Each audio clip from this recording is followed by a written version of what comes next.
Its success lies in its continuous pursuit of timeless ideas and imagery that constantly evokes thoughts and emotions. Without further ado, if our hands are not too busy, please put your hands together as we make welcome on stage for the opening address and the opening speech, Mr. Kola Oshalusi. Please put your hands together for him, please. Keep it coming, keep it coming, keep it coming. We can do better than that.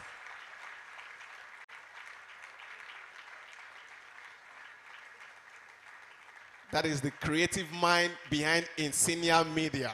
Please put your hands together. It's not easy to be the convener for the biggest photography conference in West Africa. I mean, give it up for Mr. Kola. You're welcome, sir. Thank you.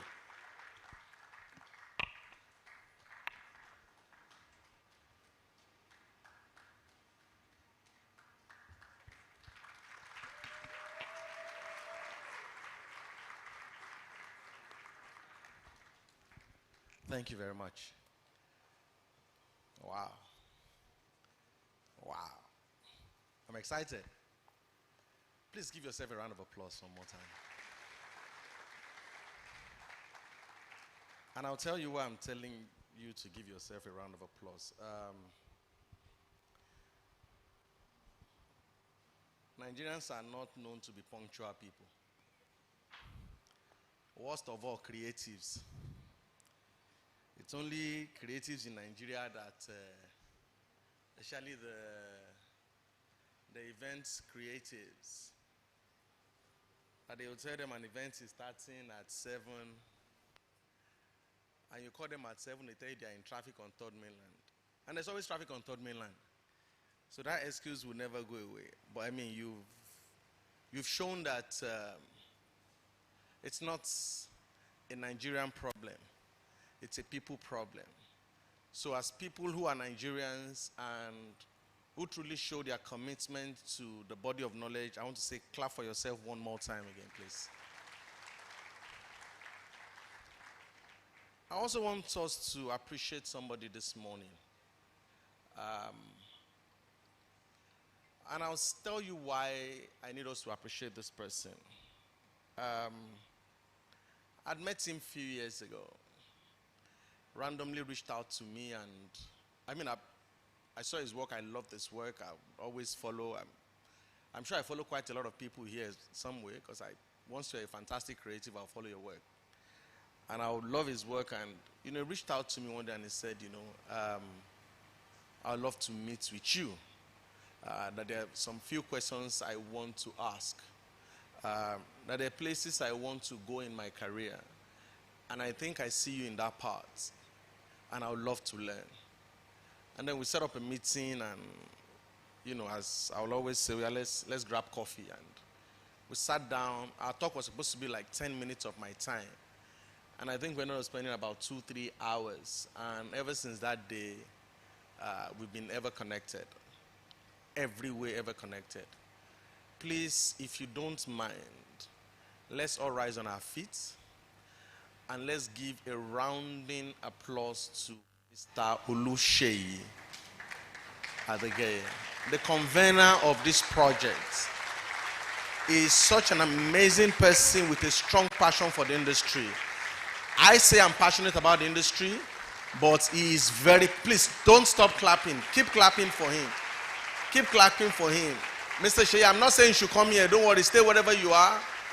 But on behalf of everybody clapping, I want to say we appreciate you for your money, your time, your commitment, the resources to get this whole place and pull all of these people together.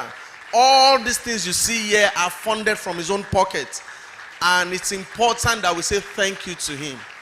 Thank you very much, Oluseyi. Thank you, the Rare Magic team. Please, let's be seated. Thank you, everybody. Okay. So I've been told to give a keynote address, and when I was speaking to Mr. Sheyi, he said, "Oh, just you don't need to write anything down. Just speak from your mind and your head." And I'm like, if I say the things in my mind and in my head, I will not be able to contain it. In this steep economy, the mind and the head are not in the same place. So don't let's scatter everything. So, I'd have loved to go straight into the keynote address. But I want to say one or two things. There is nothing better than you building. Because the God that created us is a builder. The essence of creation is to build something. But anybody can build. The truth is, not everybody can scale. And when you don't factor scaling into building, at the end of the day, there will not be continuity. And that's why you see a lot of people start out very well. And then when you talk about them, they will tell you there was a time when, because they built, I never thought of scale. So it's great to build, but it's extremely important to scale. So I'll read my keynote address quickly. So I say it's an honor to stand before you today at the gathering of this brilliant mind. Because I know you're all brilliant. I know we've got here a mix of photographers, videographers, the new language, content creators, amazing creatives. So I know we have brilliant people in the creative industry seated here this morning. And we're in a time where creative expression itself has gone beyond the ordinary. It has now become a tool for impact, for innovation, for education, and for transformation. And today we are here to explore how to build. And not just to build, but how to scale.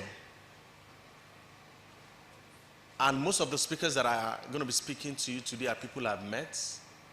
And I am extremely certain that nobody will go away from here without something tingling in their senses and in their mind to begin to build something for a great future.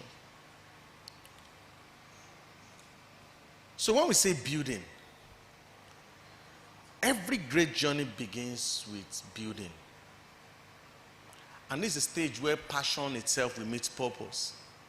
I mean, some of us who are full-time creatives now, I'm sure we didn't study what we're practicing. I mean, I never studied photography.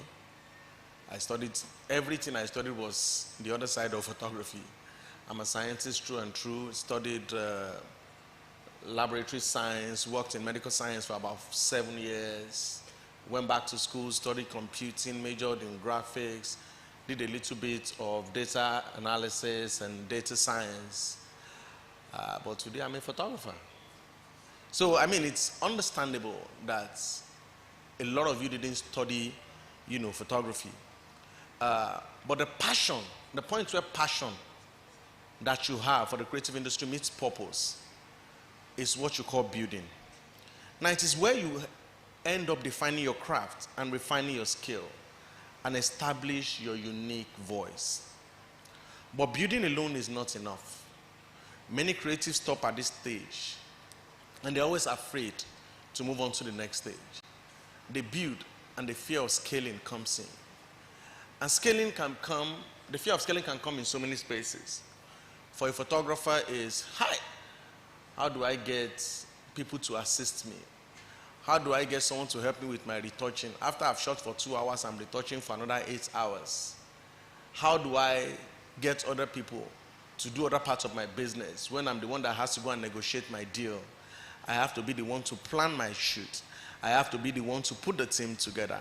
I have to be the one to do the creative process, shoots or create the image. I have to be the one to retouch the image. I have to be the one to define the medium or the mode to which I'll send it to the client. And last, I have to be the one to pursue the money. And God help you, you have a client that is stubborn and you don't have a good contract. Then you suddenly become the one that is pursuing your money. When you have all of those things, it creates the fear of wanting to scale. You just want to stay in that your place, JJ, and earn your small money and be the richest person in your house. But scaling goes beyond that. To build effectively, number one is you must master your crafts. The best brands and businesses are built on excellence. What you know yesterday, trust me, is obsolete today. Ask the camera companies. Ask the story of the camera producing industries. Go and read about the Kodak narrative. What obsolete does to a creative mind. The inability to learn, to evolve, and to learn something new. So the first thing is you must master your craft. You must learn, unlearn, and relearn. And learn so much, so hard, so good that nobody is better than you in your field. Number two is you must understand your audience when you're building. It is very important to understand your audience. You can never be the same thing for everybody, and you cannot service everybody.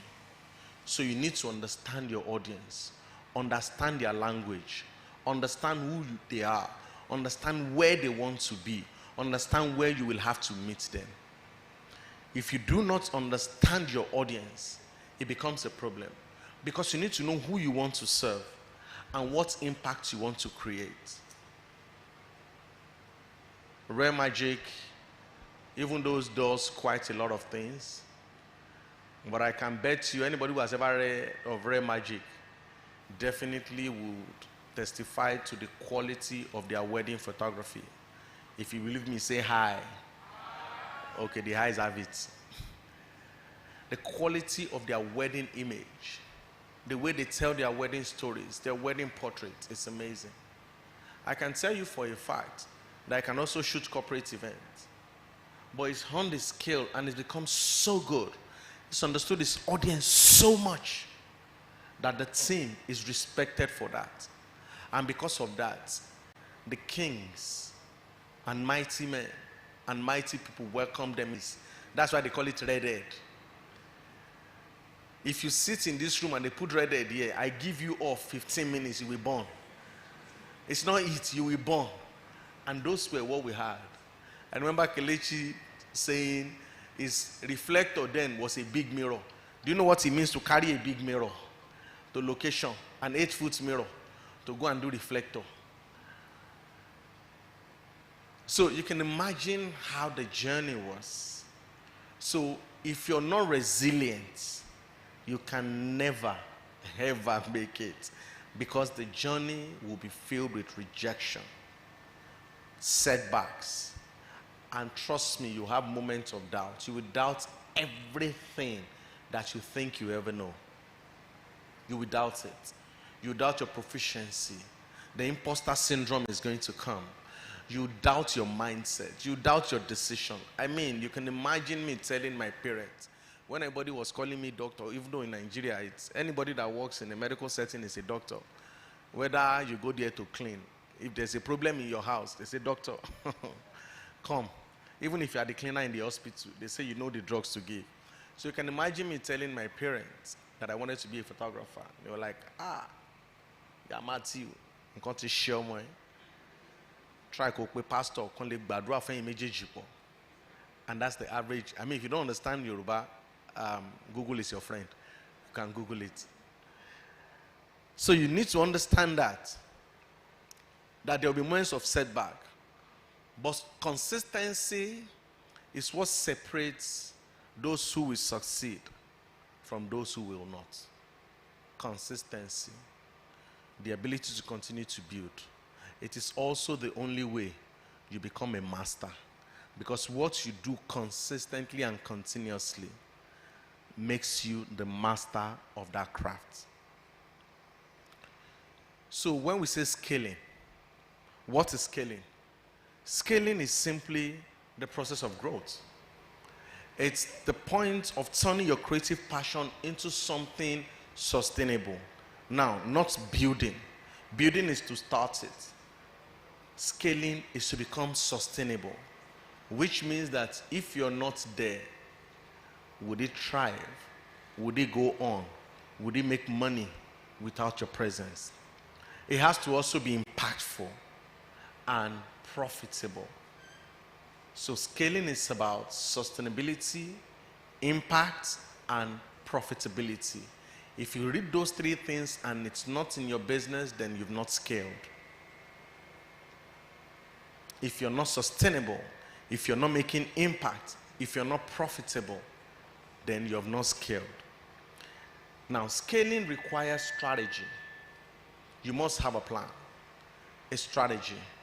You can imagine if there was no plan or strategy, how do you bring all these people together? To a lot of us, we have come to this event in one day. But I can tell you that the planning for this event started 6 months ago, at least the one I know. The planning started 6 months ago, just for an event that's going to happen few hours. Strategy. You must have a strategy. Number two, you must be intentional. You can never succeed or scale without being intentional. Please, nobody succeeds by mistake. I'm sorry it's a thing in the church. I'm not against the church. I'm a Christian, a strong Christian, strong believer, worker in church, and a minister of the word myself. But one of the errors of teaching in the spiritual circle, not just the church, the mosque, is that when you pray, as you are going on the road, somebody will give you 1 billion. Ha! And the person that told you have not been giving 1 billion, and you believe it, nobody will give you shingban. Kobo. Oh, Niri. Shishi, thank you. Oh, Niri. Thank you so much. You're welcome. So, you must be intentional. Your strategy to scale must be intentional. And you also must be adaptable. You have to be able to adapt. The economy during Jonathan is not the same as Daddy Boo Boo. And it can never be the same as what Uncle T is giving us. So, the only way is for you to adapt, irrespective of the time, the climb.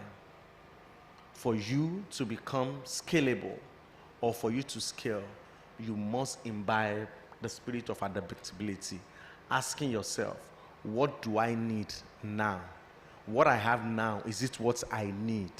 If it is not what I need, what do I really need to be able to succeed? Now, here's how you can scale effectively. Number one, leverage systems. Leverage systems. I mean, we're in a world where technology has made things easy. Please automate your processes. They don't have to call you every time before they can get information about your business. Automate your business. Get a website if you don't have one. If you've got a social media presence, please utilize it. Utilize it. There's so many tools that are coming day in, day out. I mean, even me that I'm talking, I don't know if I've automated my business, But there's a photographer that I sent a message to, and, it just popped up. Hey, caller, how are you? My name is so. I'm the assistant. I'm the online, I'll be automated assistant. How may we help you? We do portraits, we do this, we do this. This is the price for this. Please pick what you want, and then I'll continue the conversation with you. I say, wahoo. And for me, I'm like, I would have just booked my business if I wanted to do business with that person, and I would have moved on. So you need to learn to automate your processes. That's number one. Number two is create templates. Create templates. Even to sell or to make your work easier, you have to create templates. Especially for photographers, wedding photographers, create templates. I know a lot of us use it. We call it loot. We call it all of that. Those are templates to grade and all of that. But beyond that, create template for your business. Some of the industries that we look upon the most are industries that have created templates. Mr. Biggs in Kano is the same as Mr. Biggs in Lagos. Tasty fried chicken in Aba is the same as tasty fried chicken in Abuja. It's a template. In fact, the interior is the same. The same thing with banks. They've created templates and they've built on it. That's why they can scale. And then the bank is telling you we've opened 20 branches. Because they've created templates. You must learn to create templates. You must establish structures that are free of focus on creativity. Now, this I have to drum into you. This I have to drum into you. If you have to scale, you have to think without sentiments. A lot of creatives are emotionally connected to their business. If you're emotionally connected, you cannot scale. There is no sentiment. It is a business. Your business must not just be about creativity. All your staffs must not be photographers or videographers or editors. It must not just be about the creativity. It must be about the process. The mind of your team must be expanded to include business people, financial experts, economic experts, business strategists. That's the only way to scale. Every business is the same. It is the product that is different. We all sell something. As a content creator, you are selling content. As a photographer, you're selling images. As a videographer, you're selling motion pictures. So everything is the same. It's a business. Our products are the only thing that is different. Some are selling experiences. Some photographers are selling experiences, or videographers. But we are all selling. So it is the same as any business. Don't get unnecessarily emotional. Build without sentiment. Another thing is collaborate and network. It's very important. I've seen creatives say, no, I just want to be in myself. In yourself, doing what? Doing what inside yourself? Even when your mother had to push you out. What are you going to do inside yourself? You must collaborate. You must network.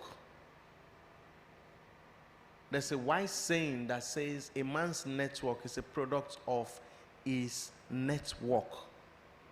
A man's net worth is a product of his network. If all the people you have are photographers on your level, you cannot scale. I'm sorry. If your collaboration is only horizontal and not vertical, you cannot scale.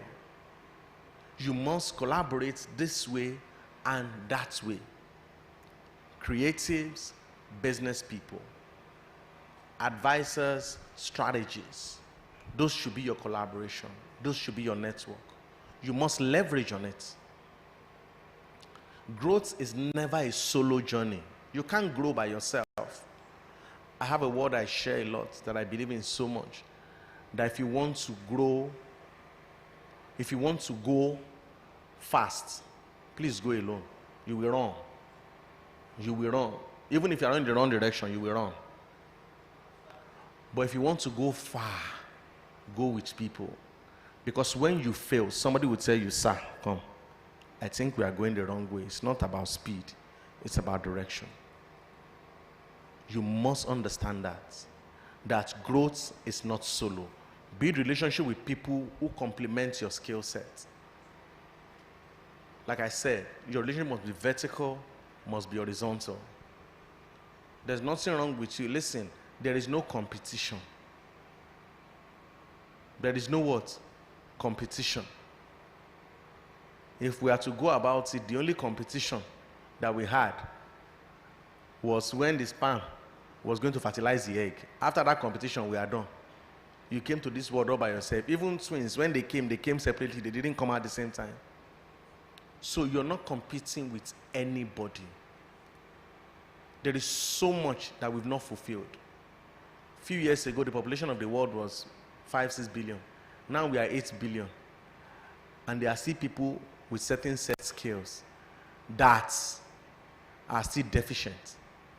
So you're not in competition with anybody. If you're a portrait photographer, please befriend an event photographer. You should have people with different set skills around you. I'm lucky to be multidisciplinary. My forte is event photography, but I shoot portraits. And what makes mine a bit different is simply because everything I've learned in shooting my events, I adapt it to my portrait style, so it makes my portrait different. You must continue to collaborate. Now, monetization and brand positioning. You have to be clear about the value you are offering.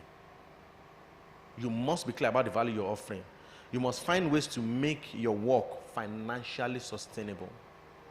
You must find a way to make your work financially sustainable. And whether you're selling products, services, or partnership, you must be sustainable. Finally, I would say, do everything to stay relevant. Do everything to what? Stay relevant. When you are not in the mood to create, please be in the mood to teach. When you're not in the mood to teach, be in the mood to assist. In fact, second shoot, it's not pride. Be in the mood to sit down and relearn. If you have to unlearn all you know to relearn to get better, be in the mood to constantly do that. Understand trends, understand evolution, understand technology shifts, understand how industries transform. Scaling means adapting without losing your authenticity. What does that mean? Stay authentic, stay unique. So finally, I'll say, today I'm challenging all of you, not just to build, but to scale. And ask yourself this question: what's the next step of my creative journey? What systems, what relationship, what strategies do I need to put in place to be able to grow? The world needs your creativity. Nigeria needs your creativity. Africa needs your creativity. But even more, if you need to push yourself beyond your limits, you have to be great. And don't just be great, be scalable. Thank you very much.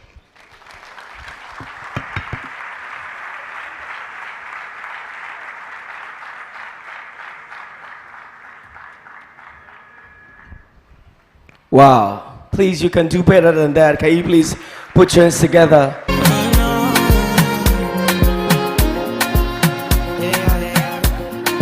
Mr. Kola.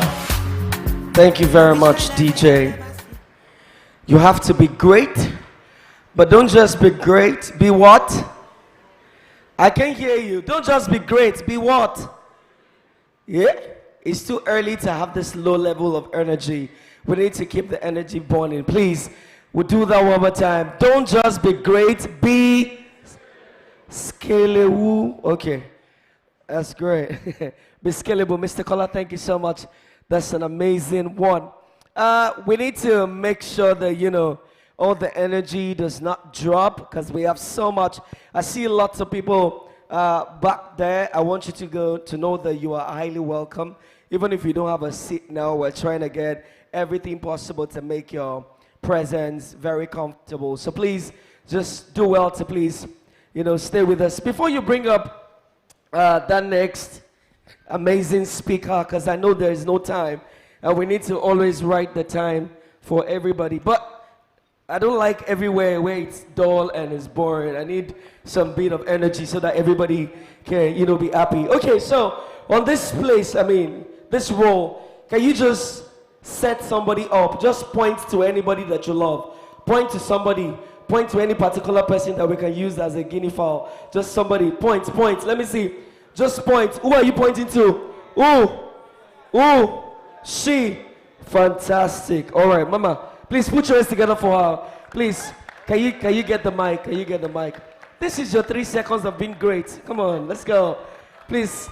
And you're not only going to be great, you're going to be scalable. Can you stand up? Scalable. Can you please stand up? Stand up quickly. A round of applause now. Encourage her. Feel free. Just stand up where you are. Are you shy? No, you can't be shy now. You have to be bold. Come on. Stand up. Give it up. Can a creative be shy? Photographers, are you shy people? No. Videographers, are you shy people? No. Cinematographers, are you shy people? I don't think so. So please, Mama, can you tell us your name? Please use the mic and just tell us your name. My name is Lola. That voice does not sound shy now. Please, a round of applause for Lola. Lola is a beautiful young lady. Please, what do you do? I'm a photographer. A photographer. Yeah. Great. Do you have like your specification where you base portrait event and events? You do portrait and you do events. How long have you been in this business? Since 2016. 2016. Wow. You're close to a decade. Wow. You can't be doing something for a decade and still be shy now. What are you talking about? Ladies and gentlemen, she's going to be helping us with the national anthem. That's how we're going to be, that's how we are going to officially launch this great event. No, don't worry. You don't need to sit down. You need to show, David, show the people that are laughing. You know me. See, Lola. Oh, Lola.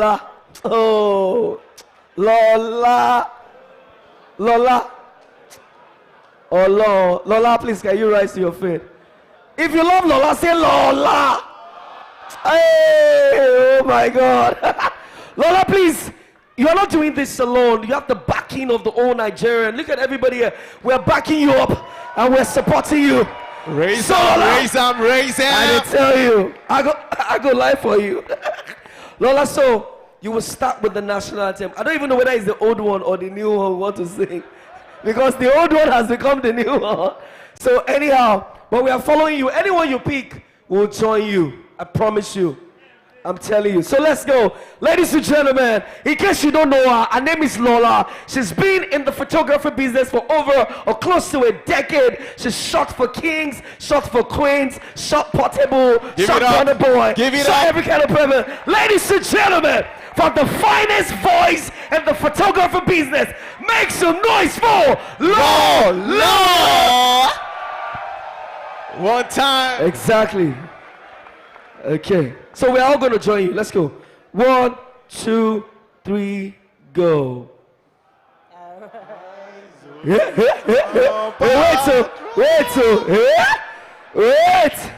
Am I in Togo? I mean, on Rwanda I did. No, that's not our national anthem. Our national anthem is Nigeria. Wait. My sister, feel free, Google it. Nobody send anybody. Google it. It was in the days of Mr. Collar that they didn't have internet. We have internet now. Google it. It will follow you. Let's go. Are you ready? I will back you up. Let's go. Alto, tenor, soprano. It will subtract you. Are you ready? Yes. 1, 2. Because she's my sister, I need to assist her. Oh my God. Don't leave me. Okay. Don't leave me. Let's go. 1, 2, go. Let's go. Nigeria. You all can Google it. We are on their native land. Let's go. Don't Medifa. If you are sitting down, you're not in Nigeria, no. Hey. One time. Nigeria's our our sovereign motherland. Oh, hip, hip, hip. Hooray! For the national anthem. A round of applause for Lola, ladies and gentlemen. Thank you so much. You can have your seat. Lola, thank you so much for being amazing. Thank you for being great. You see the way everybody stood up? That's exactly how the world will be standing up from you from now. That's how it's going to be. You have just entered into a new level of greatness. All right, can we go ahead and have the next speaker? The next speaker is my brother and my friend from a very long... All right, so before we move straight into the introduction, information has it that we have a lot of G-Wagons, Maseratis, Lamborghinis that have been parked outside, but I mean, some of us need to repark. So please just pay attention for your vehicle. Please just make sure that as you're going to repark your G-Wagon, just help us put it where it's not going to obstruct somebody else. So there are guys outside that are going to assist us to repark. So please just pay attention. Whatever brand I call is a G... energy now. Whatever brand I call is a G. Okay? All right, so first we have a Sonata LSR 496JF. Please go and repark. Corolla KOA 7952GR. Please repark. Formatic AAA 51OJL. Please repark. Islander GGE 587FC. Please repark. CRV LSD 170GP. Please repark. Lexus ES350 FKJ 606JP. Please repark. LND 513JN Accord.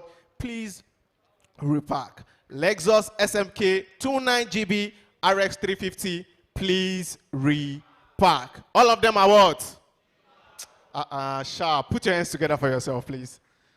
All right. So we are going straight up, and we're going to bring in up our first keynote speaker, and he's going to be talking to us about how extraordinary photography and client experience creates an unstoppable brand. How extraordinary photography and client experience creates an unstoppable brand. I mean, it's one thing to be a photographer.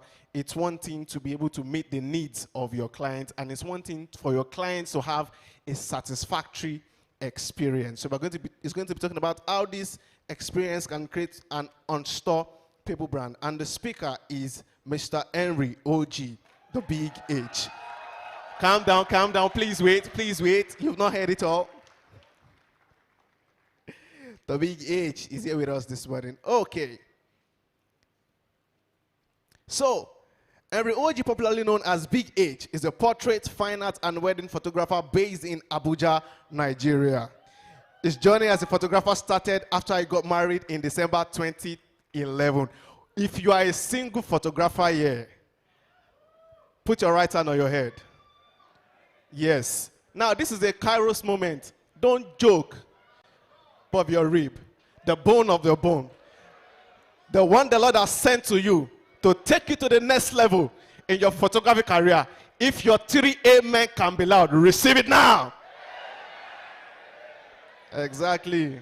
It is so. So picking up, having come from a corporate background, Henry dedicated countless hours over the years learning to develop his skill set in photography by staying humble and striving to learn and improve. Big H now mentors and shares his acquired knowledge with young and upcoming photographers at his annual Big H photography class. In his free time, Big H is a loving husband, father of 2 wonderful kids, and is highly dedicated to his family.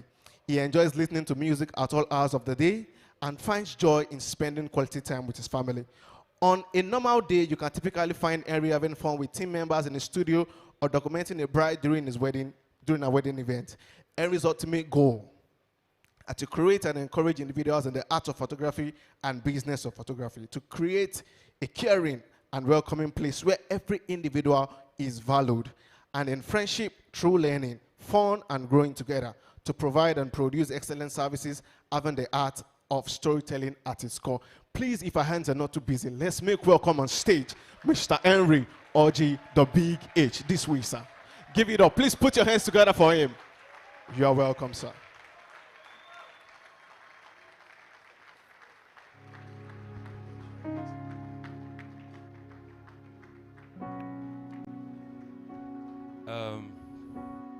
Can we please pray?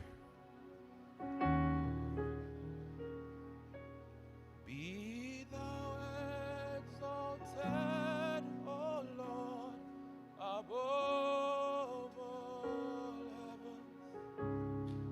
Be thou exalted, O Lord.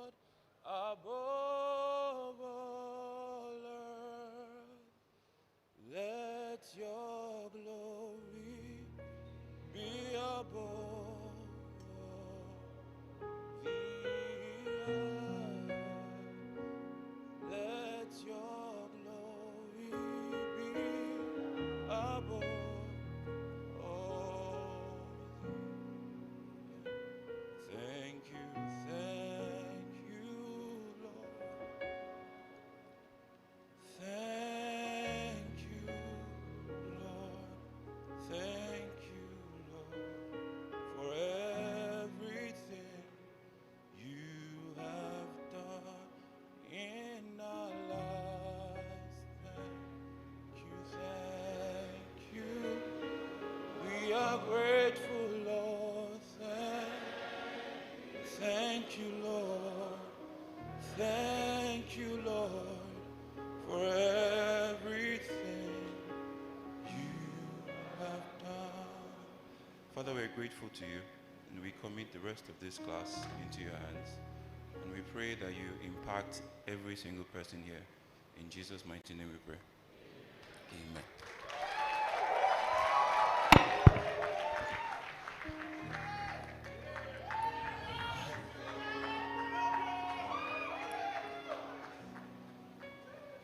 I like to always start with the first song so that we are reminded who we are supposed to be clapping for. So it is God, take all the glory for this opportunity. And then the second song is to also say that we are grateful, and I am grateful to God for the opportunity to be here. And I just want to say thank you to Rare Magic and his wonderful team. Can we please clap for them?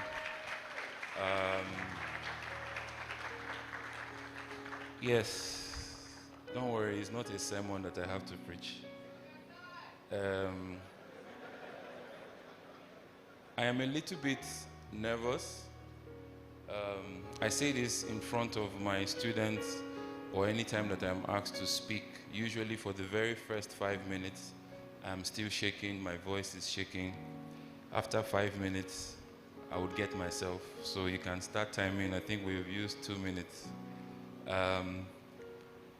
I want to appreciate Mr. Kola. Thank you so much for your session. I was privileged to be at the business of photography, and I think that what you do is amazing, sir. But I'm also thanking you especially for going first, because you pretty much covered my session. So it has taken pressure off me. So now I can just talk and, vibe with everybody. I am not very good at conventional things. I am not going to be able to give you the 7 practical laws to be successful as a photographer. I honestly don't have a proper note.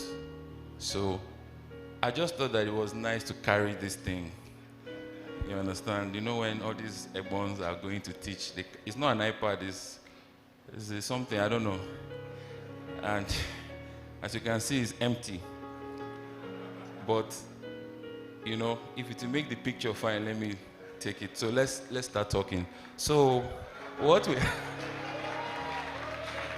Okay. I actually did make some notes while we were sitting there.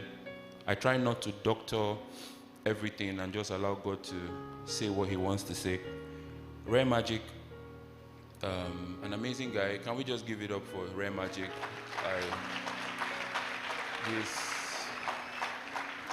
He's such a humble person, and I'm a big fan of his work. I stumbled across his work, I think 3 years ago, and I happened to even be in Lagos at the time. And the first thing that came to my mind is, this guy can't be from this country. You understand? Because his work just screamed international. He would literally do a wedding at Ojo Elegba and you think he's in New York, that kind of thing. And I really love his work. Thank you so much, sir, for organizing this. Rare Magic gave me a topic, and my first response to that is, this topic is hard. I don't know if it's written here, but something along the lines of using extraordinary photography to create an extraordinary brand. I don't have a problem with the topic, but if you believe that the best tool to grow a successful brand is extraordinary photography, then you are wrong. Skill is not sufficient enough for you to be able to build a brand. You guys that built this stage, I'm a big guy. This stage keeps moving. Can this stage just stay still until I go? Because it's not going to be good. Yes, skill is not the only thing that you need to build an extraordinary brand. Your skill as a photographer is good. It is what allows people to identify the product that you are selling. What is the product? I've always said that you have a product A. You need to be able to work on that product so that it is easy to identify the product. And then you take a product A into a niche market B, because that is where the people who can afford the product are staying. You can have an excellent product, but because you have not identified your market B, all you have is extraordinary photography. But until somebody is able to trade money for it, you really just have a good skill. What I want to show you today is how to, one, work on product A. There are certain things that you need to do to be able to work on product A. And then number two is identifying where to sell that product B. And C, which is very important, is you need to be able to sustain A and B. Working on A is not a one-off thing, it is a continuous improvement. That the product is only going to evolve over time, and because the product is evolving over time, there is need for you to constantly work on that product. Kola said that when he was a photographer, there was Facebook or there was no Facebook. A lot of the engine rooms that we used to promote our product was not there at the time. So this is a very good time to clap for the likes of Mr. Kola, Kelechi Amadiobi, T.Y. Bello, Don Baba, people who do not have the engine room to move from A to B, but somehow all of us know about them. One of the things that you need to be able to work on your product is workshops, YouTube, and so many of all these things. But I also want to talk about how you can do this in such a way that the people that you are looking for can easily identify you to the point that they start to look for you. So I remodified the topic, which is an excellent topic, by the way. And I said I would speak on building a sustainable brand from something that I always like to talk about, and that is using sustainable relationship to build an excellent brand. Using sustainable relationship to build an excellent brand. Why is it that so many artists don't make money? Because the artist spends so much time on his craft. Mr. Kola said that we are too attached to our work. We spend so much time on color grading, lighting, understanding the exposure triangle. We assume that once I get it right with these things, I can scale up my business. But those are not the most important things. Once upon a time, a story I like to share. I was young, I didn't understand what photography was. I saw a picture that was really, really nice, and I asked the man, how did you take it? He's a very popular photographer, you would know him, so I would not say his name. And he wasn't very, very friendly with his response. We were taking pictures together, I picked up his camera, and then he quickly said to me, do not copy my settings. And I said, I'm sorry, sir. I had no intentions of copying his settings. I just wanted to understand why his pictures looked the way it looked. I had a quest for knowledge. I wanted to know more. And in front of me was somebody who had everything that I needed to know at the time, but refused to share knowledge. Your settings will not make you a successful photographer. Dare I say, buying presets from recognized photographers would not make you a successful photographer. There are many people that are in my DM saying, sir, please, when are you going to bless us with lots? And whenever I say to them that I don't know what that is, they think that I am gatekeeping knowledge, because I actually don't know what it is. I do not believe in presets, I don't use them. And I try to edit my images from scratch, but that is not why I'm here. There are many conventional things that they told us to do growing up as a photographer that I didn't do, but by the special grace of God, I am standing here today. I have never used Lightroom. And many of you are like, wow, how managed? That is the standard. They made us believe that Photoshop, Lightroom, and all these things are the things that you need to work on product A. I am still talking about A. And somebody came and said, I don't know how to use this thing, so I'm going to use Picasa. I started using Picasa. I moved to Nix software. Then from Nix software, I moved to a software called Aperture, which was originally owned and managed by Apple before Apple stopped funding it, and then they now made it Photos, the same software that you have on your phone. How am I able to use the most minor things to work on product A in such a way that I'm able to sell that product when the standard are the big things? I understand that there is something more to be able to attract and keep a client than just good pictures. And I'm happy that in the times that I was supposed to learn Photoshop and do all that stuff, that I didn't. I would have become dependent on it. It allowed me to love the idea of getting my images right in my camera because I had no idea what to do in post-production. Nix software and Picasa did not have the ability to take my work from point A to B, so I needed to understand lighting. I needed to understand my environment. I am still talking about product A.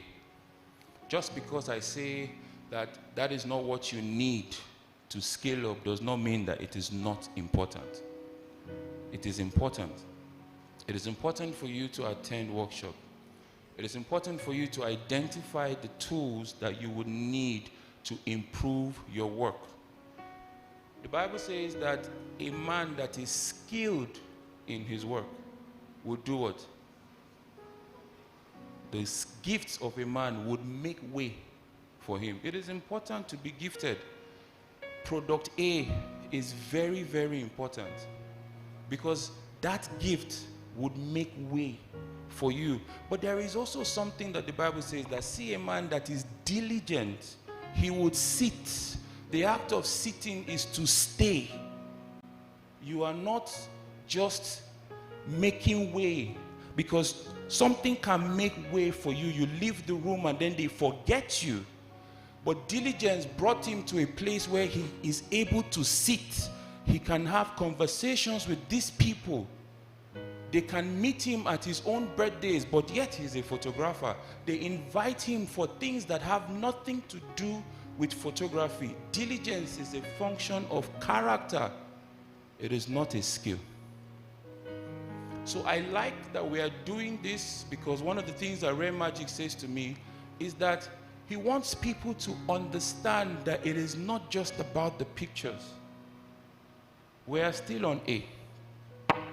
But it's important to talk about certain things that you also need to work on while you are working on your product.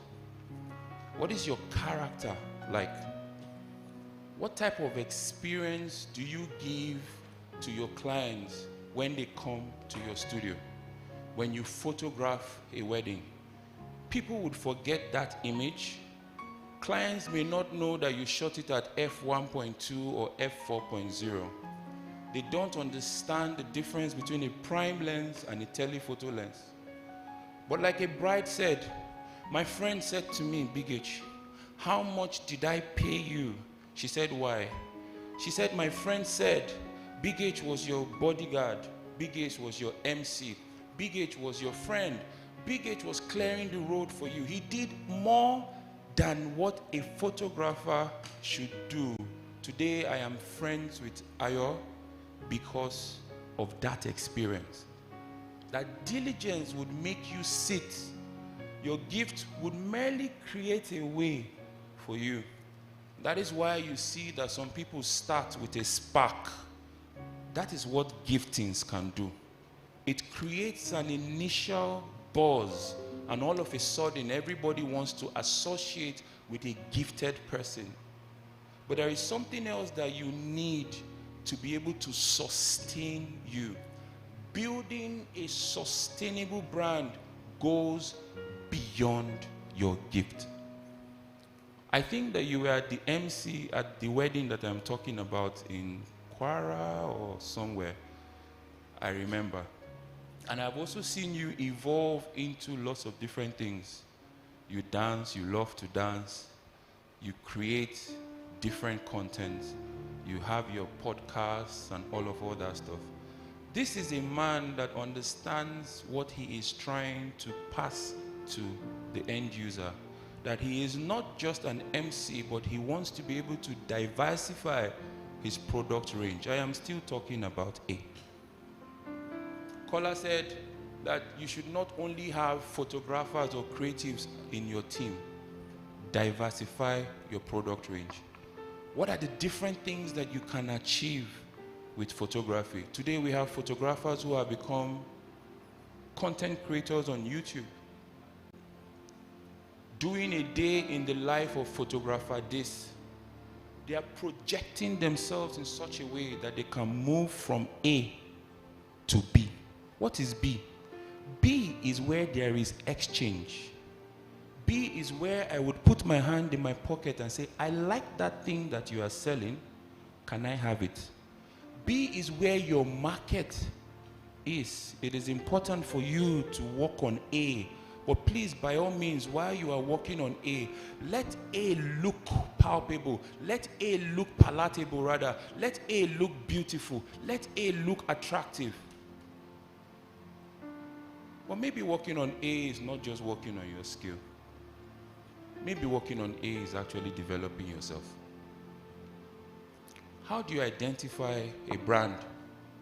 I was going through notes and they say that a brand is a logo, it is a this, it is a that. And why I believe that all these definitions are true, I think that one of the best definitions that is true to me is that you are your brand.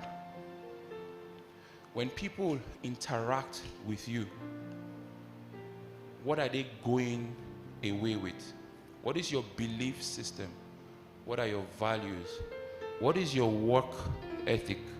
Do you book a shoot for 10 o'clock and you're walking in there by 1? Is the call time 6 o'clock and you are known to always be late? I was at a wedding and they had hired a gele person. And then while we were there, the gele person came late. And then there was now little talk. I happened to fix the gele. Not that it was good, it was terrible. But thank God that the gele person eventually came. And then they said something. They said, oh, let me just assume that his name is Henry Gele. This Henry Gele always comes late. And one person said it. Every other person said it. And then the question is, why are you still hiring him? Say to your neighbor, with skill, there is a spark. But the thing with spark is that sparks don't have continuing power. Because over time, when the narrative is that you always come late, or you do not deliver, or you are not friendly, or you are this and that, over time, those negative reviews can start to affect product A. That it is no longer important that you are an extraordinary photographer because you thought that the extraordinary photography would lead to the extraordinary brand, but you forgot the extraordinary you in the process of working on the product. So I'm here to say that there are better ways to do this. While you work on your product, please do not forget to work on yourself. Working on yourself doesn't always mean that you have a bad character. Working on yourself means that you are also identifying the different things that you need to be able to push that product from A to B. I want people to identify me easily. If I said to you, what is the color of Zenith Bank? Chorus answer. Red. What is the color of UBA? What is the color of First Bank? What is the color of Union Bank? Why is it that nobody said that the color of UBA is deep red and the color of Zenith Bank is light red? Then Union Bank is bright blue. And then First Bank is just there. You are able to identify these things easily because they flooded it on your face. You see it every day. But people's decision to work with Zenith Bank is not a function of the color of their logo or how beautiful the logo is. I am trying to demystify a couple of things, mistakes that I also made growing up as a photographer. If you go to my page, I do not sign on my pictures. And they asked me why. I said I want them to easily identify me. So I am going to work very hard to make sure that when you see this image, you see Big H.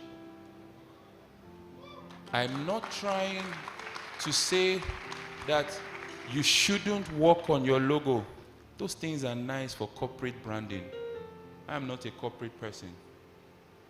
But there is something that you can do, as the Bible will say, a more excellent way, that people would not necessarily need your logo. Sorry, what is Auntie T.Y. Bello's logo? Yes, I tell you what it is. Her logo is excellence. Her logo is continuity. Her logo is sustainability. Her logo is the relationship that she has built with these people over 22 years or more, that she's writing about somebody and she says, I was there when you were born. I photographed the picture. Now I get to photograph you during your prom. I am also doing your pre-wedding, and I am so happy that you are getting married. A logo will not do that for you. Your skill will not do that for you. There is something that she does so excellently well that makes people to trust her to open the doors so that she can come in regularly. That is what I want for you. I'm trying to change the way you see yourself. I'm trying to change the way you view your brand. Work on your photography. It is very, very important. If you work on yourself and the opportunity comes, then what are you going to offer when the opportunity provides itself? What are you selling? The opportunity is always going to come. Don't go there and say, I've been working on this photography. Big Age now says it's not that important. So I say, let me leave it and work on myself. So I'm here. You can take me. What is that thing that you are selling? Before you leave A to B, don't forget that when you get to B, you need to carry A with you. Because B is where there is a transaction. B is where you are going to sell yourself. I pray that you are able to sell yourself before you even sell your product. I like to tell stories. My late father is a very good storyteller. And he said to me one time, please don't think I'm just talking because I don't have, see, I'm not lying, I have my notes, I'm serious. See it here. Can you guys see it? So nothing said they bobo you. I'm following through. I met a lady, and permit me not to mention her name because she's also she's a top conglomerate person in Lagos. I received an email that they wanted to work with me. This was about maybe 4 or 5 years ago. And we eventually got to the office, those offices that have 9-story building, 12-story building. The chief executive will most likely be at the topmost place. And then as we entered Serene, first of all, they will send somebody to pick you. Somebody at the reception is speaking Queen's English. And then you two, you're feeling like, wow, this place that I've entered is large. And then the waiting room is the waiting room, I'm sure, is finer than my parlor. Not I'm sure, I know. That's waiting room. And I was expecting that they would come and say to us, oh, madam is ready to see you, so you can come in. Instead, madam left her office and came to receive us. And I was blown away because she's a very big person. Then we started a conversation and she said, I am getting to the point, please bear with me. She said, Big H, do you know why I hired you? I said, no, ma. She said, beyond the fact that you are very close to my niece or my cousin who said, work with Big H, I needed to decide for myself that I was going to work with you. So I went to your page, Product A. Everybody say Product A. And she said, I noticed that you like to shoot side profile. Side profile. That same side profile that you would do and somebody is complaining about, somebody wants to fly you from where you are to where they are because of that product. I say this because many of you are choosing not to work on your product because you are waiting for people to like it. You want that product to be accepted. And then you start to conform to everything that everybody is doing, and then in the process you lose your unique self. And then nobody will call you to do the side profile. Why was side profile important to her? She said, I don't like one side of my face. I feel it's a bit deformed. This is why I called you. Imagine that. Just think about it. One day somebody said, oh, let me start working with fabrics. And then people like, every time you are always doing this fabric thing, you know, they tire. And you do it long enough until it now becomes a standard. And then they now start to tag you, inspired by Kola, inspired by Lola. Is Lola the person that sang the national anthem? So we are going to be using her name as an example. Everybody say Lola. Good. I haven't seen her, but I pray that you are the next big thing to come out of this place. Inspired by Lola. They wouldn't have said inspired by Lola if while Lola was working on product A, she felt like she needed to conform to the standard. So she would leave it and do what every other person is doing. Somebody is watching you. Somebody loves it enough to fly you in for it. Somebody loves it enough to move you from product A to the place of transaction because they feel like this person is doing what I like. The problem with us is that we think that our product should be appealing to everybody. Your product can never be loved by everybody. So that is why we called it B. B is not just a market for transaction. B is your niche market. That market that is unique to the product that you are selling. Do you realize that there are some products that we have never seen the adverts? But the people that know where to buy it can identify it. I want to share another story. Auntie Banke Meshida reached out to me and she said, Big H, they are calling you out on Instagram. I said, what did I do again? I said again because you guys already know one story relating to yellow. And all of a sudden they dragged me for just expressing my dislike for yellow. And I quickly went to the page and I saw that somebody said, oh, Auntie Banke charged $5,000 for just makeup. Why would I pay $5,000 for just makeup? And she even said, until so photographer is shooting, she's not going to be there. And then people went to the comment section and they started bashing Auntie Banke. And not only did they bash Auntie Banke, I'm getting somewhere, they started to advertise their friends. Oh, that is why I trust glambeauty.com. That is why I trust, sorry, I said we'll be using Lola. That is why I trust lolabeauty.com. And everybody starts to project their own friends. And then somebody asked me, what do you think about that? I said, the people that are paying $5,000 for makeup are not in the comment section arguing with the rest of those people. And I wasn't trying to diss them, but every day somebody is calling to pay that money. Scale up. Change the people that you are having conversations with, because it is okay for you to sit there and be comfortable and say, I am the Lola Beauty. Don't worry, I can do it for $70. But you don't know that one day you too, you want to grow. You want to also be in that place where your work can command a certain amount. But the problem and why you are not getting there is because you are dissing the people at the top. You cannot become the thing that you hate. You cannot become the people that you despise. You can't despise color and you want to be a big photographer in Nigeria. It is not possible. So part of working on your product is also working on yourself and learning that, as he said, there is no competition. And that one day, my product will get to that place where I want it to be, not where Nigeria wants it to be, not where people want it to be. You are creating your own narrative, your own standard, what you want of your product. And if in a year, success to you is to do 5 weddings, you are a successful photographer.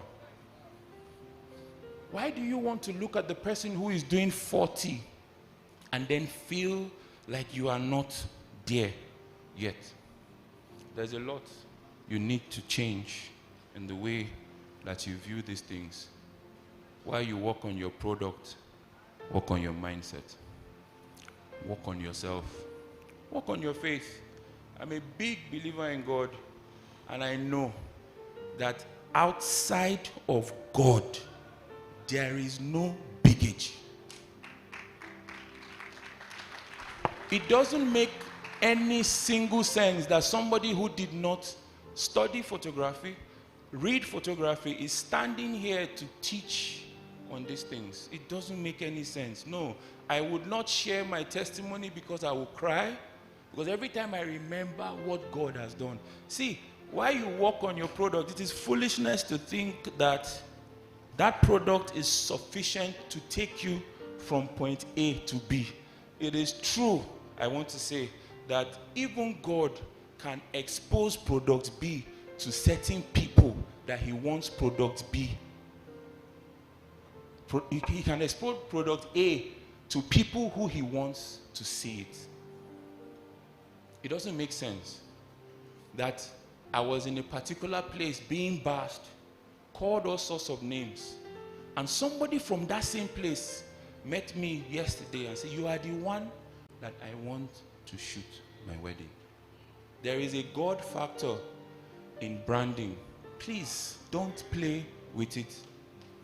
There is a God factor that takes you from A and it can catapult you to C. There is a God factor. It is so important because many times we are toiling and we don't understand why we are toiling. We are laboring and we don't understand why we are laboring. Labor you must. Work you must. But it is only God that can touch something and make it something amazing. I don't do great work. I don't shoot anything that is fantastic. But let me tell you, you can take rubbish, sprinkle a little bit of favor and grace, and everybody starts to call it, wow, this is amazing. I'm not trying to charge you up. I'm not a motivational speaker. There is a God factor. And it is important in branding that you can follow the conventional rules and still try to understand what your product is about. You have not moved. But one day, somebody will be dreaming and they'll be seeing your work in their dream. They will say, go and find me this person. There is truly a God factor. And God forbid the day that I will stay in front of people and not tell them what God can do. I'm going to end with the things that you need to do to be able to sustain a remarkable brand or an excellent brand. Number one,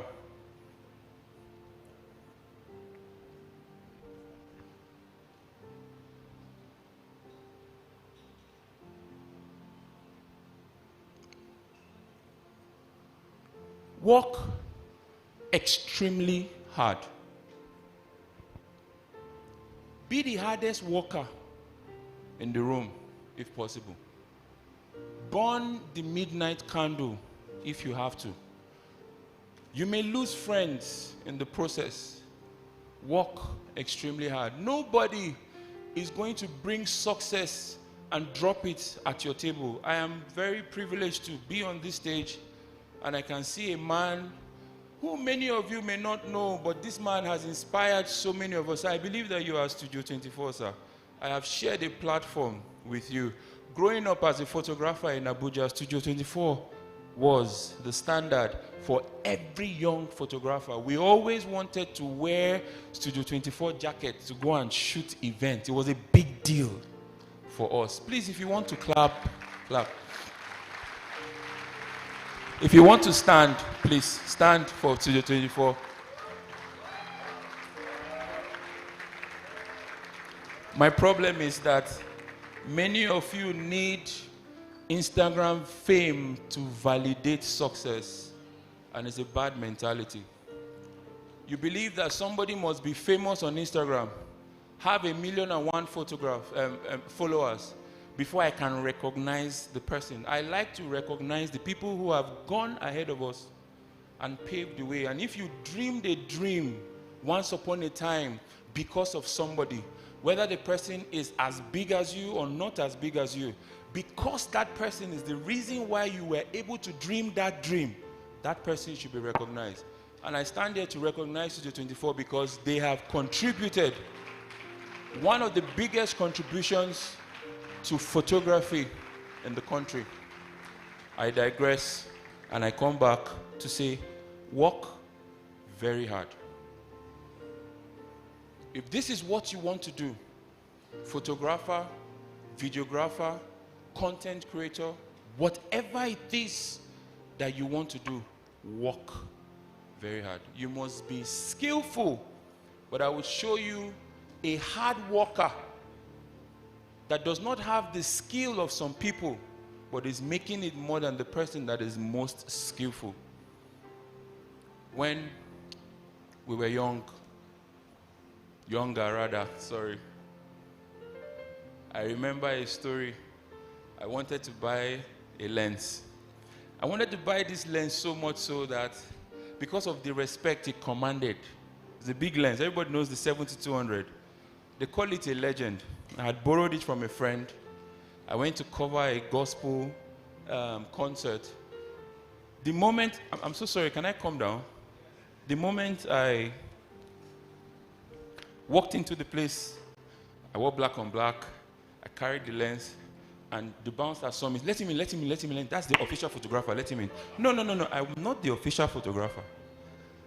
I don't know anything about the event. I just borrowed a lens that looked big. And by then, 70-200 wasn't everywhere as it is now. But the moment they saw it, but the story behind it is that I said, I'm going to buy this lens. Me too, I want access. Everybody say access. And then my wife was pregnant and she just put to bed at the time. And, you know, a young guy, I had a corporate job. And I took the money that I'm supposed to buy milk because my son didn't suck breast. That boy. So we had to buy milk all the time. And I never told my wife. I carried the money. I think it was 550,000 at the time. Exchange rate was good. How much is 7,200 now? 3 point something or thereabout. And then I bought the lens. My brother, my sister, work hard. When I say work hard, you must believe in the work so much so that you're willing to lay your life for it. That's how hard I want you to work. The second point, don't trust your hard work. I'm sorry.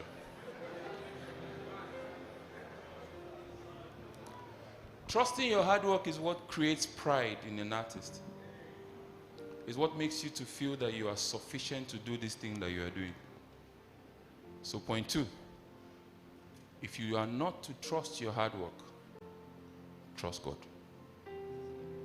So take the work to God and say, I have done my part. There's a story I like to share. When God met Moses, he said, drop your staff. Everything that staff became after Moses dropped it was as a result of Moses' obedience to dropping the staff. Because if he didn't drop the staff will not turn to snake. He will not understand the power behind what God can do with the staff. So drop your hard work and then trust God.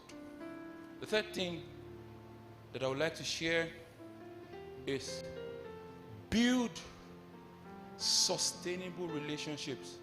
Let that be the very fabric of the work that you do. What happened? I'm so sorry, media people. I know that you were programmed to video there. Am I interrupting by being here? Are you good? Let that be the very fabric of the work that you do. How many of you is a wedding photographer here? Wedding photographer? Wedding videographer? How many of you shoot babies here? Shoot babies? Good.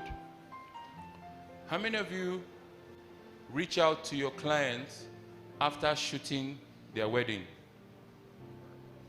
So notice that the hands that are up now are less than the hands that were up when I said, how many of you are wedding photographers?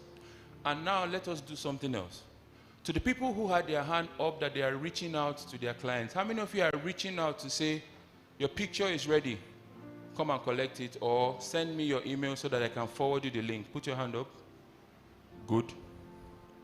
How many of you are reaching out to say, how is married life? How is everything? So the hand has reduced. Do you know that people are more likely to hire people that they have a relationship with than just people that are skillful? And I will end with this story. I don't remember her name, but she's a very successful woman. And she said, I went to Imperial College, I went to all the best Ivy League schools, but I got to a place in my career where I could no longer go above, because there were only 6 of us who were competent to do the work. And if you hire any 6, they are going to do the work. So at that point, it was not a competence problem. It was a who is going to mention her name in the table of opportunity. So somebody is going to say, Mr. Charles, I know this man. He is not only diligent or hardworking, he would deliver the job. And in that place of opportunity, somebody is going to take that reference and say, that is why they are going to do what? Hire that person. Build relationships like your brand depends on it. A lot of the people that I work with have become my friends. Do you know that over time, the clients that you started with at the beginning of your career are not going to be the same people 10 years and 20 years from now? Have you thought about that? That somebody that you did their headshot when you started will one day become a minister. So it is better to put your best foot forward, because when he becomes a minister, who is going to shoot the official portrait of the minister?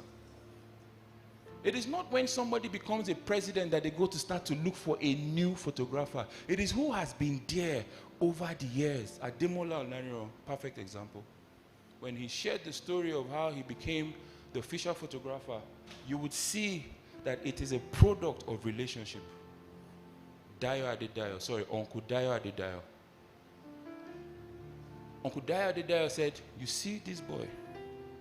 This is the person that I would recommend. There's a video where Goodluck was talking to a governor, and he held, sorry, you be Oga, I cannot hold you like that. You be Oga too, but make I hold you small. And then they are walking, and he held the guy. Sorry, come. Let you be the governor. Stay here. Come. He held the guy. So I am Goodluck, just because I'm trying to explain. And then this is my guy, and you are the governor. Let's walk. Your Excellency, sir, please, you see this boy? This is my boy. Take care of him. Somebody, thank you, you can sit down. Somebody is living up or off a statement that sounds like, this is my boy. And you are there killing yourself and acquiring all the necessary skills. Somebody is living off referrals. And you are wondering why your picture is better than him and they did not call you. Build relationships. Build relationships with your clients.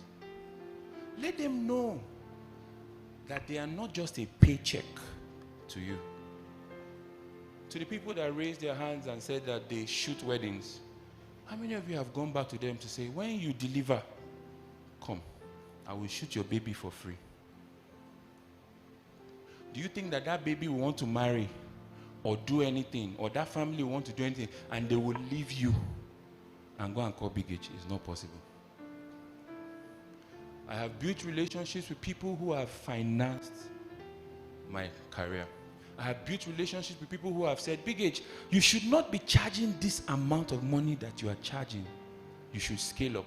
I'm not just talking about people who can give you money. I'm talking about people who can also change your mind. Everything that I'm saying to you is happening at C. We have left A. We have left B. We are now talking about how to sustain everything else. You see this brand that you are working so hard to do, it is attached to certain people. People matter, value them. Don't treat them as paychecks. Treat them as people that matter. One day, Auntie T.Y., when she turned 40, I watched on her page and I saw the caliber of people that were sending videos, not text message. No, not text message. Not broadcasted message, but videos to say, hi T.Y., I would like to wish you a happy birthday. Governors and industry people, do you think they did it because they liked their picture? I don't think so. It's the experience that she has created over the years. I'm sorry that I don't have 7 laws of branding. I'm sorry that I don't know the conventional things. I have shared what I know. I have shared what has worked for me over the years. I am a product of God's grace and God linking me to the right people, but I also understand that it's important for me to have a good product. So please do not leave here and negate the work that you must do on your product. Work on your product. Please do not leave here and negate the work that you must do on yourself. Work on yourself. Please do not leave here and forget that you need to take that product and yourself to a market where there will be transaction. It is very, very important, but above all, you must sustain everything. And to sustain that, God and people. Thank you very much. God bless you. Wow. If you want to clap, you can do it better than that. If you want to clap, you can do it better than that. Fantastic, fantastic.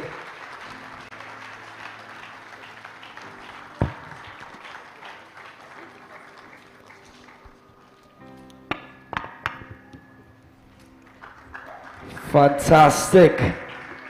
Can you hear me say wow? You can do it better than that. Can you say wow? Wow. Walked off, wow, wow, wow.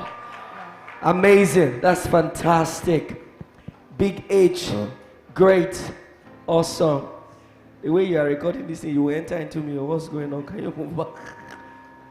Yeah, so I'm sure that you might have lots of questions that you want to ask, but if you can do me a favor, just...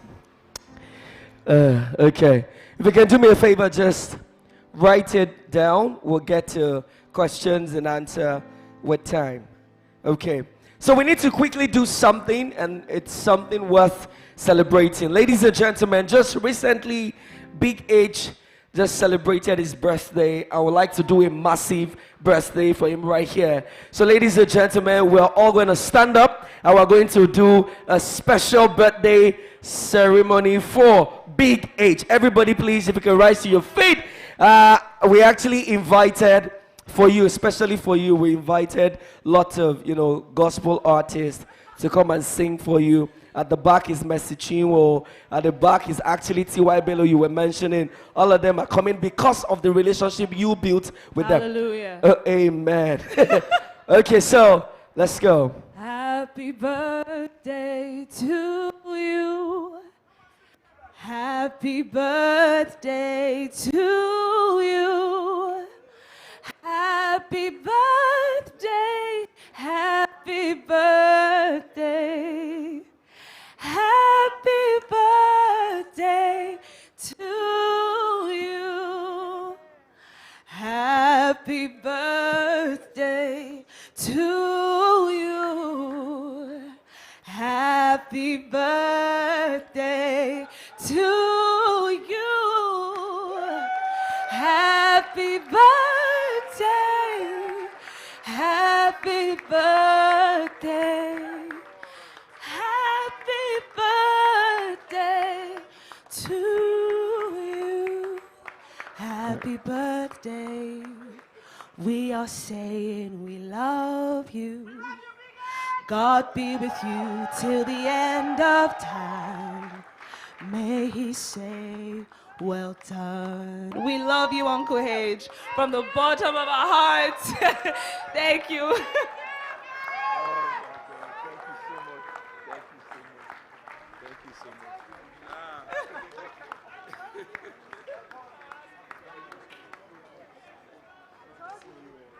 Can we all say happy birthday, Big Hedge?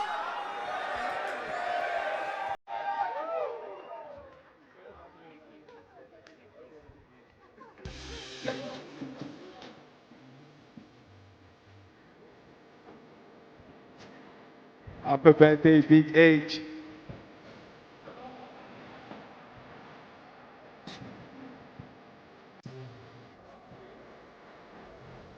Yes, so please, I'm inviting him out. Okay, let's go. And also, I don't know. Okay, no, Shabi, you still want to take pictures, feel free. Rare Magic. Please, I don't know if I can invite some of our fathers that are in the building, please, to help us celebrate Big H. Mr. Kola, please, I don't know if you can join us and take a picture. And every of the great men in the house, please.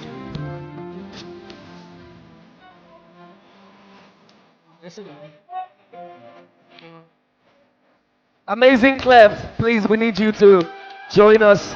Motu, Adetikpe, Promzi, Adetikpe, Promzi.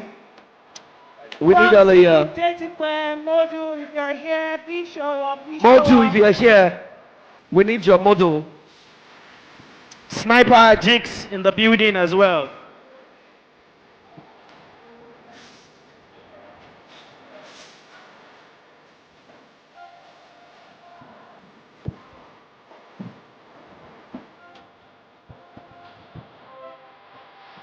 You don't need to stress yourself. You can be sure that this cake, we are going to cut it and it's going to reach everybody. We will make sure that you eat a portion of this cake, regardless.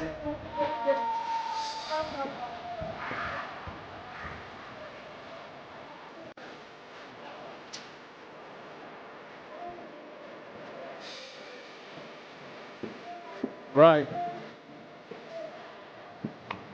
Check.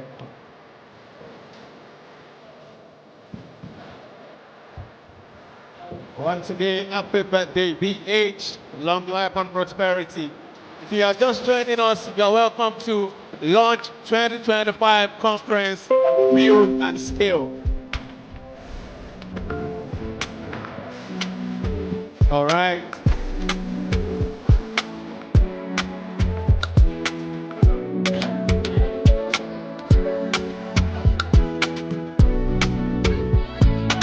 So we had two veterans speak to us this morning, And that's the person of Mr. Kola Oshalusi, the creative mind behind Insignia Media. And also, we just had Big H, the celebrant himself, Mr. Henry Oji, speak to us. All right, right now we are going straight into the second keynote speaker. And trust me, this is one speaker that you want to sit around for and listen to.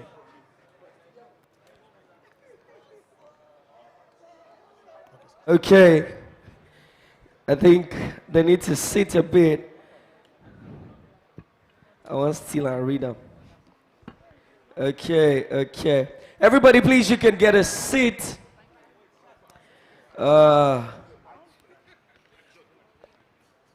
Okay. Fantastic. Everybody, you can kindly settle down. And once again, please, if you're at the back and you can get a seat, I promise you, we're making great plans for you. And don't forget that the first shall be the last. So we have great plans for you. So don't worry, we have great, huge plans. Your chairs are not the regular ones that you see. We're trying to arrange some things like this so that you guys can be on the eye table right there from the back in an amazing way. Thank you very much. Okay, because of time, we're trying to speed things up. And I need to read this bow that my brother has been reading since. It's my turn to read one. So let me just take this. Our next speaker, ladies and gentlemen, is a serial entrepreneur and the founding CEO of Colby Limited, owners of Studio 24.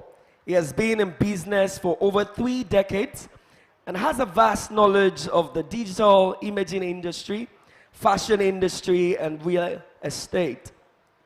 Ifeanyi Oputa led the company through its expansion from a little corner shop in Kaduna, GRA, to a multifaceted business organization, employing over 350 talented full-time team members. He has won dozens of awards for his work over the years, and he's a happy father to Maria Ndaliaku Oputa. Ladies and gentlemen, if your hands are not too busy and your legs are not too steep to fly and to jump, can you please put your hands together for a living legend in our industry? The one and only His Excellency Ifeanyi Christopher Oputa. Let's go.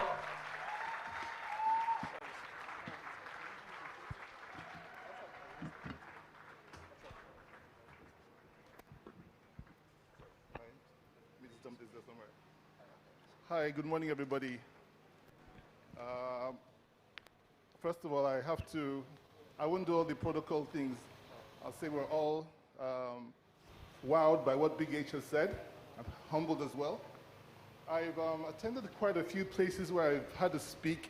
I've never spoken from a written text. I speak from my heart. But today, I want to make a combination. I wrote a little something, a single pager, which I'll read out, and then I'll delve into the main game, okay? Now, the little pager I wrote, in my handwriting, it's not typed. Okay, good morning to the most vibrant family on planet Earth. Okay?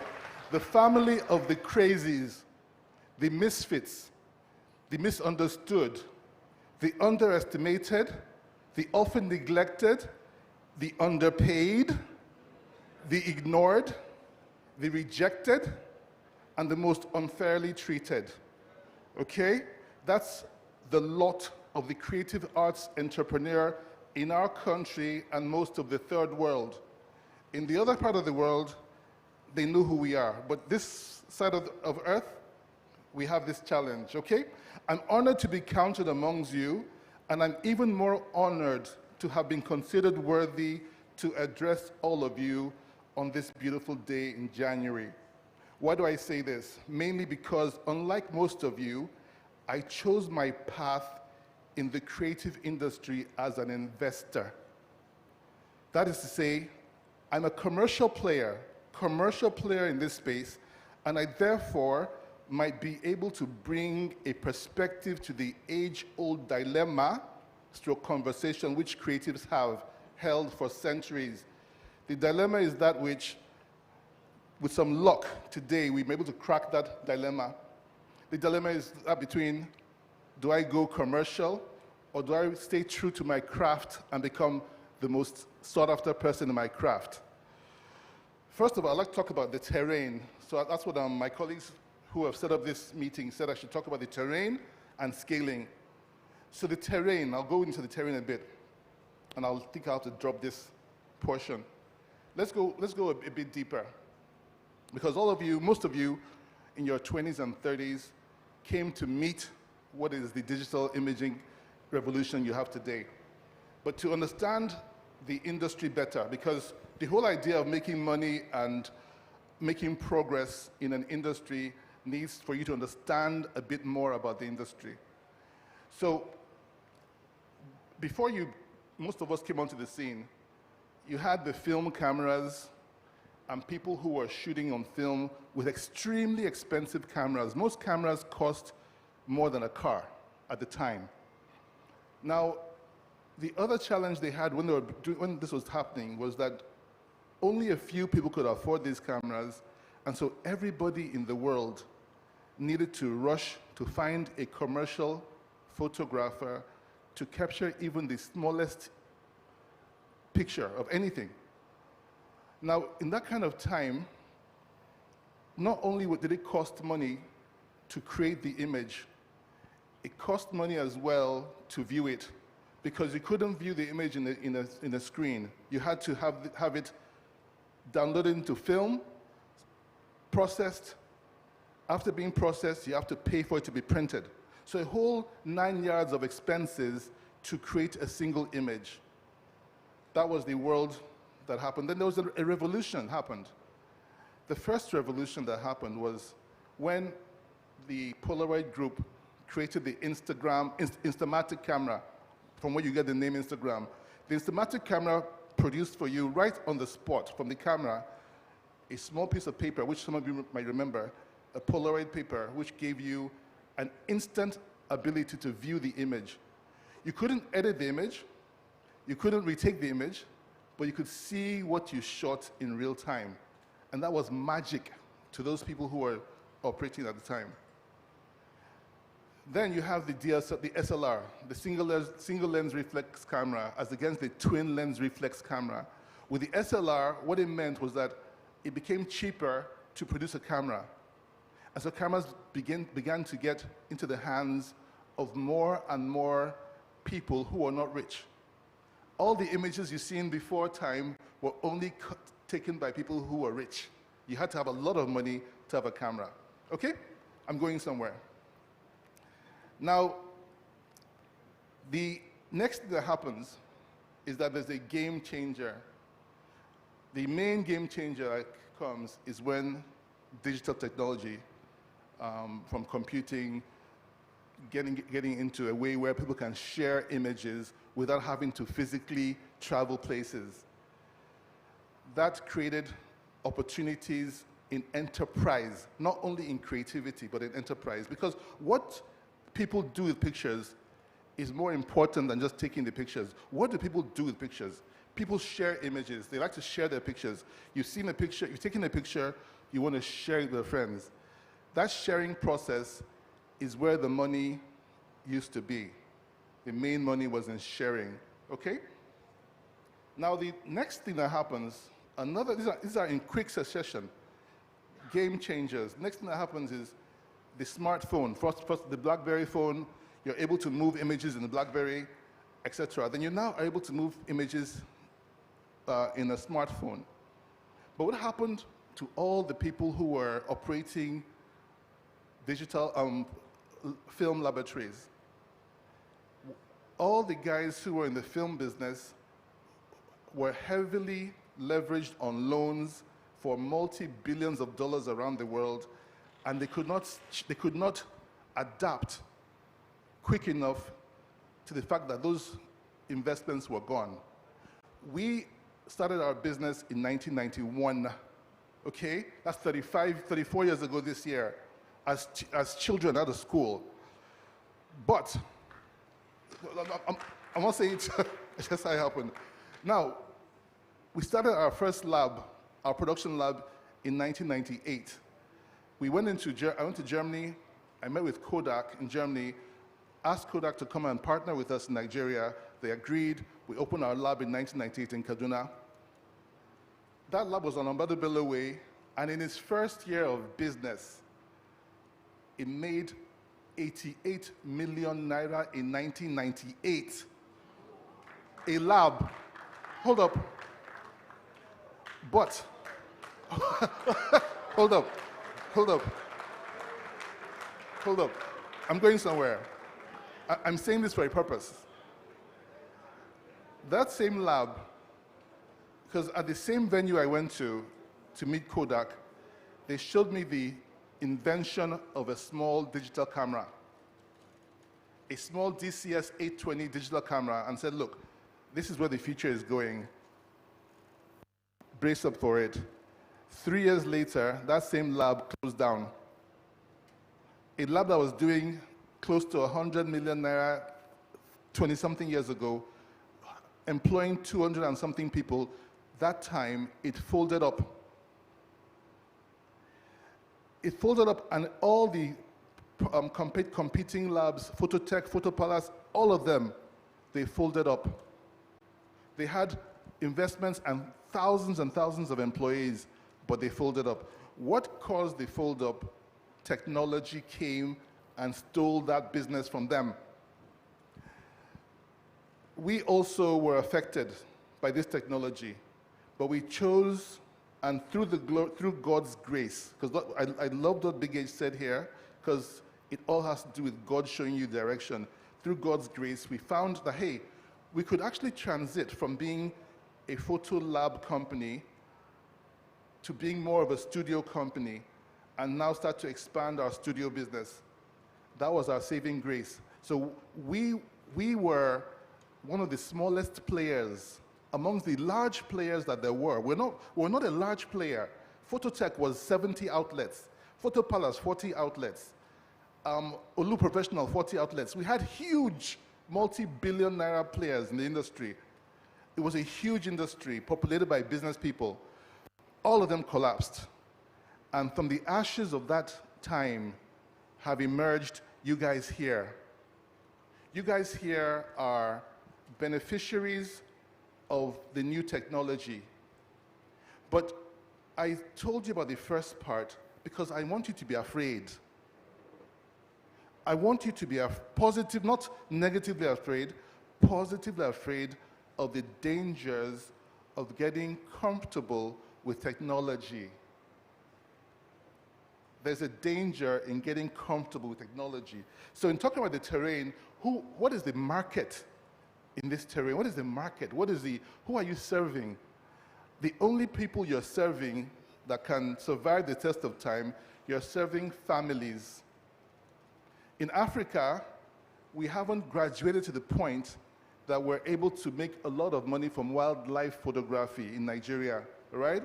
Wildlife photography, nature photography, they're lovely, exotic things to do, but you will die of hunger in Nigeria if that's what you focus on. Okay, I'm being very frank with you. So the money is in family photography, right? And family photography covers the whole 9 yards from birth to exit. That is family photography, okay? Now, we found that in the early times, I'll still come down because this stage is scary for people my weight. If I was a Lekpa, I wouldn't be afraid. Okay, so in family photography, over time, like I said, in the days of manual photography, every family member, you wear something nice, you call a photographer. You have a birthday, you call a photographer. Your friends come to visit, you call a photographer. So there's a lot of money being made by photographers. But today, people are using their cameras to capture what we call on-the-spot photography. Very few people call you to do on-the-spot photography because they can do it themselves for free. So if people can do on-the-spot photography for free, where is the money, what is the market left available for you guys, for us in photography? The market left on the terrain is event photography and documentary photography, official photography. From your passports to your promotions to your graduation, that's the official photo, that's compulsory photography. But the other photography that people pay for now, as you all know, but you maybe haven't looked at it this way, is in the proper family photography. birthday parties, events, etc. This is the market. Now, but what gave me a big scare about this market, again, is that I interact with photographers all the time, both those who are in our employment and people who we meet every day of the week. And as a commercial person, I am scared to death for you guys because I see something that, this is the meat of the matter. I see that most of you behave like a restaurant owner who has a restaurant and has customers come in and ask for white rice, and the person sells them white rice and watches them go with white rice. Someone comes to your restaurant, asks for some wraps of gari, and you happily package the wraps of gari, and you hand over the wraps of gari to the person and let the person go. If you're doing that, you're not in business. The whole idea is trying to take charge of the value chain. And there's a direct value chain that existed before, which was lost, but which you have to recover because you're putting money on the table for people to eat from, and you're not eating from that money. You cannot give people images without asking them, what print size do you want? What prints? You must make it part of your business to also offer products alongside your images. Giving people soft copies and thinking or sending them a portfolio by mail or something, you're giving them, it's like white rice. Because we don't come from a country where the images given to your client, if they're reproduced somewhere, you don't come from a country where you can sue the reproducers or people who are making money from it. So a whole army of people are making money off your intellectual property, and you're not even trying to get involved in that game. And that's where the money is. That's where the real money is, beyond that immediate moment. I read up an article that says to us 1.43 trillion images are captured in 2020. And in 2024, it's more like 2 trillion images captured around the world. 2 trillion images. And in those 2 trillion images, 7% were captured by DSLRs in 2020. In 2024, it's more like 4% captured by DSLRs. So that means 4% of 2 trillion is you're still talking about billions of images. So in the time when photography was analog, where 5 billion pictures are being taken, more pictures are being taken now, thousands of times more, and therefore there are opportunities galore, which is being lost by most third world photographers who are comfortable selling themselves short. Okay?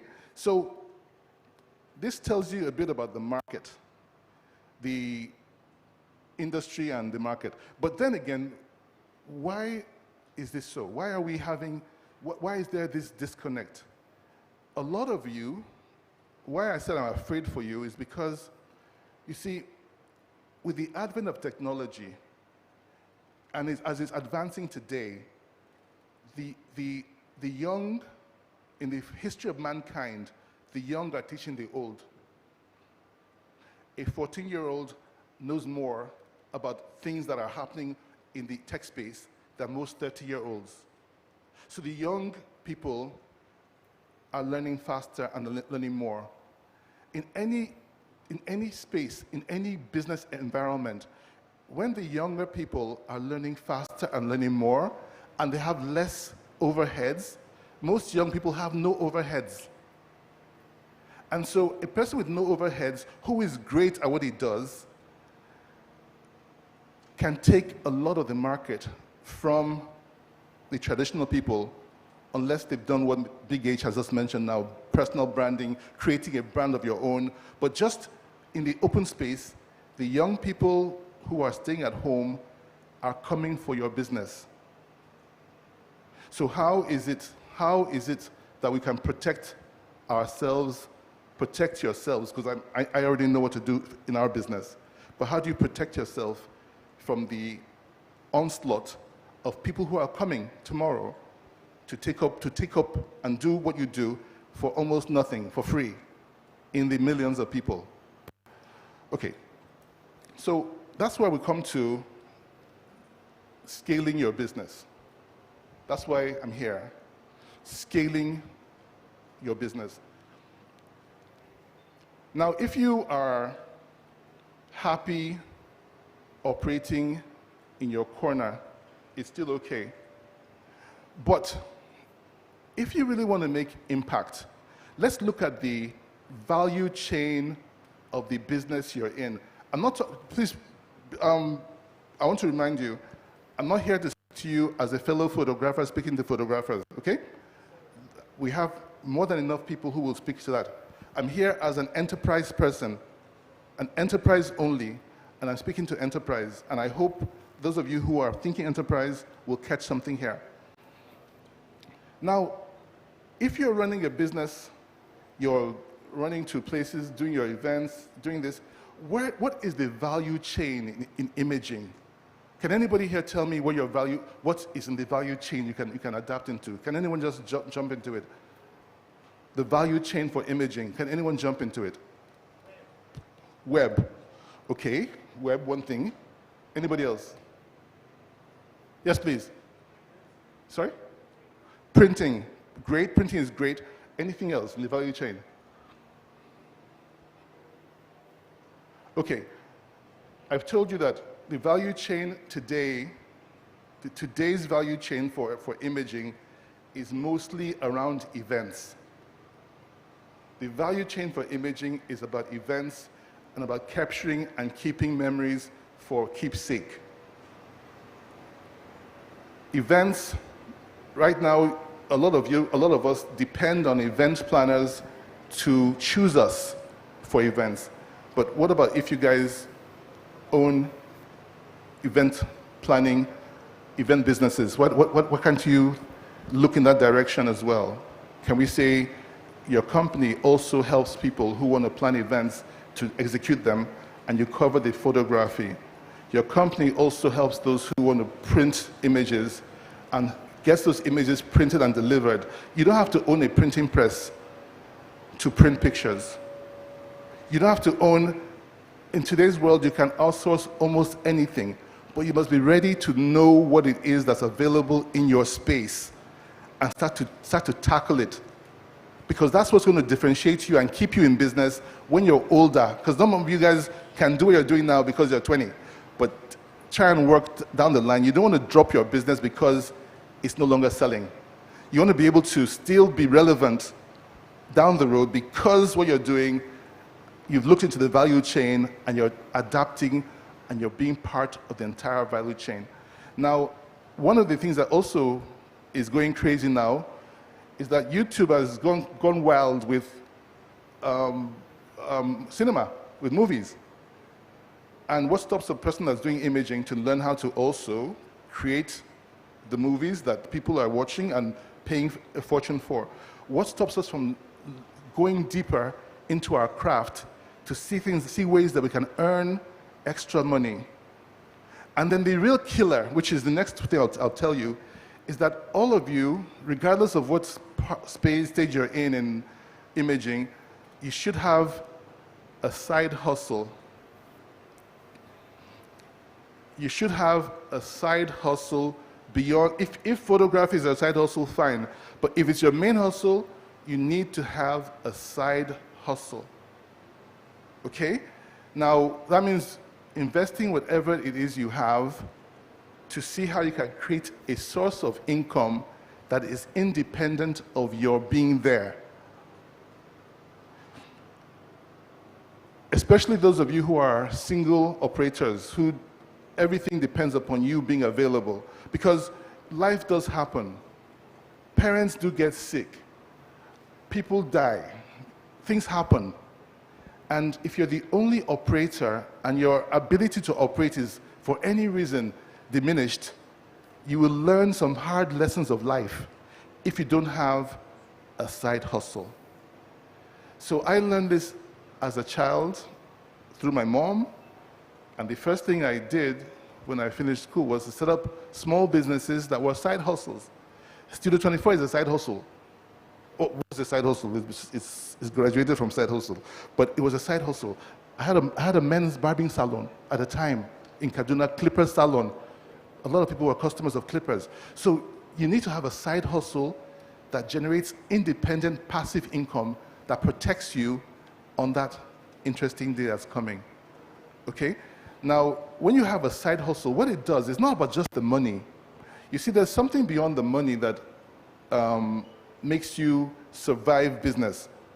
And if someone can tell you, if someone can sit here and tell you, we've been in business for 34 years as a studio and 36 years as a company, I should know a thing or two about how to keep a business running. You must have a side hustle, and the protection point for the side hustle is not just the money it gives you. You see, you have, beyond the craft you do, there's a psychology there. Your mind is looking at what you do, and your mind is telling you things. Sometimes your mind says, look, I'm in trouble. I don't know how to pay my rent. And your whole mindset and your whole personality goes around your rent. Oh, my mom is sick. I can't pay her. Everything just goes around this. And when you don't have jobs coming, it starts to play with your self-confidence and your mental health.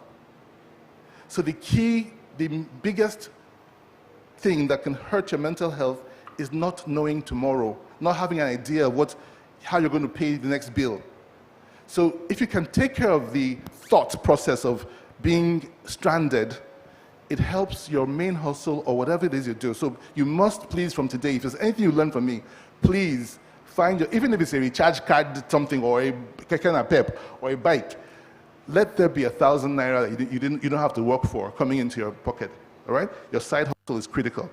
I'll go to the next point before I leave. No, I'm still with you. Now, beyond your side hustle,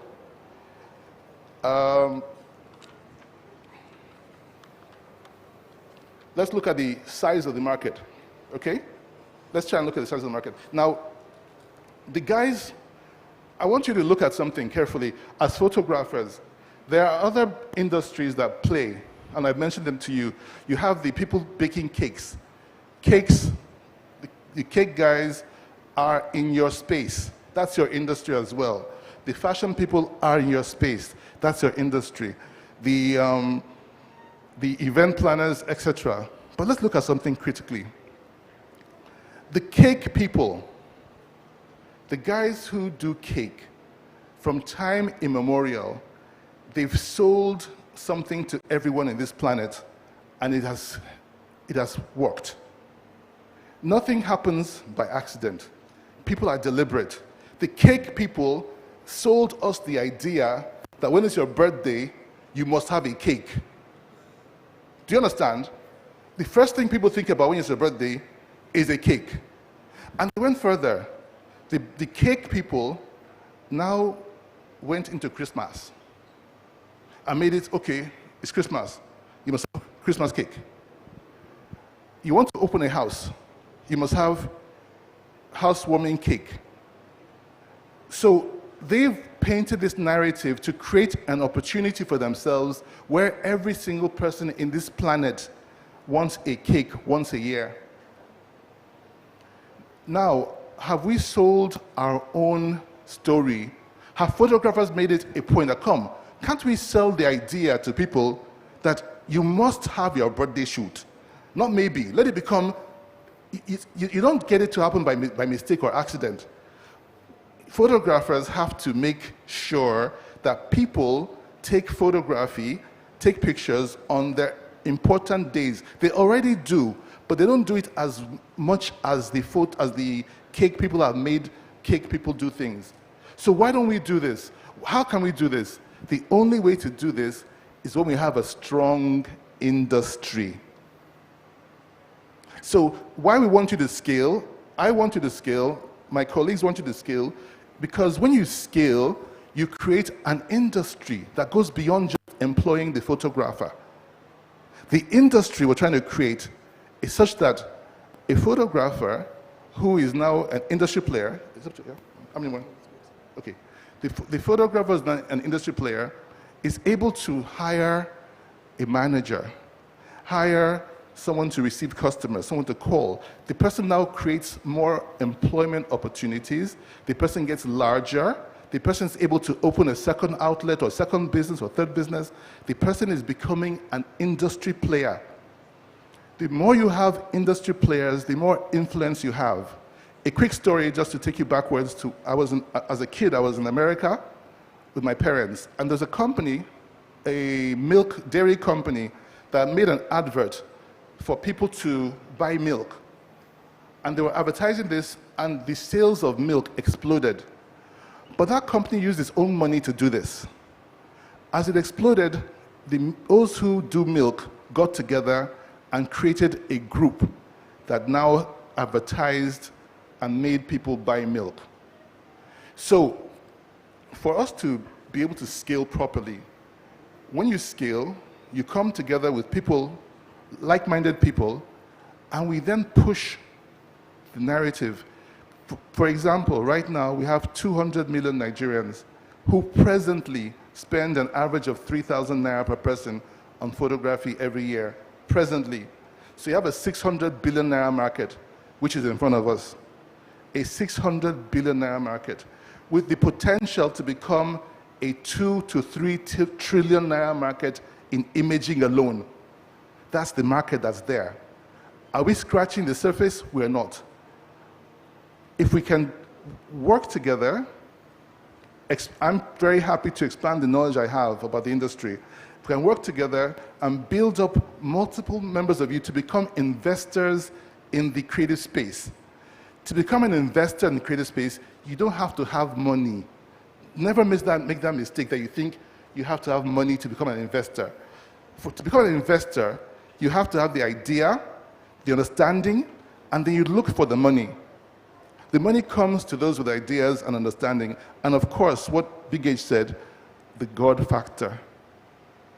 Okay? Now, apart from the hat I'm wearing today, about to close, I took up a volunteer job in 2021. I'm the Director General of the Nigerian Association of Small-Scale Industrialists. Now, the Nigerian Association of Small-Scale Industrialists helps small players, small enterprises, medium enterprises to scale up, helps with advocacy in the right places, and also helps with money. So today, right now, we have from the federal government 75 billion naira being shared to MSMEs today, now. It's happening now. So I'd encourage you, if you are a small player and you want to grow your business, you want to expand your business and scale it up, I encourage you to reach out to us, apply for the loans as soon as possible, because we have a deadline of first week of February to disburse this money. All right, I hope you got that. Anybody needs any questions before I leave? Yes, please. Quickly, just before I have 2 minutes. Yes.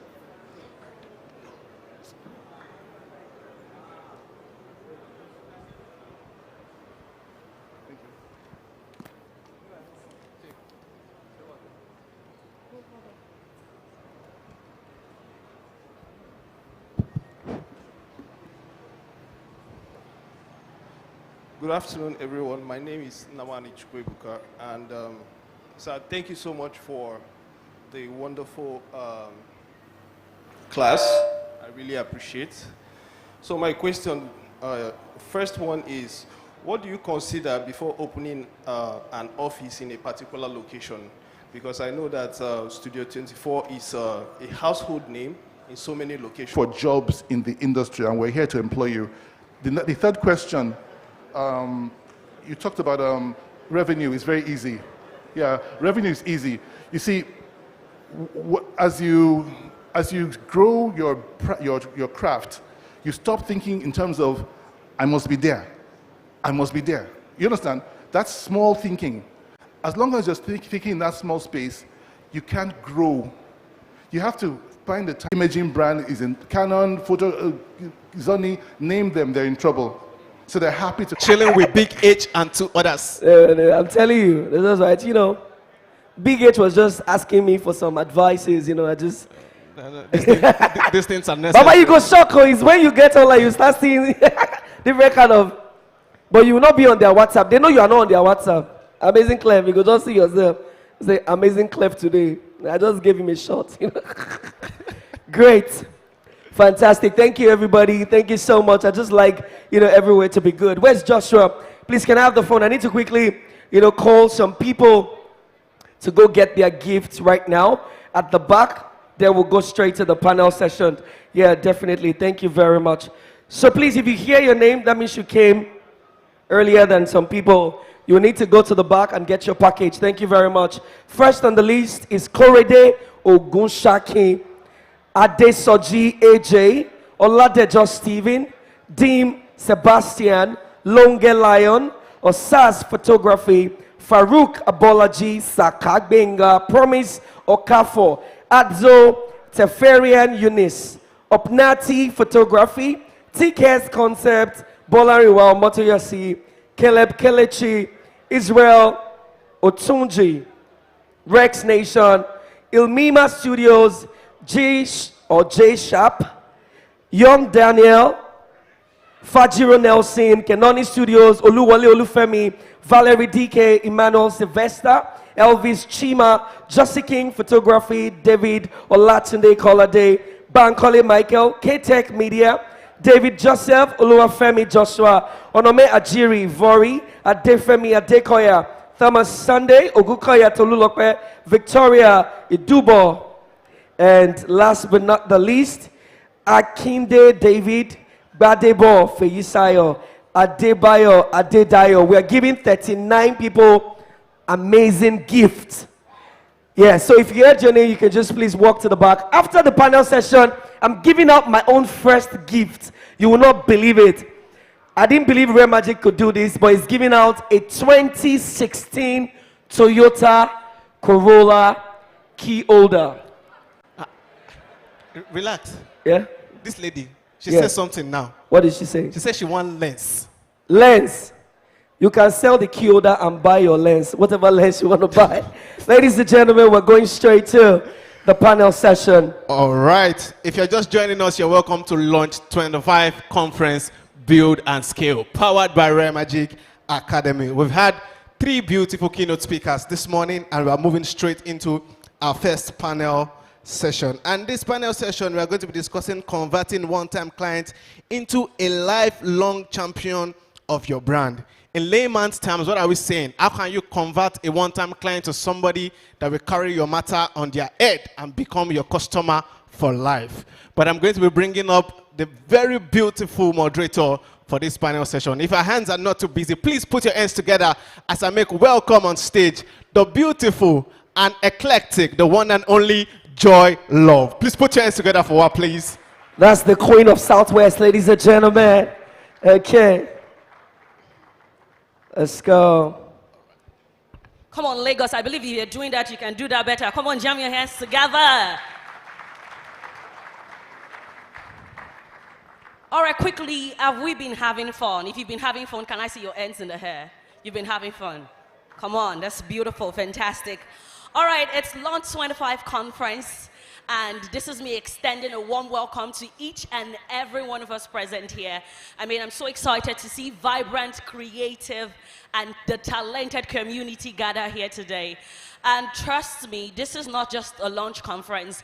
It's also a celebration of creativity. It's also a platform for knowledge sharing and also a catalyst for growth. My name is Joy Love, and I am so excited to be a part of the host team today with the incredible MC Relax and Wale Daniels. I'm so excited to be here. All right, Lagos, we're going to be having a great time right now. We're going to have the panel session, and of course, I'm humbly your moderator. But join me as I also make welcome 2 amazing personalities who is going to be joining me in the panel session, all right? So I would first off take my seat as the moderator, and we're going to be doing this together. All right, Ladies and gentlemen, you're going to join me as I make welcome. He calls himself a king, and trust me, is a king that stands before kings. And trust me, he's a king in photography. And trust me, in almost every aspect. I met with him once at Launch25 Good Conference in Ibadan. And once again, I'm meeting with the most amazing, Yemi Kings. Please jam your hands together as I make welcome Yemi Kings. You're going to keep jamming your hands together as he comes up to the stage. I mean, if it's for this outfit alone, I beg, may you jam your hands together. All right. Thank you so much, Yemi Kings. All right, I call this one the most amazing one. I mean, if it's not excellent, it is not amazing, Clef. And it's somebody who has made a mark in the industry. And right now, ladies and gentlemen, you're going to join me as I make welcome the timeless, ageless, amazing Clef. I mean, if you believe his works are amazing, you're going to do better. Come on. All right, amazing Clef, over here. All right, nice to meet you. Okay, today we're going to be talking about something really important. I mean, we can't talk about money making without talking about our clients and our customers. And today we're going to be talking about how we can build that fantastic relationship between your clients and you as a photographer or a videographer. And we're going to start with a saying from one of the really, really popular writers. Let's talk about it is a customer that will invite another customer. And today we are going to be building a fantastic relationship and talking about how we can build that amazing relationship in your brand. So I'm going to be starting with the Yemi Kings. And the first question is, how can you make your clients be your biggest fan? Straightforward question. Make them like you now. Thank you so much for having me, Joy. Please, can we give a big shout out to Rare Magic for this amazing. I mean, seeing every single person here is just mind blowing. Thank you for having me. So, how do you convert clients to becoming your number one fan? Yes. I think I was having a conversation with Amazing at the back, and what we were talking about is. What happened? Okay. All right. So I know we want to capture all these moments, but can we also please make sure people are getting the best of it? Thank you. All right, thank you. And the conversation was about two things. And that's one of the beauty of platforms like this, where we get to talk sincerely. And a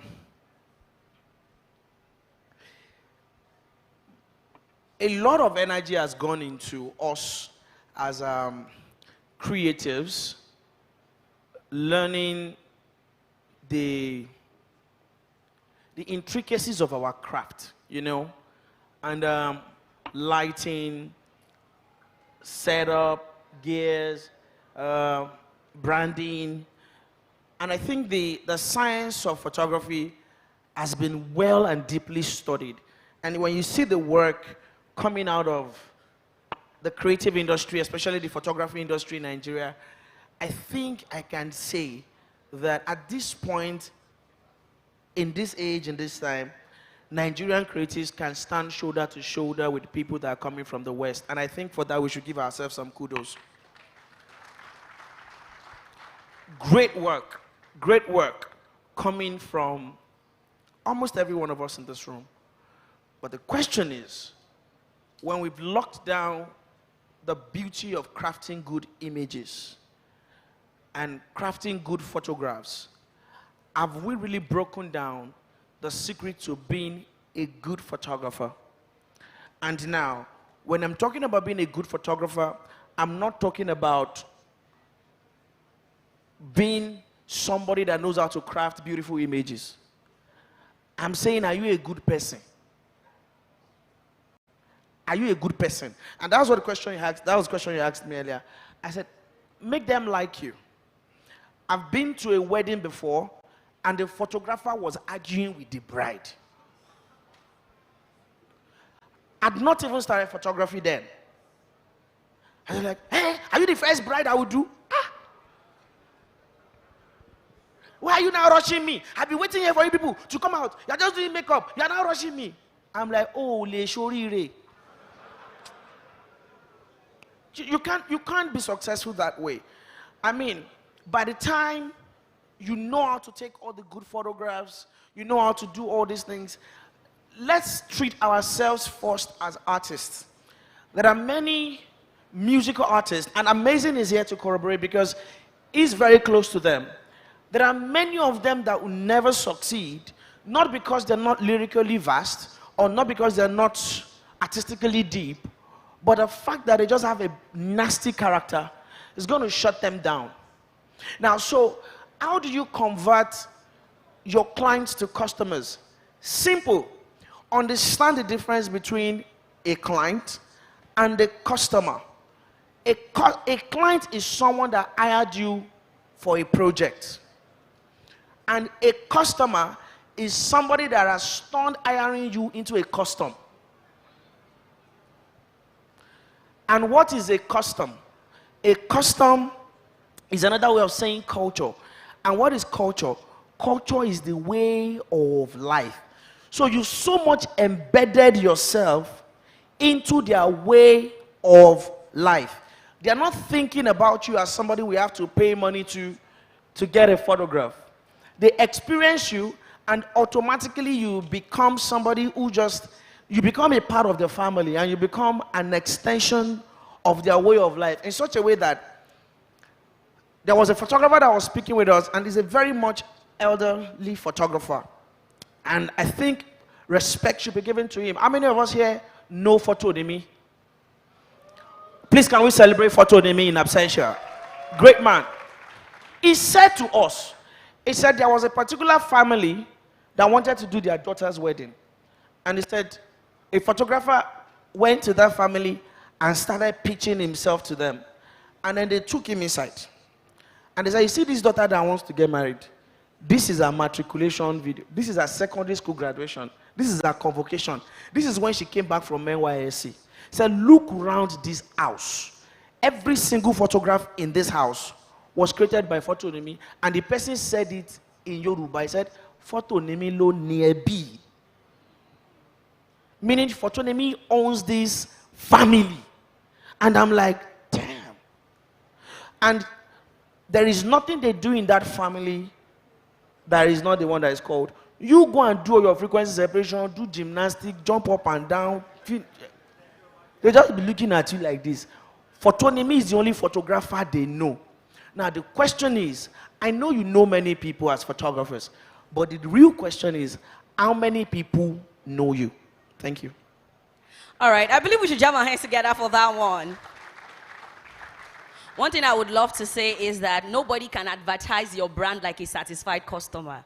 They will package the brand for you more than you can ever think of. On your yati. If you hear on your yati, just know your brand is top notch. Anyway, so the next question is for Amazing Clef. And I'm going to be asking you about a specific moment that you knew the significance of building an amazing client relationship. This could be bad and this could be good, right? I mean, there are bad experiences as well. I mean, you could touch on that as well and talk about that one point that made you understand the significance of building an amazing client relationship.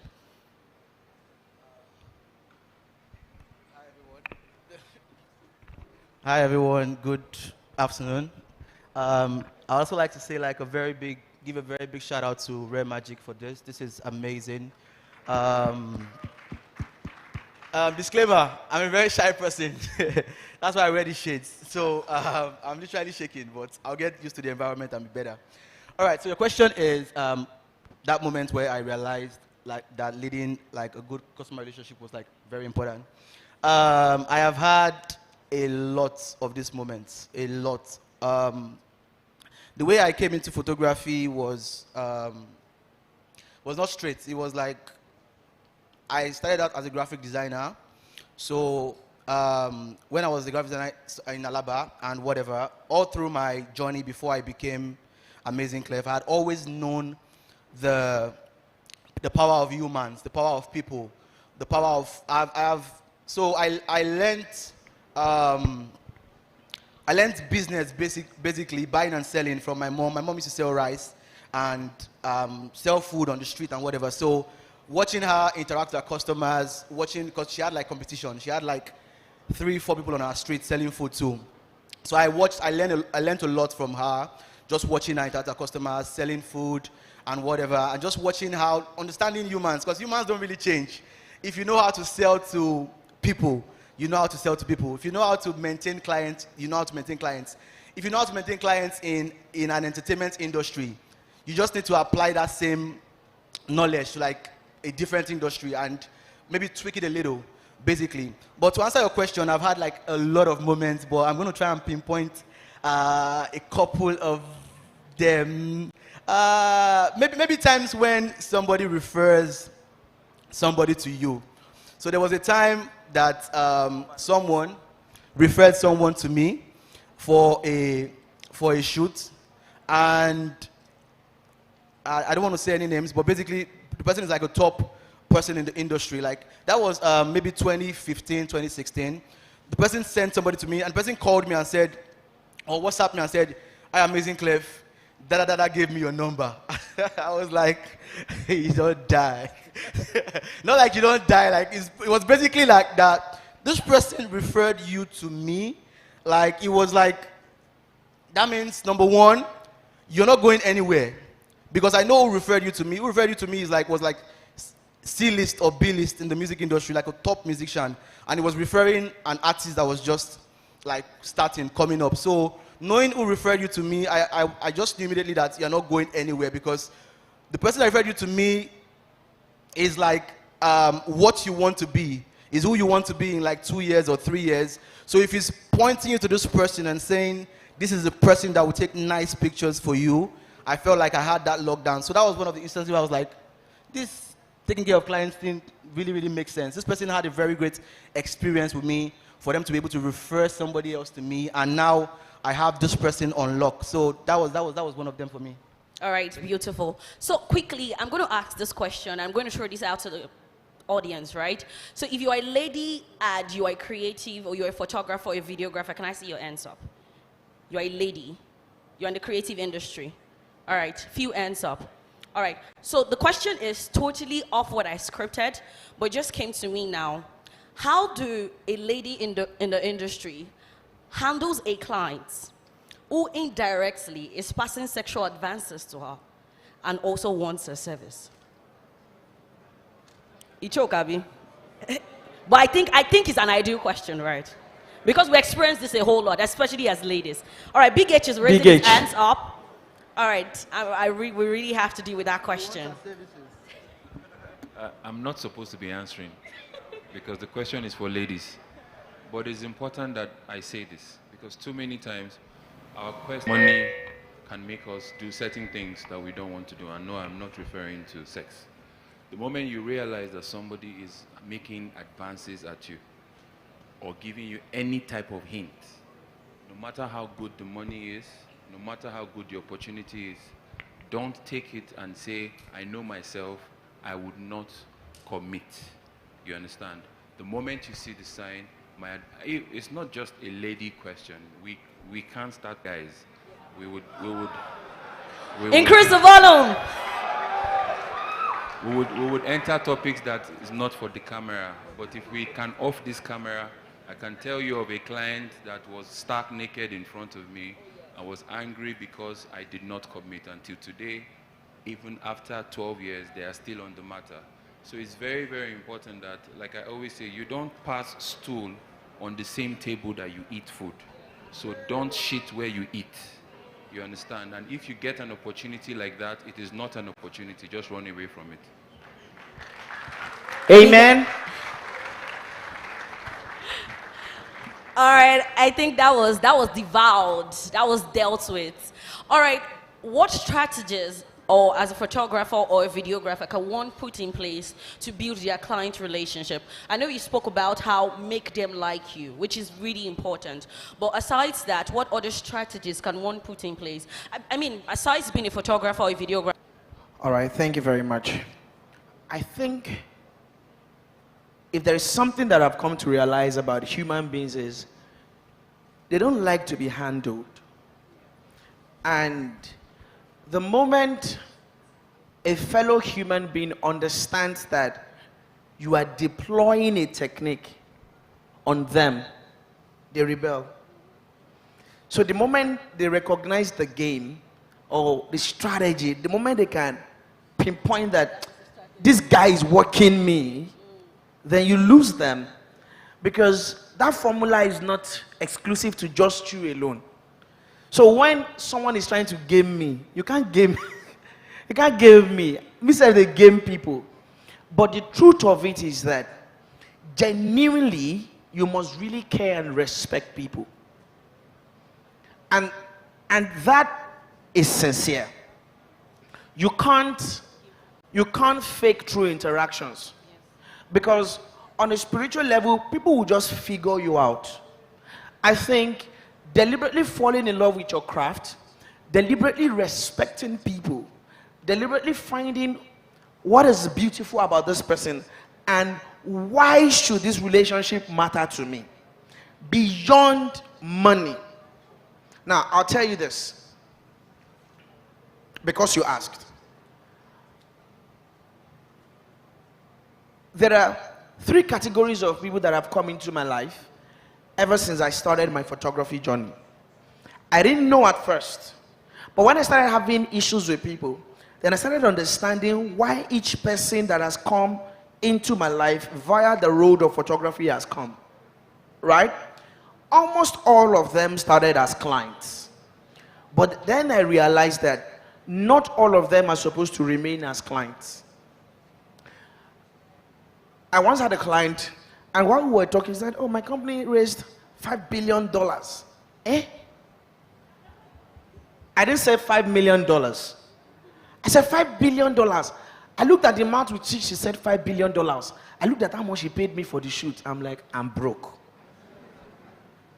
But then, I collected my money 100%.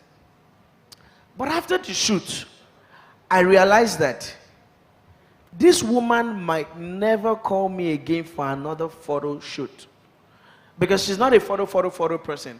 She's a business. Let's make the money. She was compelled to do the photo shoot.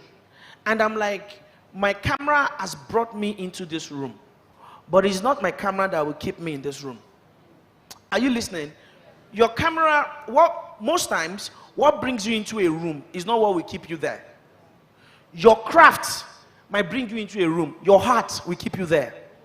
So don't look at people as money all the time. Recognize what people are. Many of us just look at clients as cash cows that you make them for that particular transaction and you trash them away like used bottles. And you have just missed out on a major influence in your life. So I look at someone, and let me tell you this. I don't have the kind of money that Big H has.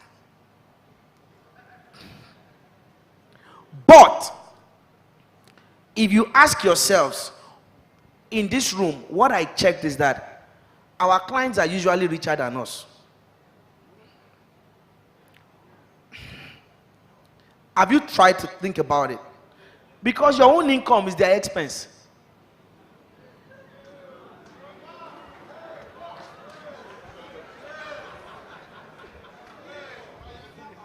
So don't feel too big. I'll tell you this. I went for a particular photo shoot and they said the director of one particular big bank in Nigeria is retiring. And our team said, what can we do to honor Madame and show her that she really has done well? They thought of many things. They said, you know what? Let's book her a Yemi King's photo session. And everybody agreed. So they reached out to me. I spoke all my English. This is what we charged. They paid for our premium. So I gathered my team, 4 guys, makeup artist, hairstylist, you know when you want to do again for premium clients. So we got to the house, one very coded place in Lekki 1. And when we entered, we set up, bought new equipment for camera joints, just because of that shoot. And then when we got there, we started setting up. We did everything. We were ready for the woman. The woman finished her makeup. And she was just looking at us as we were doing piam, piam, piam, piam, piam, piam, piam. And then she called me. She said, what did you study? I said, Ma, I studied psychology from the Presidential Bafemi University. He said, that's good. And he said, she has the hairstylist. That one said he studied clinical electrical engineering from one university. Asked every single one of us in the room. All of us studied something. Including my friend that came to do attaché for the shoot that, you know when you help your friend and I'm shooting eye client. Come, let me show you what. Let's give you exposure. That one too is a graduate. So when we all stated what we studied in school, the woman just looked and said, wow, so how are you guys coping? Like, and she said, she looked at me and said, you're married, right? I said, yes, ma.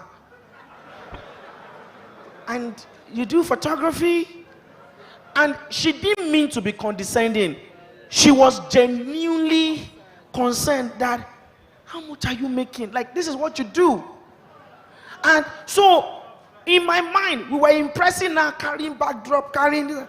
In her mind, she was just looking at us like,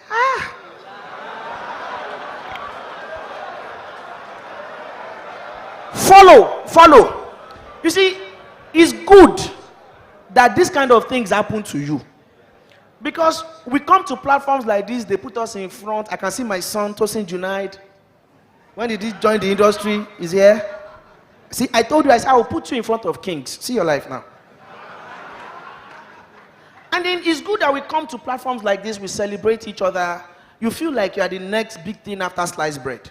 But when God wants to humble you, He puts you in a position where you realize that you have not just arrived, you have not departed. And by the time the woman started, she wanted to know our stories. Like she wanted to know, photo lenya, and so she looked at all of us. She was like, so you mean all of you, right? I mean, she was the director of a top bank that everybody knows. So you mean all of you are graduates? We were like, so the way we first said the first yes, it's different from the second yes. So when you say, the first time you're graduate, yes. The second one was like, yes. And I started looking at us, and the way she was looking at it, I know that look is the look I give my cleaner when she's scrubbing the studio floor. I'm like, and then when that happened, I'm just like, look, one man's peak is another man's base. Someone asked me and said, how do you stand in front of high-profile people and you don't lose composure? And I said, this is it. I respect myself. I respect them. And they said I should break it down. And I said, respecting myself is not comporting myself.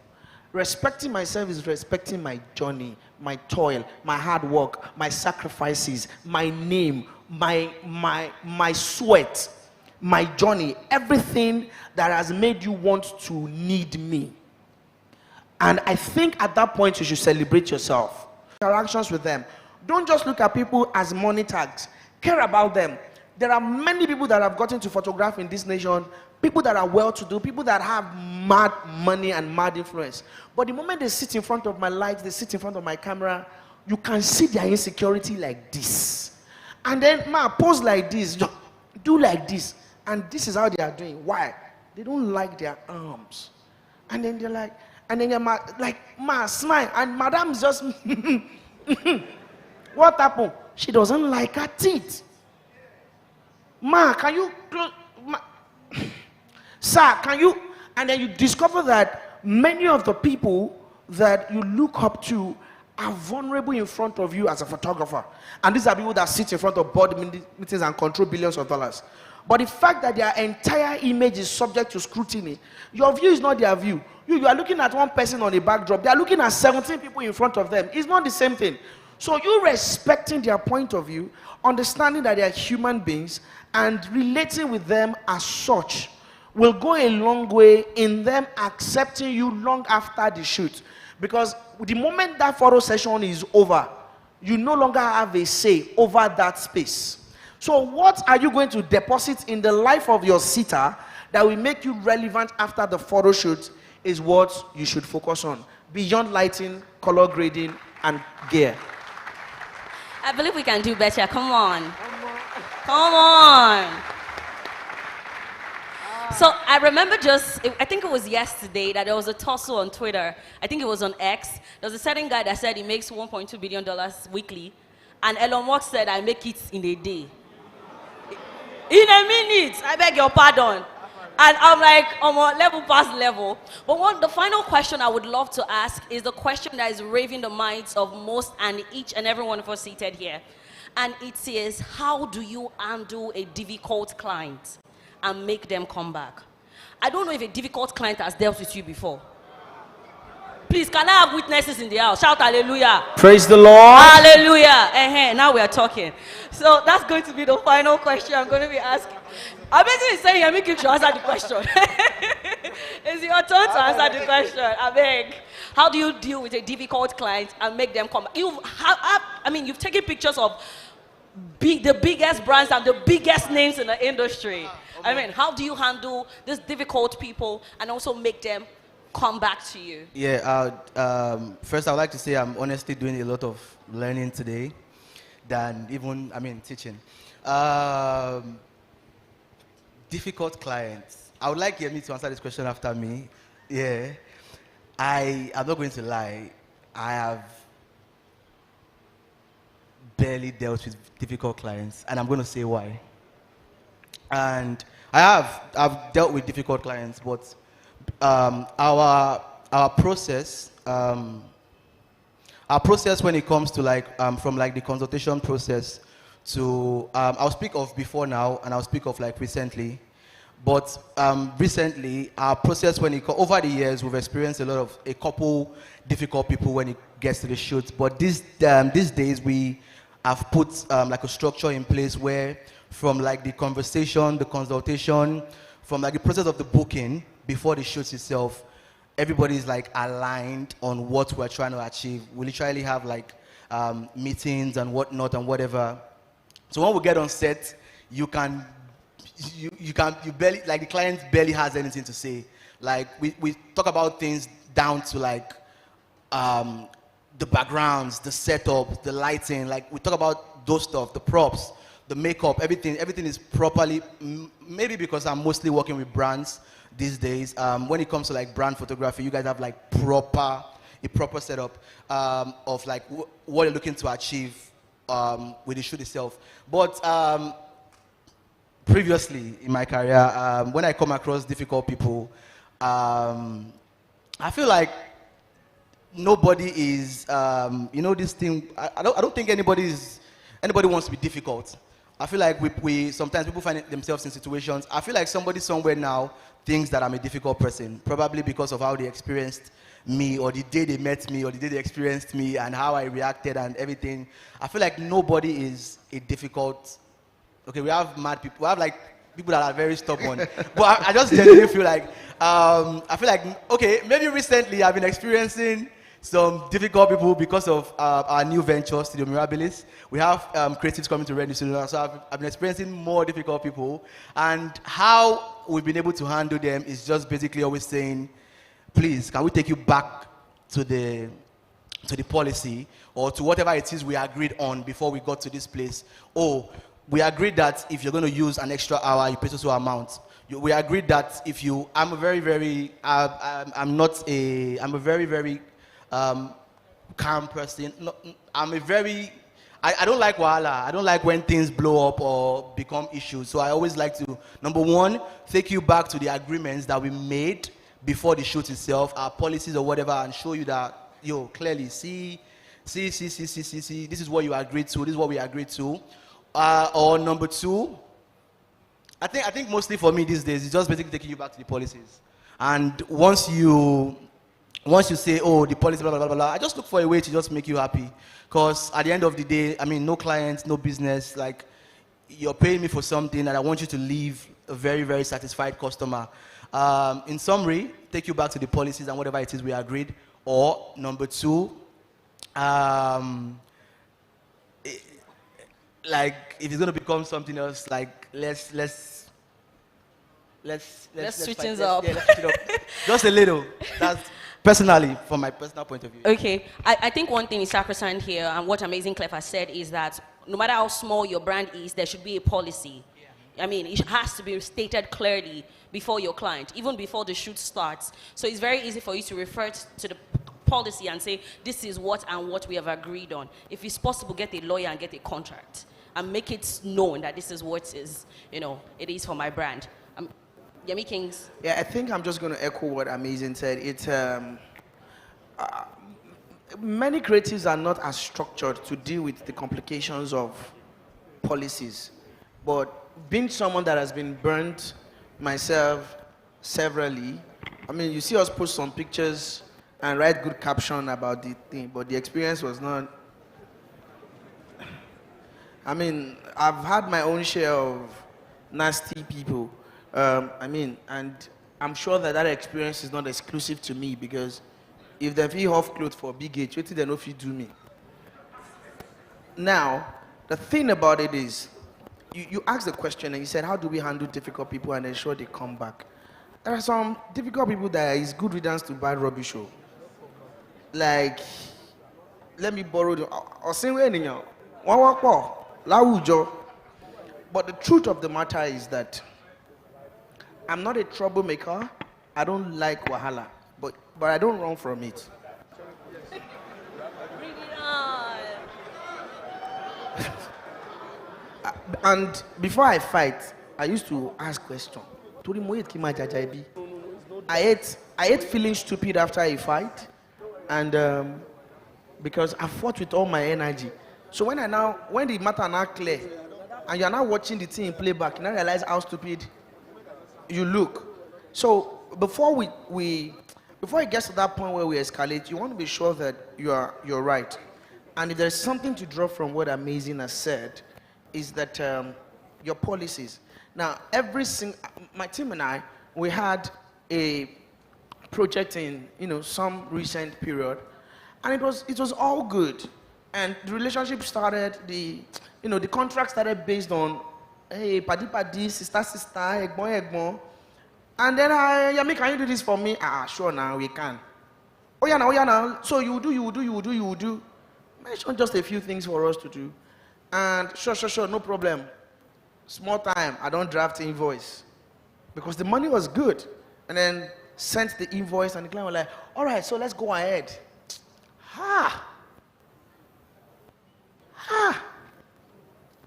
Yama Jemio. And let me tell you, not necessarily because this person is a bad person. And I'm saying this so that we can circle back to that point where you said, come back, right? So we just said, okay, so you want to do this, you want to do this, you want to do this, you want to do this. All right, we can do that for you. And I just wrote a very, very simple invoice. It's supposed to be a one-day event. So, Yemi, you're going to do this for us, you're going to do this for us, yes, sir, we will do it. And then we did the event too. And he said, what of that one thing you were supposed to deliver? I said, ma, we delivered it. No, they said you will deliver the head, the shoulder, the knee, the navel, the hip, the leg, the intestine, and the appendix. Ma, you say, pay. And when they started breaking down all the things that they just said randomly and said, oh, Yemi, you just document the morning. Okay, so let me break it down so that we can really relate. So Yemi, you just document the morning session and give us a reel about the morning session. I'm like, okay, man, that's cool. We'll do a reel about the morning session. And then we delivered an overview reel of the morning session. And they're like, no, Yemi, there has to be a reel of the speakers in the morning session. Oh yeah, editor. Cut reel of morning session. So, Yemi, the speakers' entrances are not there. Editor, oh yeah, cut entrances. Yemi, but the after interactions of the panel session is not there. And then, bro, one reel turned to 12. But because in the contract I said I'm going to deliver a detailed reel of the morning session. Should it be detailed? So, your contract, and that's what Amazing is saying. Break down every simple thing. Every problem or every challenge I've ever had with a client. See, if I open my notes for you, I have lessons from Mr. So shoot. Lessons from, And those lessons, I extract them and I turn them to policy. Your contract will protect you. So you don't just say, what has happened is that the problem you have with a client has shown a lapse in communication from your company to theirs. Most times is because you have not properly communicated and managed a particular expectation from the client. So you see that gap, you can go back and forth about it. Because if a client really wants to give you trouble, they will just find something that you did not cover in your contract. So like I said, you are not too small to have a contract. Now, Nigerians don't like contract because they're like, you have 50,000 contract. And it makes them feel as if you are already telling them, I'm going to mess you up and I'm going to protect myself. But the truth of the matter is, the client that will mess you up, we start the phone call with, hello, hi. They know the right time for face. So the relationship might start out well, but don't just take people's words for it. Have contracts, have policies that will protect you. And what that does is that, but don't craft your contract and policies in such a way that when the client is reading it, it's more like you're just protecting yourself, protecting yourself, protecting yourself. Let it be detailed that this is our own obligation to you as well. So let the contract protect the client and let it protect you. And I think with that, you will reduce drastically the number of madness that happens after the project or during the project. Now, how do you get them to come back? This particular client that I had issues with, this is not the first time I'm doing business with her, person to person. But the problem started when I dealt with her business to business. What that means is that it's not every client that remains a client. There are some people that and I looked at it and I was like, after this project, I don't want to have anything to do with this individual anymore. I'm just going to just fashy and fashy. I tried my best to make sure that we ended on a good note. But the last meeting I had with this particular client ended with, get out of my office!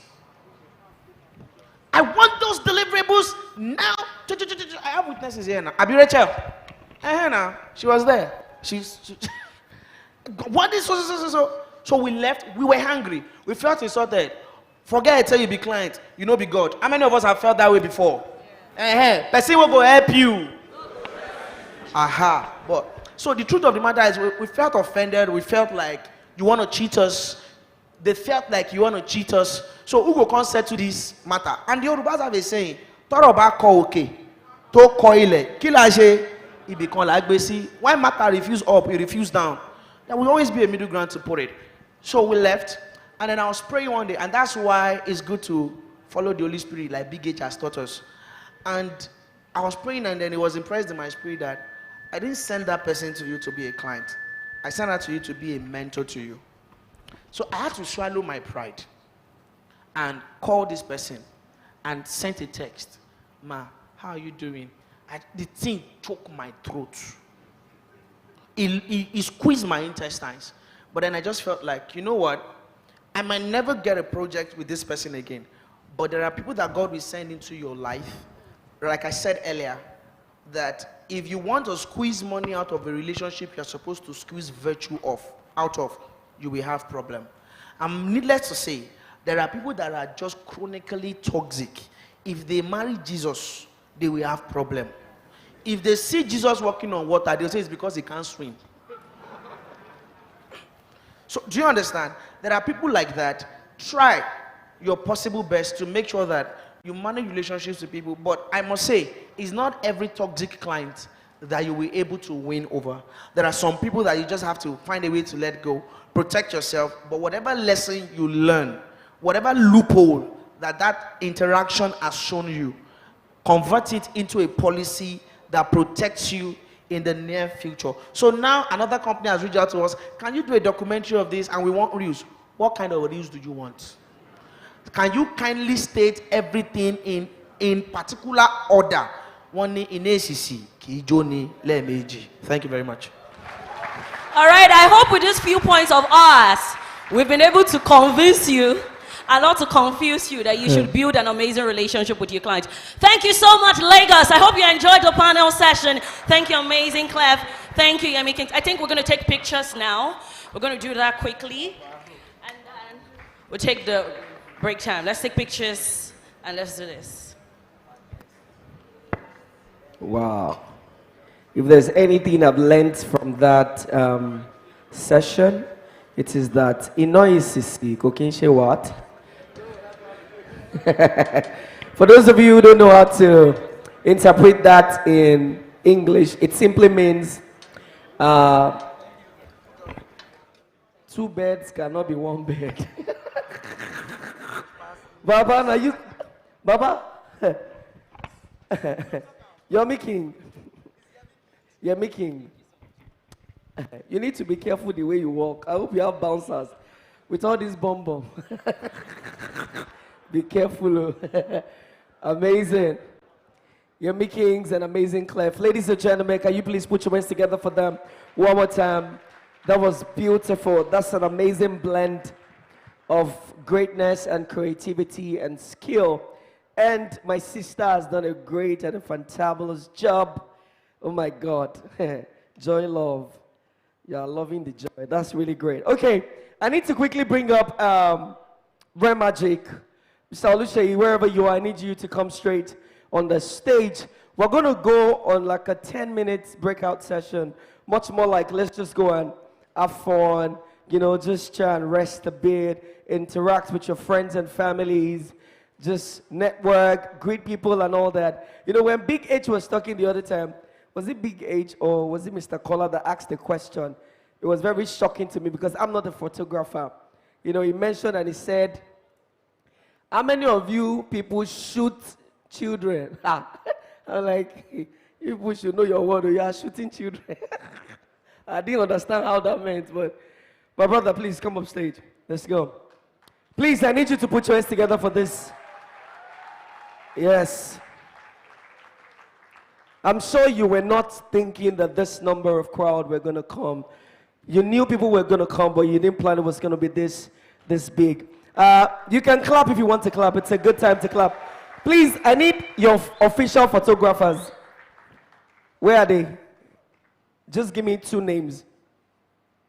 My official photographers? Yeah. Sheon. Sheon, where's Sheon? Where's Sheon? Is this Sheon? Sheon, you don't have a Sheon. Okay, Sheon, please come here. Come up stage. I need one more person. So please, we're breaking out right now. We usually do it at our own concerts. We do it when we're shutting down O2 Arena and the likes. We travel everywhere to do this. But you are our own 001. This is amazing. Today's your day. So you're going to stand here like this, and then you're going to face me. You'll just face me. Great. So at this point in time, I'm not stressing the leaders in front, but please, every one of you, the people that like to switch off lights, this is a good time to do that. If you have a phone, I think you should just please bring out your phone, and I need you to put out your touch light. So whether you're using Samsung, Infinix, Injo, Alcatel, Oppo, Okpa, Siemens, Sony Ericsson, Sagems, and the ones we cannot mention, iPhone 1 to 68, just bring out your phones and let's see the touchlight. Everybody, I need lots of touchlight flashing right now. I need a lot of touchlight right now. This is not enough for me. Yeah, this is beautiful. I need a lot. All right, so we're going to be doing it to the left, to the right. Let's go to the left. All right, so I need all the pictures to go right now. Baba, you go come stand like say you shut down O2 Arena. Let's go. So you're going to picture him with the people. Let's hey, when I get older, I will be stronger. They call me freedom, just like a waving. Hey, Big H. Oh my God. I hope somebody is doing this video. Oh my God. Oh my God. This is important. I need this video. Oh my God. This is great. This is great. Guys, I love what I'm saying. DJ, can you play me music? Let's go. Let's make it memorable. Baba, move to the middle. Yeah, this is great. Okay. DJ, give me a song. Okay, you need him to step down. Okay, great. Okay, yes, this is good. Come forward. Everybody make some noise! Can I hear you say Launch 2025? Yes, yes, yes. Thank you. Hey, DJ, bring it out, bring it out, bring it out. Yes. Everybody, thank you so much. This is not the end of the conference, but I just needed us to quickly do that. We're going on a breakout session quickly. We're doing, Baba, I didn't know you could do stunts like that too. Big H. Wow. A lot happens when joy is in the house. That's great. Wow. I only thought it was portable that could fly everywhere. I didn't know you had the skills to jump like that. C3, you used to be a dancer now in your former life. Of you.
She playing hard to get, so I'm keeping the same energy. So, Hey, Boluwa, my darling. Good to see you. okay. Okay. Launch 2025.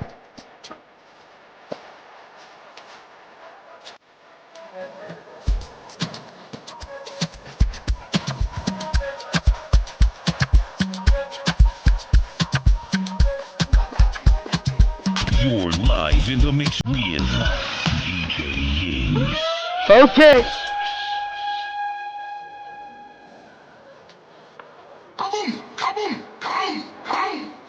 Everybody, we have just 5 minutes more.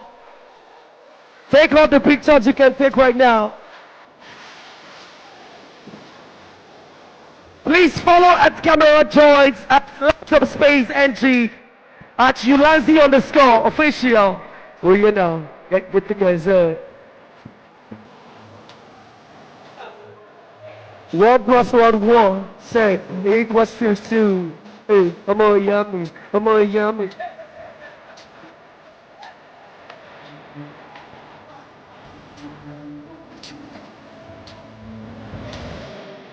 Please follow at Remagic Academy, the organizers.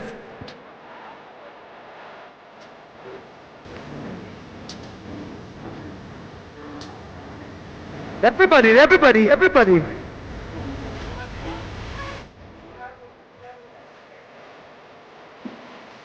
Okay.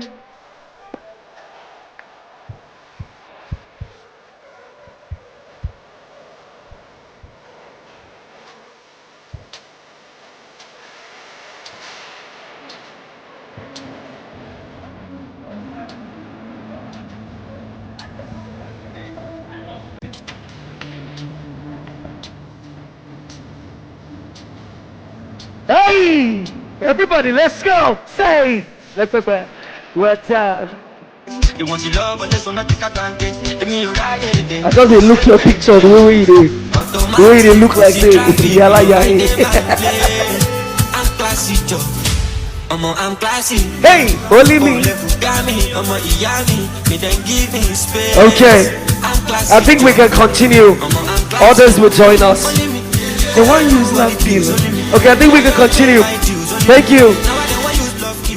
Thank you, DJ. Now, I'm going to bring up the convener of today's program. After he's done with that, then I and Joy Love, we're going to come back and do the raffle draw. So please, if you're not on your seat, when they pick your number, that is not on me. I begged you guys to come to your seat. We're going to be doing a quick speech by the convener, after which we'll come up and then we'll go straight to the raffle part of the program. So quickly, I need to bring up the convener of today's beautiful conference, the Build and Scale Launch 25 Conference. One more time, I know you've done this over and over again, but please, can you please help me put your hands together for the president and the brain behind Red Magic Oluseyi. A round of applause as it comes out. Thank you so much. Somebody ahead is already coming. Thank you.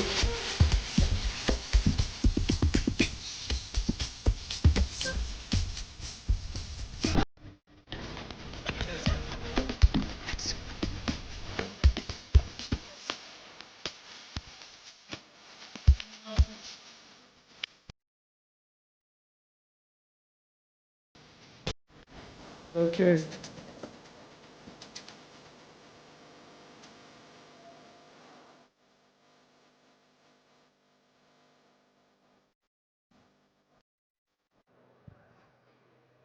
Good afternoon, everyone. Thank you again for being here today. Can we give each other a round of applause again? It feels amazing, it's surreal, and I really can't believe what's happening today, but I'm grateful. And most importantly, I have to mention this. This is not a party. You know, it's a conference where we have to immerse ourselves in knowledge, ideas, you know, that can shape your businesses, as photographers, and also as creatives. I'm not giving any major speech today because we have amazing people on ground to talk to you guys. We still have Emmanuel Noeleke. We have Adewale Gold of C3 Pictures. We have Truth Weddings. We still have Ola of Lagos. You know, and amazing people coming on stage. So I won't be taking too much of your time. I just want to say this. Stay and learn. And don't get too excited with any form of paparazzi or anything like that. Write things down. You know, the whole point of putting this event together is for us to be impacted. That's the whole point. So write things down and take it home and study them, meditate on them, and find ways to apply them to your business. I want you to know this. You are a businessman first before you are a photographer. The photography is just the product. You are a businessman first. If you do not understand that and you're just focused on mastering your craft, you will just be running your race on a limbo. Our amazing speakers like Big H has already emphasized this. Mr. Infai Oputa has already emphasized this. You are a businessman first. You have to learn the business side of things. So everything that has been said on this stage so far and the things that will be said after is important that you write them down. I'm emphasizing this because I know that is how it will work. If you expect to remember everything now, you won't. I can guarantee that. I expect you to write them down. Before I leave this stage, I want to give you guys 3 important keys. I don't have a speech like I said, but you know I always love to give something. I cannot just come here without sharing something for 30 seconds. 3 important keys that I believe can explode your business. Fortunately for me, our speakers have shared some things around that, but I still have to give you these keys for the sake of emphasis, because you must know that only 1% of photographers are actually building their businesses. Only 1%. We are in a saturated industry, but we are still in an industry with a lot of opportunity. The reason we have so much opportunity is because a lot of us are not building businesses. We are just so obsessed with just growing our Instagram followers, and that's all. But if you can change your perspective to a point where you are beginning to build your business from the place of building and ultimately scaling, you can build a sustainable business that can even outlive you after you've left. These are the 3 keys. The first key is this: scale beyond yourself. Scale beyond yourself. Do not build your business around yourself alone. It doesn't work. A lot of you guys know I'm a wedding photographer. I'm a very busy wedding photographer. Very busy at that.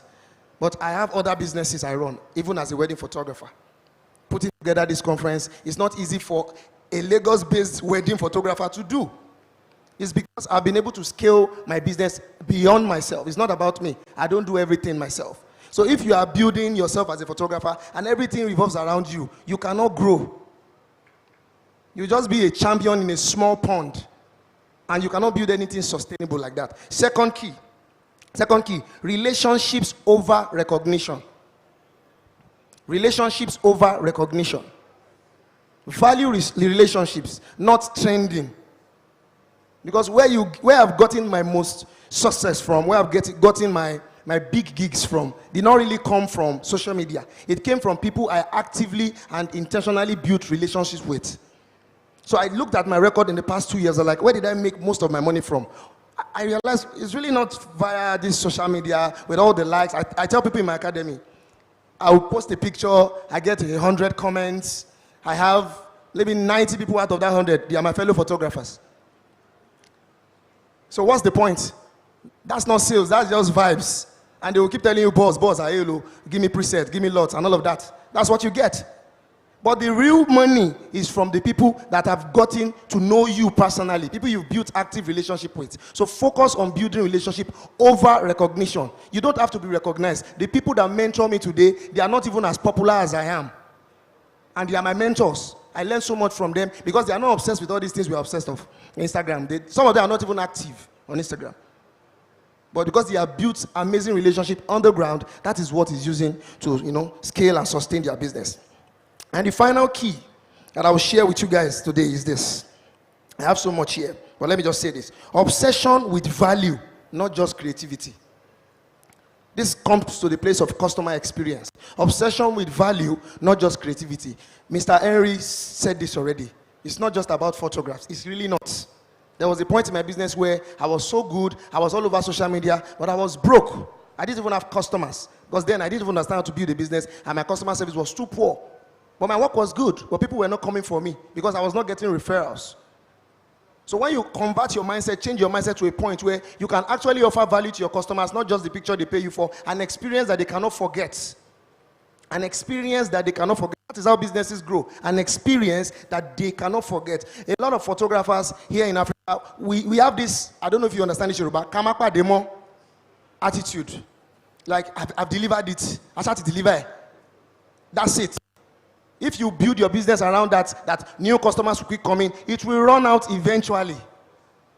It will run out. You have to build relationships that last. And the only way to do that is to offer value to your customers. So as I round up, I have a gift for you guys. I wrote a book, and I want to give it to you guys for free.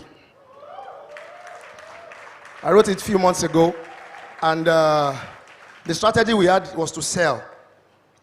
Media, please, there's a QR code in the list of pictures that was sent. So we plan to sell, but I said, nah.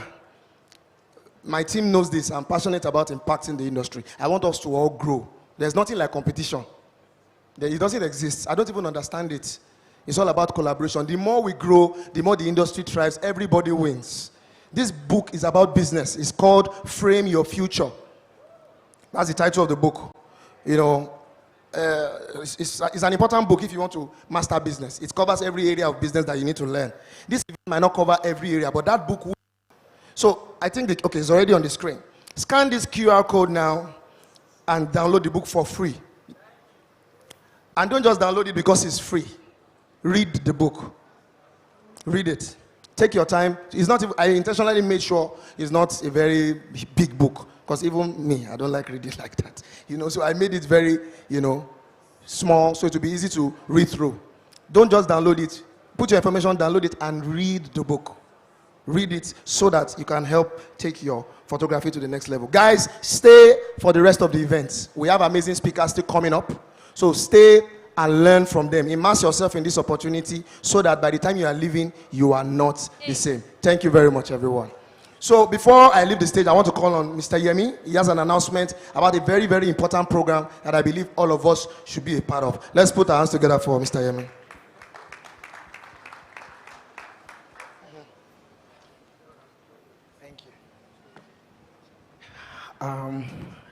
Thank you very much, Magic. I look at this entire space. I look at every single person in this room, and I'm grateful for the gift of everybody here. So there is something that I feel is very important to share with everybody here. And the truth of the matter is that many of us creatives in this room focus on our businesses, we focus on our craft, and we'll focus on our creativity. But I'm here to share with you briefly the gospel of Jesus Christ. It's very simple. Now, for me, I feel like, and I strongly believe, that the spiritual controls the physical. And if there is anything that I've benefited from immensely in my work with God, is His breath that is on my work. Not to play down on the part of diligence, excellence, but there is that spiritual factor that you cannot miss. You must not miss it. The highest paid photographers in Lagos, in Nigeria, are not necessarily the best. Let anybody tell you otherwise. Every single speaker that has spoken here or that will speak here, they have a spiritual angle to their work. It will be doing you a great disservice if we do not tell you the complete truth. There is an extent to which understanding of business can take you. There is a level to which your artistry can take you. But there is a spirit in man that quickens whatever it is that you do. It says, I will bless the work of your hands, and I will put breath on that which you do. Many times, I take photographs, images that I have created mindlessly, that I did not think about. I wasn't having any strategy. I didn't think of anything actively. I just do it mindlessly. And people are like, wow, Yemi Kings. And I know it is not me. It is not me. It is of the King that I belong to. To this effect, we run a prayer meeting. I know some of you are aware of it. Every Sunday, we do it on the island at my studio in Chevron. And we've been doing it for the past 2 years. And this is the first time I'm publicly inviting everybody. We've been having testimonies. We've been having amazing, tremendous testimonies. But we just got a release to share that gift with as many people that want to be a part of it. Now, we've been doing it on the island for like 2 years, and God has been awesome. My own career, my own life, my marriage, my money, my bank statement, my spiritual strength has taken a leap. And it will be very selfish of us to not share this gift with you. Now, I'm happy to announce that we're not just doing on the island anymore. We're going to be doing it on the mainland. Mainland folks celebrate. So, how many of us are familiar with Creative Spray? Now, Creative Spray is a platform, is an instruction that God has given us to gather creatives that understand and believe that there is a spiritual edge to their creativity. The maximum any of us here seated in this room can be is a creative. There can only be one creator. And the moment we connect to him and we draw our stream from him, then madness flows from us, genius flows from us. So we've been doing that. It's been a beautifully kept secret for those who know. But this time around, we are inviting every single person here. If you stay on the island, please stay tuned. We're going to be dropping videos that's going to point you to that effect, to that direction. There will be a number you can call. And if you're on the mainland, we're going to be making an announcement as to those how we'll be doing it on the mainland. Stay tuned to the page, and I hope to see you there. God bless you so much. And thank you, Sheyi, for letting me do this. Please, can we celebrate this amazing believer? All right, please, can you also celebrate yourself one more time? Please jam your hands together for yourself. We're not going to get tired of doing that because you all are kings. All right, we're going to have the raffle draw. And it's time for us to win amazing prizes today. And of course, big shout out to all our sponsors. We're going to be taking that in a bit. And we're going to call up some lucky numbers. And hopefully your number gets to be one of them. It is at this point I believe that you should hold your head and say, "Orire lori mi o my head. You must bring in good things to me today." All right. But quickly before that, as that is getting sorted. Whiskey or Davido? Davido! Please, no time for whiskey. Whiskey or Davido? Okay, 30BG gang, are you here? Can you make some noise? Now we are talking. Whiskey that's una there. Una no reach 2. It show me die. Whiskey that's make some noise. Uncle, it be like saying you be assistant to Whiskey. Anyways, DJ, can we have some Whiskey Davido song in a bit? I just want to know who Sabi vibe pass. So 30BG gang, are we ready? No for my answer. I'm a proud 30BG gang. Una there? DJ. I see you, bro. Whiskey Darcy, are you ready? Okay. We'll find out. Which one are you going for first? I'm going for 30BG first. 30BG, okay. The people that used to kneel down. No, excuse me, we don't do that. we don't do that. We don't do that. You want us to talk about you people? Marry, you know marry. Which you people? Call them partner. Who told you? Marry, you know marry. Chief, you don't know day. We get assurance now. Wait. We get assurance. Who do you think I'm? Wait, because I All right, are we ready? Let's go. Which one is this one? 30BG. Okay. All right, 30BG gang, are you ready to vibe this afternoon? Let's go. One time. 30BG. Come on. Get it up, turn it up, turn it up. Okay. I like the vibe. I can hear you say what? All right, come on. Hey.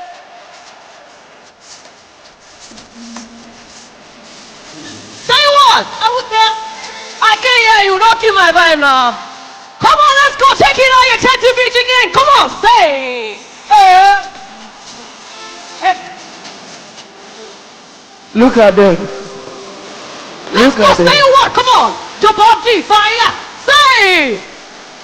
Yeah. Let's give it to them. Let's go. Come on. Look at them. DJ, bring it up. Bring it on. Bring it on. Bring it on, DJ. Joy. What's happening? What's Be he like want say say? na on our fans, they be 5 for it. So we go check Whiskey now. Maybe they go plenty past 30 BG. Which other one?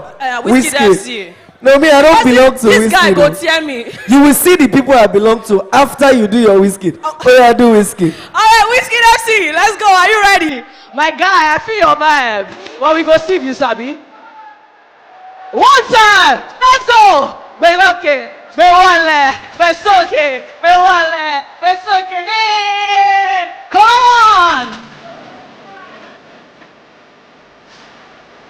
I thought I said, I don't pass. If you don't pass to me, I play. You know even sabi the song. Okay, oh, let's find out. One time, Whiskey FC, one time, let's go, come on. I did, say what? I did on my way. Okay. All right. They don't know how to. They're not even there yet. They are not here. When I know they are, Oh my God. Oh let's my go. God. Say what? I did on my way. Let's go. Say what? Get it. Hey. One time. Let's go.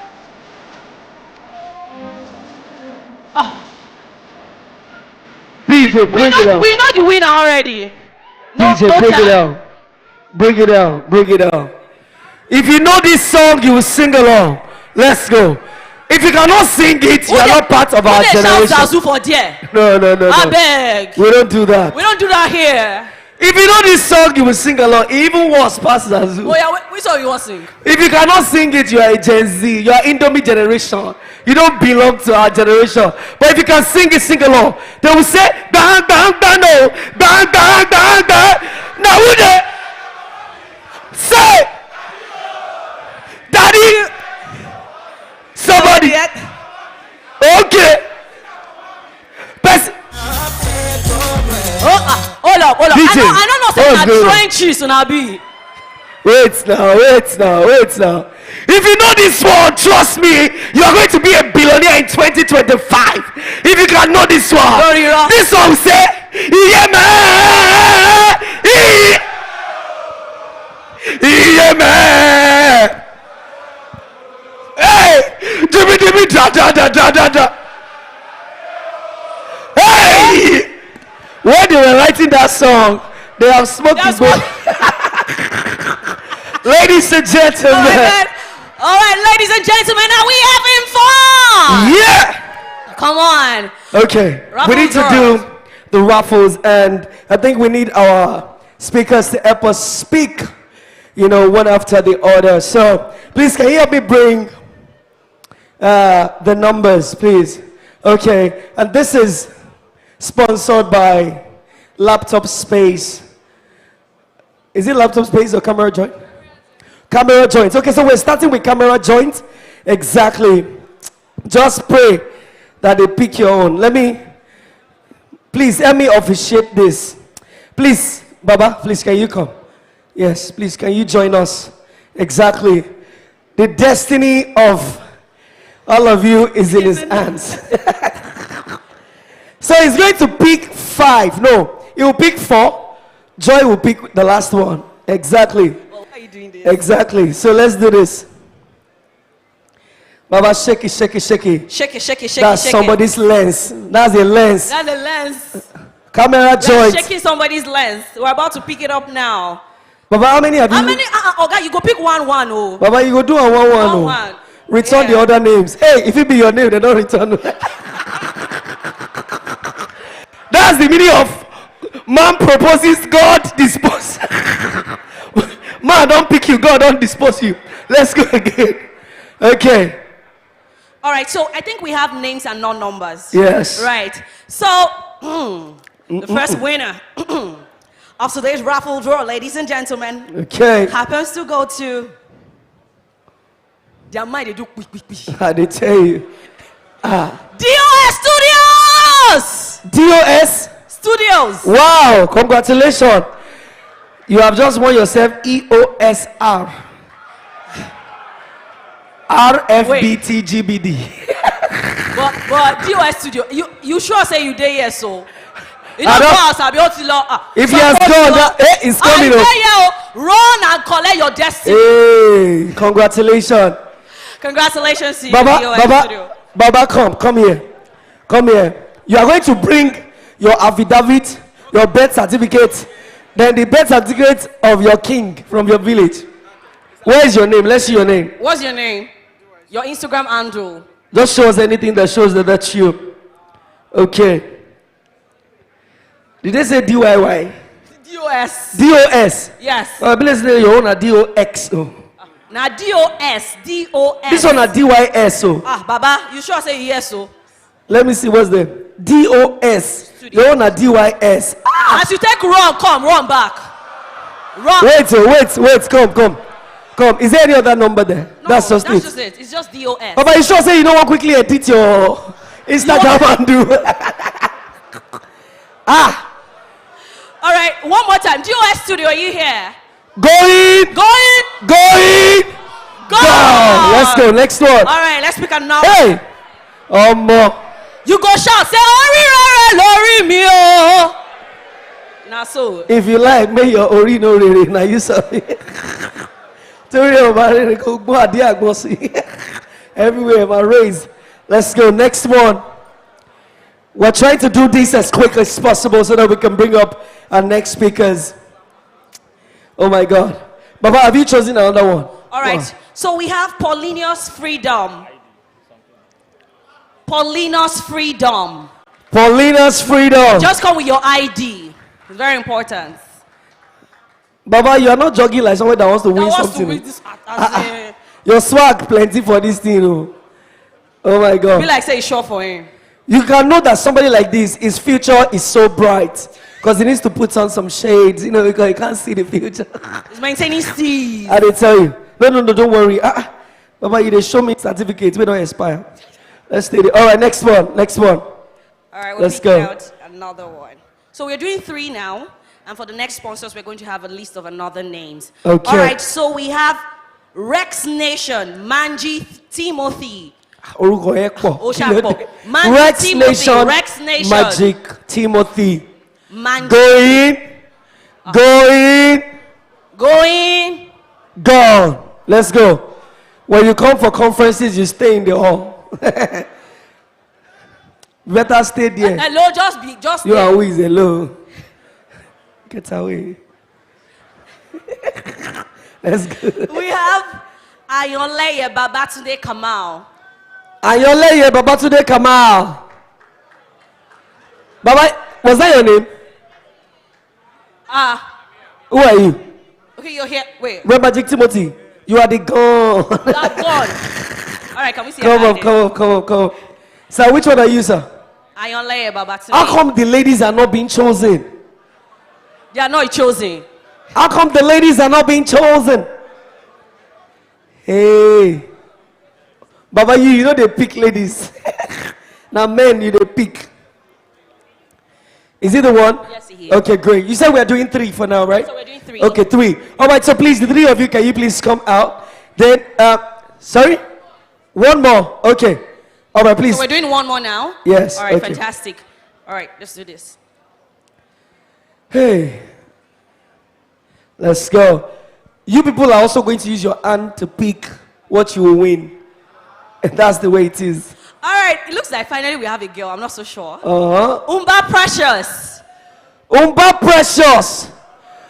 Woman to woman, make sure you are here. Umba Precious. Women supporting women. Hey. Wait. Going. Where is she? Gone. She's here, but she's outside. She stepped out. Allah, my dear. Everybody look at your neighbor. Say neighbor. Say neighbor. May your shoe not cut on your way to success. Oh my God. Umba Precious. All right, I think we should just pick Umba, another another one, quickly. Now, wow. Now, so they are now say, person don't win car. When I did university that time, it is a lot. They announced the person's name like this. Now, one girl draw the boy come out, and I used to go buy food for the girl. Oh my God. All right, Akonjin Simbiat Eniola. Another lady. Yes, another lady. Aww. Okay, she's here. Symbiat. She's so cute.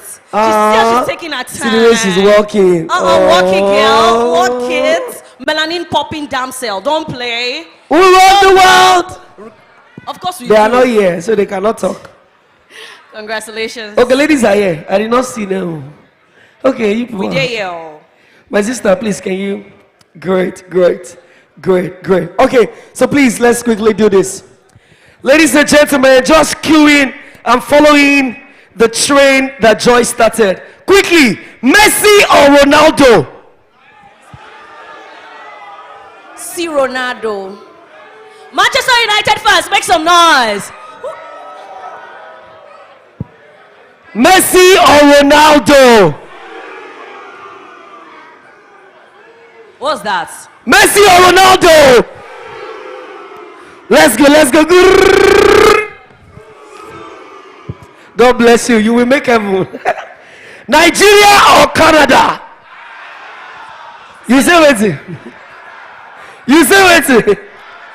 Nigeria or Canada? Okay, yeah. Please come and take pictures. Yes, please.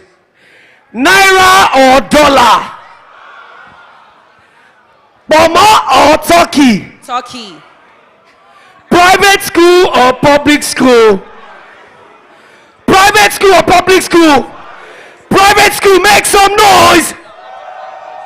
Public school, make some noise. Public school, sing along. Wherever you go. Public school, it's into a tick. Okay. Amazing. All right, for our next sponsor, it is Laptop 5, and we're going to be giving out Straight? 3. Yes, Let's go.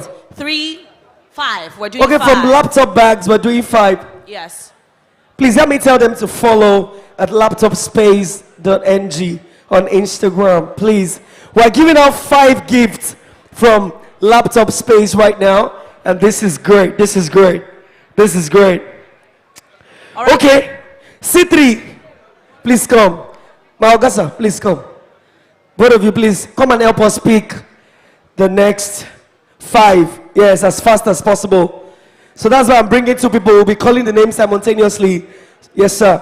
Sir, please, help us pick. C3, help us pick. Just 1. C3, please. Help me pick another one. Exactly. Anthony Emmanuel, IG shot. If you like saying a year that they pick.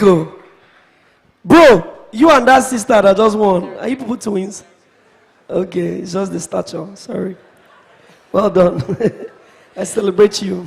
007 pixel. 007 pixel. That's 007, James Bond. Oshe, baddest. It's plenty. Oshe. Oh my. You will love it. 007. James Bond, Ibadan. Oh God. What's that? Oh Lord. Oh my God, kid is so. Ekbombi. Oh Lord.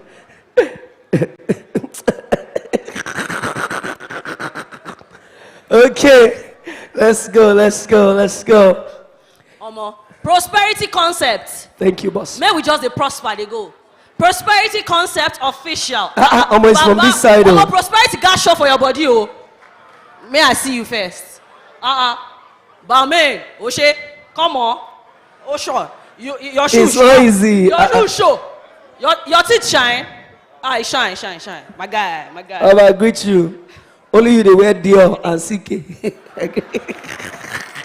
Ladies and gentlemen, Bankole Michael, classified images. Are you here?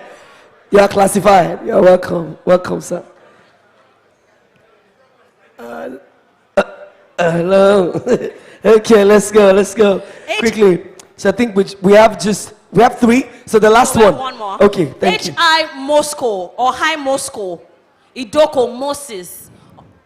Baba, na you? You guys practice Red Sea, Moses. Baba, na you? Moses just, come on. Baba. They say now rich people, they wear senator.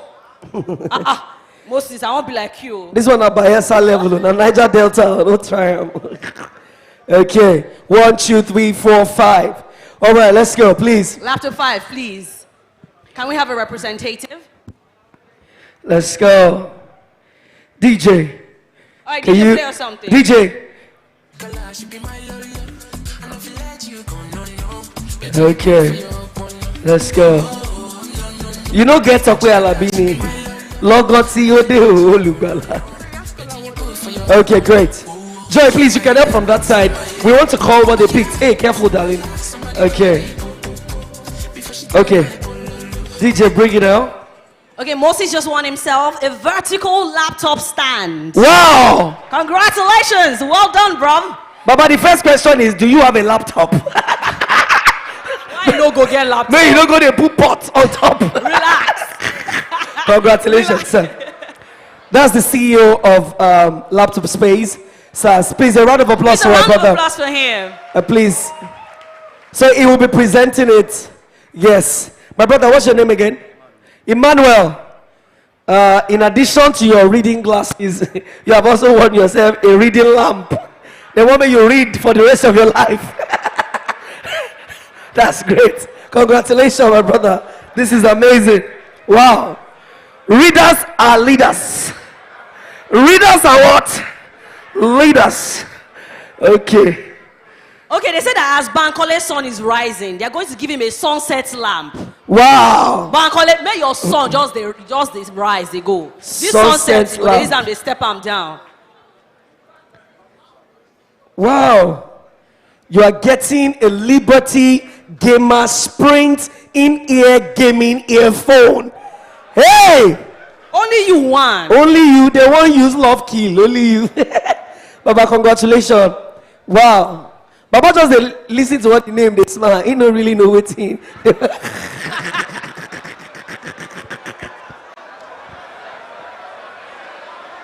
Relax.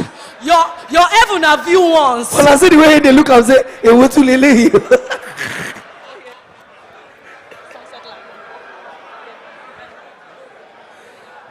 Baba, is this your own? You call it look say with all the name way long and it is small like this. Liberty. All right, Prosperity also won LED neon rope lights. Oh. So that your prosperity go shine the more. Rope lights? Rope Wow. lights, you know. Bye-bye. I must shine when I must shine. Keep shining, bro. Please, sir, I think you need to take a picture with them, please. That would be amazing. Yeah. Thank you so much for everything. The handle is at laptopspace.ng. Please do well to follow us. Thank you so much. And finally, as we go to the next program for today, the first person to answer my question will get my own gift immediately. What is the motto of the Nigerian police force? I can't hear you. You say what? It be like say this guy get personal relationship with them. Come. Baba, come. Come quickly. Wale Daniel, you can come up. All right, let's go. Police is your friend. Police is your friend. By the time when there was you. Oh my God. Ladies and gentlemen, please, one more time, can you please put your hands together for yourself? Launch 2025, make some noise. We can do better than that now. Launch 2025, make some noise.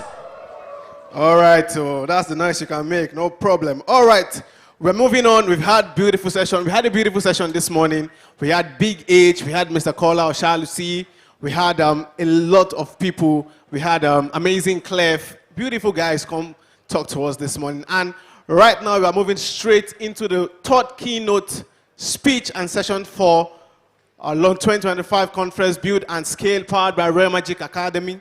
And this discussion or this keynote speech is going to be delivered by somebody that is a veteran. It's not new to the photography business. And is going to be talking about building a luxury photography brand that attracts high-paying clients. If you want high-paying clients, let me see your right hand up. All right, so everybody wants to sit around for this. So it's going to be teaching us how to build a brand that attracts high-paying clients. But who is this man that is going to be talking about how to attract high-paying clients? That is no other person, but sit around for this, and let's go.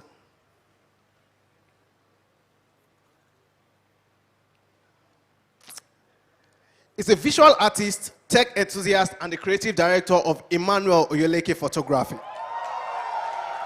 If you're clapping, you can do better than that. Emmanuel Oyeleke is a Canon ambassador. Are you clapping? And has won several awards in Nigeria and Africa, including Future Award Prize for Photography 2018 and the ASFA Fashion Photographer of the Year Africa in 2018. Fashion and Finest Awards for Fashion Photographer of the Year 2019, and many others. Its portfolio includes editorials for some of the country's most distinguished designers. Works for other brands includes Coca-Cola, Zaron Cosmetics, GT Bank, Samsung, Wilston Northampton School, Unilever, Darling Nigeria, to mention a few, and has been featured on CNN Africa Avant-Garde. Notable commissions and collaborations include Mattel, Gemsine, Absolute, Canon, Techno, Mobile, Mitsubishi Motors, and UNICEF. He's also the founder and creative director of Zen Studios, and is a fully equipped photo studio and creative workspace located in Ilupeju, Lagos. Without further ado, the list is endless. Please put your hands together as we make welcome Mr. Emmanuel Oyeleke for the delivery of the third keynote session at Launch 2025 Conference, Build and Scale. Thank you so much. Please sit around for this. Okay. Okay. Good afternoon, everyone. Good afternoon, everyone. I'm excited to be here today. But I think before I start, I want to say a big thank you to the person that has made all this happen. And I'm saying no other than Oluseyi Area Magic. Please, let's give a round of applause for him. I think you need to do better. I think you can do better. Because I'll tell you, this is not an easy feat. It's not something small that he has done. So please, again, please give him a round of applause. And also to yourselves. I think you guys deserve a round of applause too. Because if he invited you and you didn't come, there will be empty chairs for us to speak to. So please give yourself a round of applause also. Yeah, my job is simple, very simple. I must say I'm very happy to be here today, and I would say it's quite overwhelming. I'm not sure. I think I've spoken at quite a few events, but this is the most packed that I've ever seen photographers in one single space. I think we deserve a round of applause. Photography has come to stay. I don't think this would have happened 10 years ago in Nigeria. I don't think so. So we've come a long way, and we've braved the odds, and we're here to stay. I think the theme for the conference is build to scale, right? Build and scale is what we need to start doing now, because looking at this group alone, and this is just talking about Lagos. What about other cities in Nigeria? What about Port Harcourt? What about Abuja? Imagine the kind of crowd we're talking about if we're pulling together several days of conference like this. This is just one day, and we have this much crowd. I think we deserve a round of applause as Nigerian photographers, as Nigerian creatives, not just photographers, because I recognize that there are other people here that might not just be into still photography.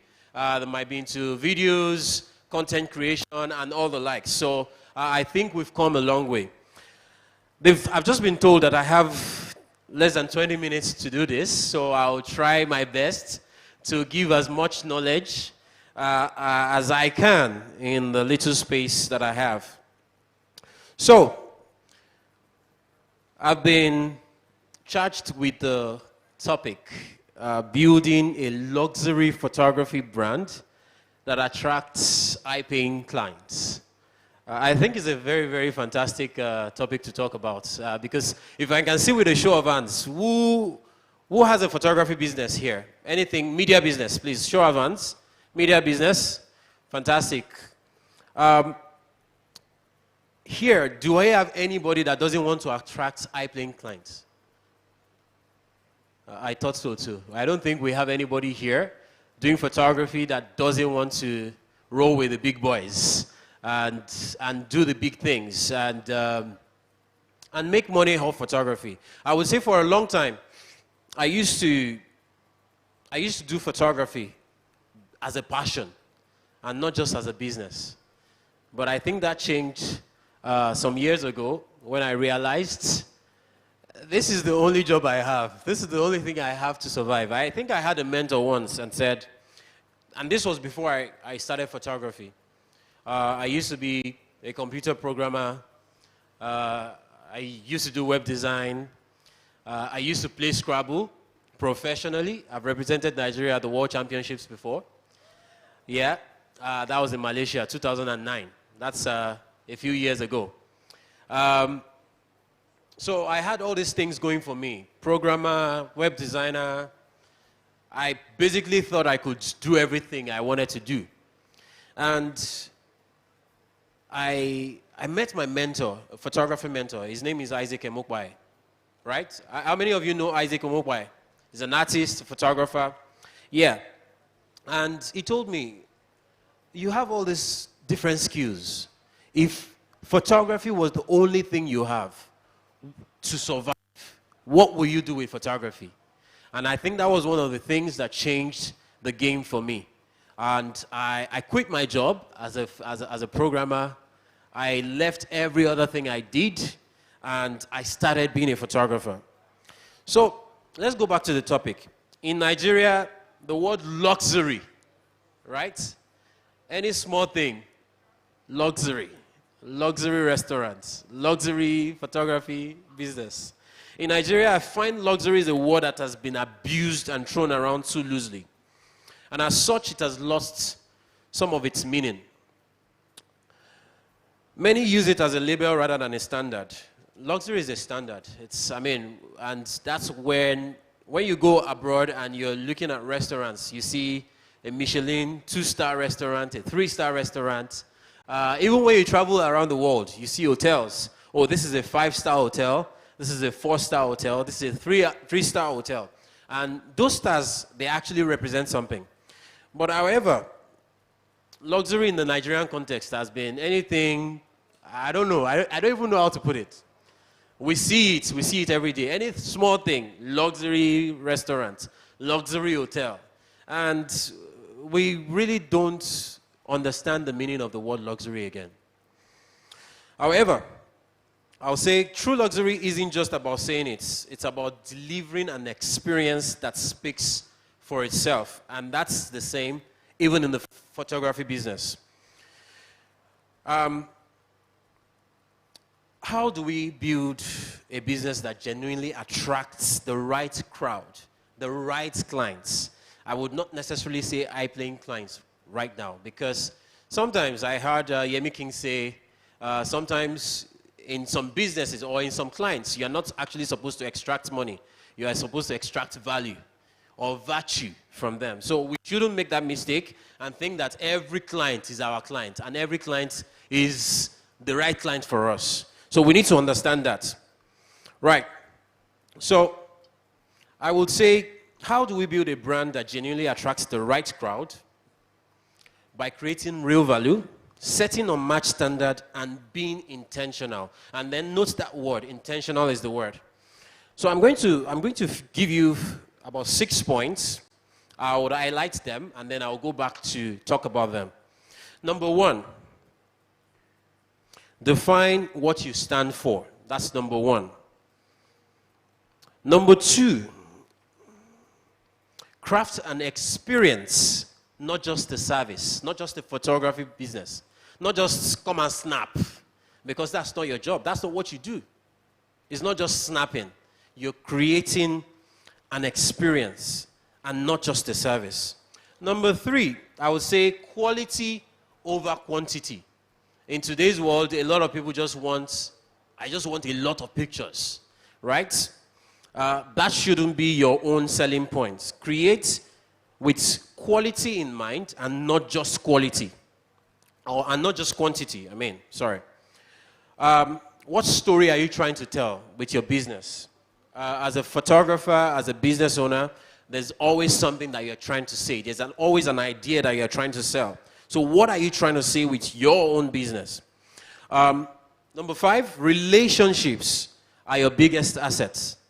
I've heard, I think, sitting at the back, I've heard some speakers speak about relationships. So relationships are quite important, even as a photographer. Number 6, network. Network intentionally, and not just anyhow. It's not just about going to club, right? Network. I'll give you a few other laws that I've tried in my own business, and it has worked over time, and then we can wrap it up as a conclusion. So I'll go back now and start. Now, don't get it twisted. All the things I'm going to say today, I'm also guilty. I'm guilty as charged. Because I believe we're not just perfect, but we're just working towards consistency. We're working towards excellence. We're not perfect. Nobody is perfect, right? So I'm speaking to myself as much as I'm speaking to you and everyone in this room. I'm a work in progress. I've made mistakes, but I'm on a journey of consistency towards excellence. I'm not perfect. So that being said, number 1, I said define what you stand for. Now, doing this starts with clarity. What do you want to be known for as a photographer, as an artist? What do you want to be known for? The truth is, high-paying clients know what they want. They aren't just buying photos. They are investing in your vision, your expertise, and your experience, and the experience you create, right? For you to understand what you stand for, it requires awareness, right? One thing is, I know I'm process-driven. And when a lot of clients come to me, I'll give this very good example. They'll come to me and say, oh, yeah, you know what? Let's just snap. Let's just take it. Let's take it on a plain background. And when we're doing post-production, we just cut background of Eiffel Tower on the picture. And a lot of times I've flat out said no to them, because that's not how my brain works. That's not how I think. So I understand myself. I'm aware of what I love. I'm aware of what I want to communicate. So take, for instance, I did a project for a show, and they told me, oh, you know what? We want a background of Lekki Ikoyi toll bridge. We want it to be very, but our models are very finicky. They wouldn't want to shoot outside. They wouldn't want to do that. I'm just like, okay. So what do you want me to do? Oh, we just want you to shoot them on a plain backdrop, and then you cut them into. I'm like, okay, you know what? I'm not going to do this. Even though you don't have the budget for us to create the conditions that helps us take them outside, because you can always create the conditions. The best stars in the world, they still shoot on location. If you're shooting a film, a lot of times they still shoot on location, right? So why would you say, obviously, they don't have the budgets? So what I did was, I went out of my way. I accepted what they had to pay me. It was a lot of money, I won't lie. But it wasn't enough to do what I wanted to do. And I created what I felt was still a bit of the experience. Because what I don't want to see is, I take a picture and it's on a plain backdrop. We have behind the scenes, because I love to create that kind of experience also. And in behind the scenes, you are seeing me shooting on a plain backdrop. And when the pictures come out, you see them in London. And I'm just like, no, that's not how my brain works. I don't understand. I don't like that, that style. It's not my style. And a lot of other people would gladly do it. A lot of movie stars shoot on green screens. I understand that. A lot of producers will come to me and say, can we shoot on green screen? I'll say, I would rather not shoot on green screen. Can we create something that looks like what you want to do so that we can have the experience? And even for the clients, it's also an enjoyable experience. Long story short, I created the experience. I brought Lekki Ikoyi Bridge into the shooting studio. Since they couldn't go out, I went out of my budget. I made that happen. And that could only happen because I understood what I liked about my work. Accepted, I'm working for the client and they know what they want. But also, taking a picture or creating that experience is not just about the client. It's also about you. And that's why they are coming to you, because they can go to any other person that can give them what they want to have. But they want your own input. And that's why they are coming to you. So knowing yourself is very vital. Are you that photographer that captures timeless moments with impeccable details?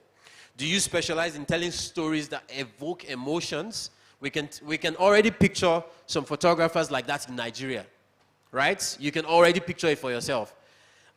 Or are you the photographer who doesn't care about details and who shows up late, right? But these are the things that we need to really think about for ourselves. I would like to mention something that is very important also. In knowing yourself, it's also important to look the part and act the part. I mean, I think we have to give ourselves a round of applause also, please. A round of applause. Nigerians photographers, they dress. You have to, I mean, sometimes I've gone to some weddings that even the photographer on duty is even more well-dressed than the groom that is getting married. I've seen examples of that. I won't lie to you. I'm not even capping, to use the word, right now.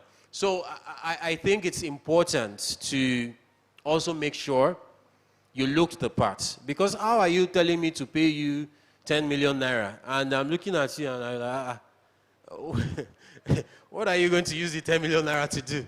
It doesn't look like you've handled 10 million naira before, because these clients will size you up. They will rather give money to someone that they know has handled that kind of money that you are asking for before than someone that has never handled it. So it's important to look the part. Yeah? I'll go on to the next. Well, before I go on to the next, your brand must communicate class, expertise, confidence, not just in a boastful way, but in a way that shows that you are intentional about the results that you deliver. So it's important to be intentional about what you do. Every single experience or interaction with your clients needs to make them understand that you know what you're doing. And that's how they respect you. And that's when you ask them. That's why when you ask them, oh, I'm demanding this much from you, they'll be able to say, oh, he knows what he's doing, so let us give him. Number 2, craft an experience, not just a service. This is a very important one, but it's very tough. I know that I've been in some shoots that Big H does, and you can tell that, yeah, the experience is good. From the kind of food that you eat, if you're on Big H's set, there's always a table for food. There's a spread that the clients, everybody that comes to the clients, the people that are working on set, it's a whole experience. And I dare say there are a few other photographers too that I know that creates experience for their clients. That even the clients, when they enter the studio, from every single thing, the way they are greeted. I mean, how many of you have flown maybe first class or business class before? You know, when you are entering economy, it's a different treatment. They'll just show you to your seats. One time, I think the first international flight that I flew, I think first class, or I can't remember. It was some time ago before dollar went bonkers. I mistakenly upgraded my ticket too. Mistakenly. I just saw it at, you are flying, and they sent me an offer. You know, you can upgrade your ticket for $100. And I was just like, okay, let me try it now. Let me bid. And I chose the I chose maybe $140 to upgrade my ticket. And they sent me an email, oh, your ticket has been upgraded. I'm like, eh? Even me. And I will tell you, the experience I witnessed, from asking me what kind of wine do I want, to what kind of water do I want, do you want still water, or do you want... I was just like, man, poverty is not my portion. So that's the same way you make your clients feel when you care to them. People may not remember what you said, but they will always remember how you made them feel. That's a quote by Maya Angelou. Your clients will not remember how many lights you used. They will not remember what ISO, what aperture, or what shutter speed you used. But they will always remember the experience, how you made them feel. So from the first point of contact to the delivery of your gallery or your images, it is important. I've had a client before that booked me and said, okay, so they booked me, I flew to Abuja, I did the work, and the client just asked me, do you know why we booked you? I said, please, I don't know why you booked me. Just, is it because you've seen my work now? They said, no, it's not because of your work. I said, why? He said, the first time we called you, the way you responded and you picked up the call, that was why we booked you. I was just like, oh my God. So everybody is watching. Every single detail matters. How do you pick up the phone? How do you onboard your clients? How do you guide them through the process? How do you advise them? Styling, location, makeup artists, hair. What happens after the shoot? How do you follow up with them? Do you create moments? How do you package your deliverables? All of these things, they matter. So it's important, right, to make sure that when you are taking pictures or when you are engaging a client, you are not just creating pictures. You are not just snapping pictures. You are creating experiences with them. Number 3 is quality over quantity. A lot of us make the mistake of churning out rushed images, especially in today's world. We are looking to book 5 clients a week. And then by the time you shoot all the days of the week, your Monday client is already asking you on Wednesday, when are my pictures ready? And now we start rushing. It's important to focus on excellence rather than booking so many clients. High-paying clients are looking for exclusivity. They're not looking for the photographer that's working for every single person on the web. I mean, that has its own place. But high-paying clients are looking for exclusivity. In essence, never compromise the quality of your gear, the quality of your experience, the quality of your processes, editing process, onboarding process, quality of your finished products. Always be consistent in your deliverables. That's what people know you for. When they come to you, that's what they're paying you for. They are assured that when they come to you, they get quality. That's why they are paying you for what they're paying you for. When aiming for excellence, it isn't always about doing work or doing more work. It is about doing the right kind of work and doing it well. And you always have to be aware of this. It's not just how much you do. It's the quality of what you are doing that matters. Because you can go around and doing so much work for so many people and you mess up. And at the end of the day, nobody calls you again. And at the end of the day, your story goes around. Oh, is it that guy? I really didn't like what he gave me. And referral, word of mouth counts a lot, even in our industry. Just one recommendation can set you up for life and set you apart for life. So it's important to understand that quality is very, very essential over quantity every single time. Now, what story are you telling? How are you being perceived? Right? People are drawn to stories. Your brand needs to tell one. Who are you? Why do you do what you do? Right?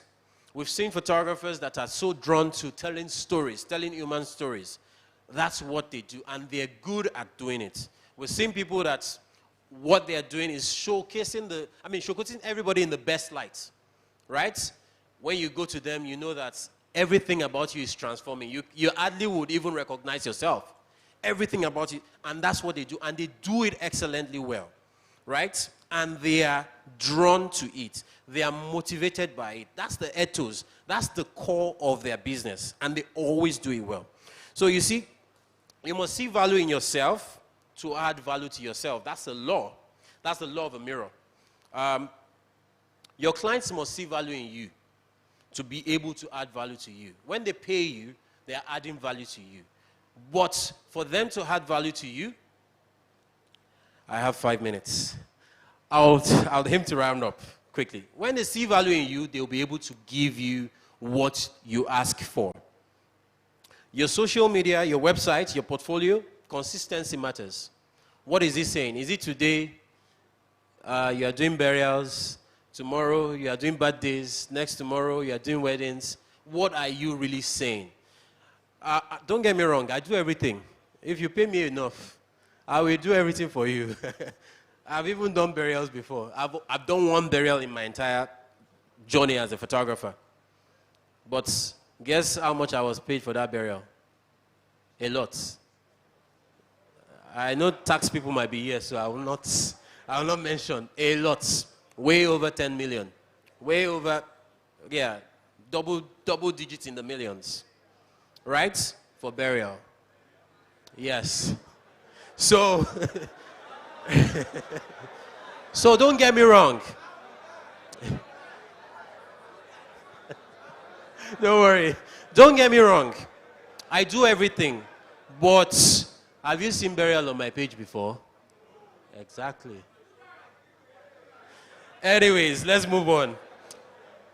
Number 5, relationships are your biggest assets. High-paying clients don't just fall from the sky. There's a chance they were referred to you by someone who has experienced your work, a former client, or someone you know. It's important to treat every client with the same dignity and respect. Treat them like they're VIPs, regardless of their budgets. And that's what I will always say. Because they might refer someone who will become your dream client eventually. I'll tell you a very good story. There was a particular time, when I was just starting my career as a photographer, I went to do a job for a client. And you know, all these times we used to charge per look or per person that we are shooting. So the brief was that I had 4 different models to shoot. But on this day, only 1 model out of 4 showed up. And I will not lie to you. It'd be like say I charged like 25,000 per person, right? So my total fee for doing it was 100K, right? This was maybe like 10, 11 years ago. I'm not talking about recent history. Yeah. So my client was like, okay, so since the 3 other people didn't come, Shebi, instead of paying you 100,000, I'll pay you 25,000. I was just like, what? I spent my entire day. I woke up, carried the equipment, drove to, no, I didn't drive, I didn't have a car.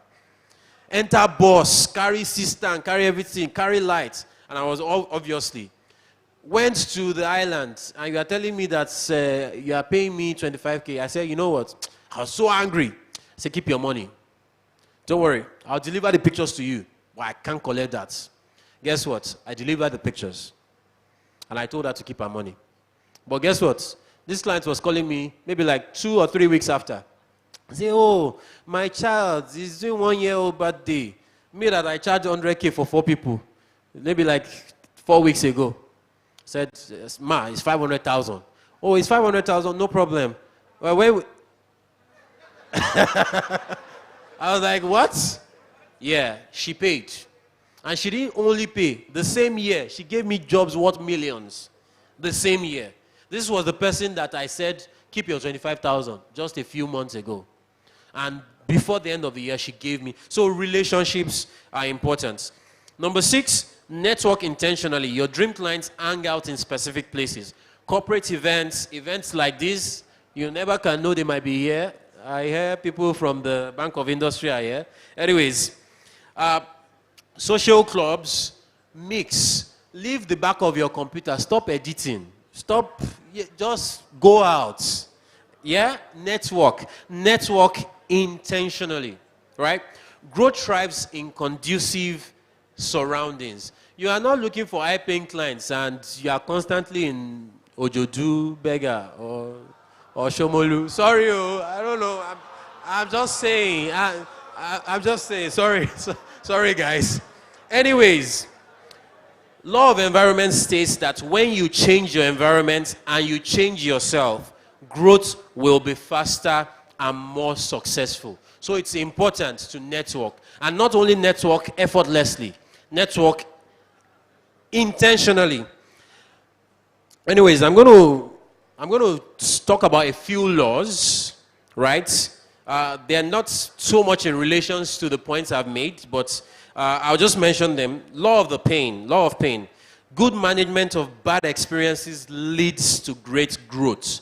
If I had managed the relationship with that woman, if I had managed it anyhow, would I have been recommended for all the jobs she recommended me for? Never. So it's important to manage bad experiences as best as you can. I know a lot of us are woke now because you give me fire for fire, aura for aura. Is that not what we say? Yes, you give me nonsense, I give you nonsense. But it's important. You're running a business, you're a brand. It's important to act like a professional because that's what high-paying clients will look at. Law of rubber bands. And the reason why I'm saying this is it's possible that we all started off knowing what we wanted to do.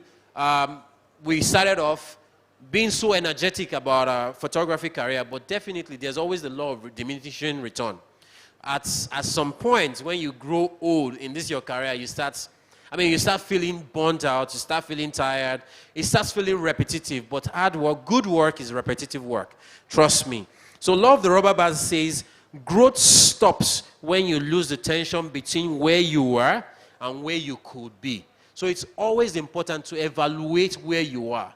And it's always important to have that goal in mind. Oh, this is what I want, where I want to be. This is where the kind of clients I want to be booking. I don't just want to be comfortable with, okay, because I'm getting by, I'm able to pay my rents regularly, I'm not owing anybody, then I should confine myself to this class of clients. It's important to have a goal.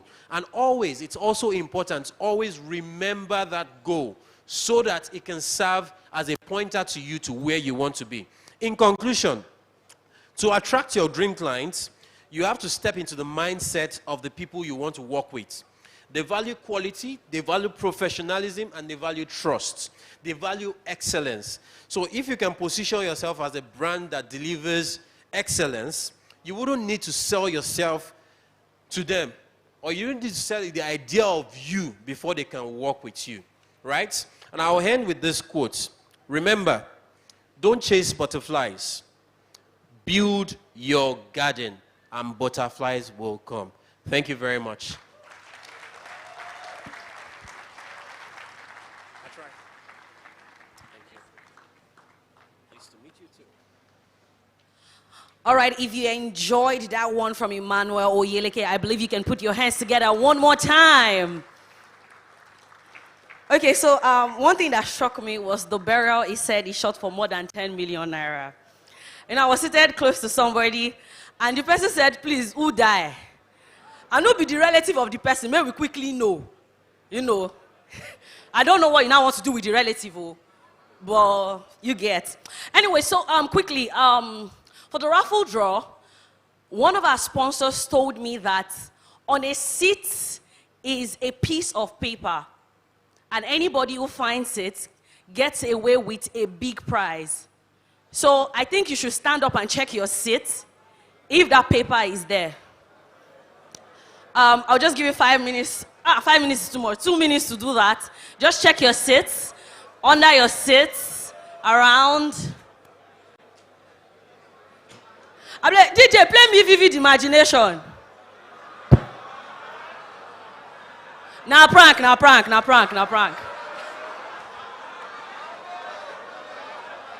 Sure, you now want to beat me. You want to... Uncle, where did you get that paper from? Where did you get it from? Now fake. You be scam. Anyways, ladies and gentlemen, we're moving on to the next segment. And pioneering it is Lanre Ashaw. It's going to be a presentation, and it is Holy Land or Holy Land presentation. Please jam your hands together as I make welcome Lanre Ashaw. Is a man that I've met in several conferences, and trust me, is somebody who has influenced many lives. Please, one more time, I believe our hands should continue doing the clapping. Jam your hands together once again as I make welcome Larry Shaw.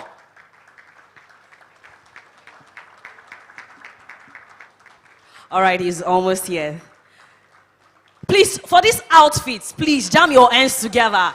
Is this man not looking dapper? I mean, when Manuel sang Chocolate and Caramel Ooey, he was talking about him. Oh, yes. Thank you. Thank you. Good afternoon. Hi, Nade. How market? All right. My name is Launch25 Shaw. It's a privilege to be here. And I'm going to be spending a very, very short period of time talking about some products from Hollyland. Now, the first one we have here is the Hollyland Lock M2S. How many of you have seen this product? Okay, how many of you know Hollyland? Morobeni, raise up. Okay. I will have chased everybody else. They sponsored this program. So okay, so how many of you know the LAC M2? The one before this one, all right? And this is the latest reiteration of the mic system. As I'm speaking to you, I'm actually wearing one of those mics. And this is how small the mic is. Now, part of what I was supposed to talk about is how audio has revolutionized, Jesus Christ, revolutionized, revolutionized content creating, content creation. And there's a saying, and this is talking about video production. I know we have a lot of photographers here, we have content creators, and we have videographers, right? Now, this is for content and video guys. What would you say is the percentage of audio in terms of your production? Give it a percentage. What would you say is the percentage of how important audio is to your production? Sorry? Give me a percentage. 50%? Sorry? 70? Yeah? 80? Okay. Honestly, I dare to say that 95% of your production is audio. Trust me. And I'll explain how I've come about this. If you have the best of 8K cameras, right? And the pictures are fantastic and all of that, and you cannot hear what the groom is saying, it is bad. Our ears don't adapt to bad sound. You know that, right? Your eyes can adjust to bad video, but your ears cannot adjust to bad sound. It's not possible. It's a human thing. That's why when you watch a documentary that was done in the 50s, maybe a World War film and stuff like that, you can relate to it that this is old, right? And you can forgive the picture quality. But if the audio is terrible, you will probably switch to the next channel.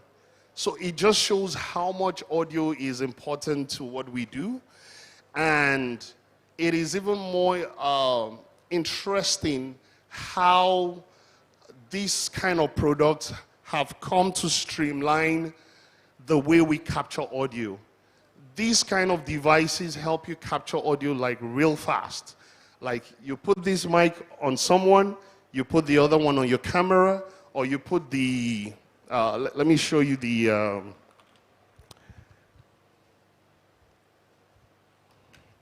so let me just demo this real quick. It's two microphones that is inside. This is one. This is the second one. This is the receiver, very small. And this part is what you connect to your phone. So you can throw this to your phone straight up and put this on someone, And, oh, you capture audio straight to your phone. Yeah. Very fast, very effective. All right? So, I mean, you guys have seen a lot of videos on YouTube on reviews on how these microphones work, but they just make life easy. They just make your life very, very easy. Okay? So, that's pretty much it for the microphone. The next thing I want to speak about is the HoloLens Venus Live V2. I don't know if they've brought the camera. Leke, if you have it, please bring it to the front. It's pretty much a camera that does live streaming. It has TikTok installed on it. It has Instagram installed on it already, and a couple of other social media apps that you can just put in front of you, and you can live stream directly from the comfort of wherever you are. You know, if you have a LAN connection, no, wait for it. No, don't go to wireless first. Let's talk about the camera. All right? Can you change it back to my slide? Can you change it back to the slide, please? Thank you very much. Yes. So, and it's touchscreen, just like your phone. All right? So, those two products I will, and the next one, I will be demoing them at the back. So if you're interested, please meet me at the Holyland booth after now, and we can play around with some of these equipments, and you can be hands-on on them. All right? Okay, bring out the camera now. Just bring it out. Okay, can you go to the next slide? Okay, thank you.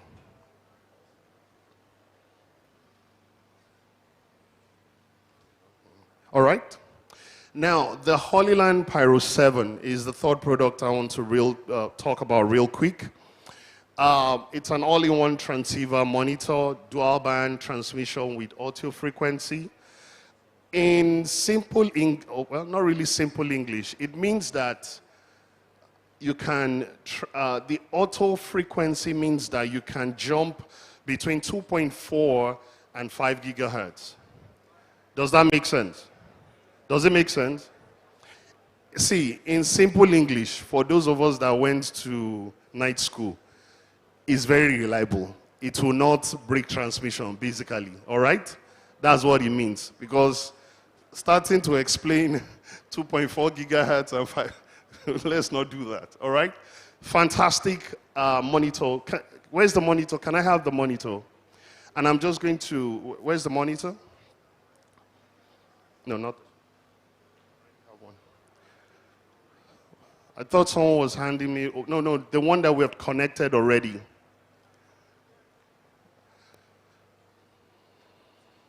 Okay, well, yes, but can I have the monitor? Because I need to make a point real quick. Basically, there's a camera here transmitting this one, right?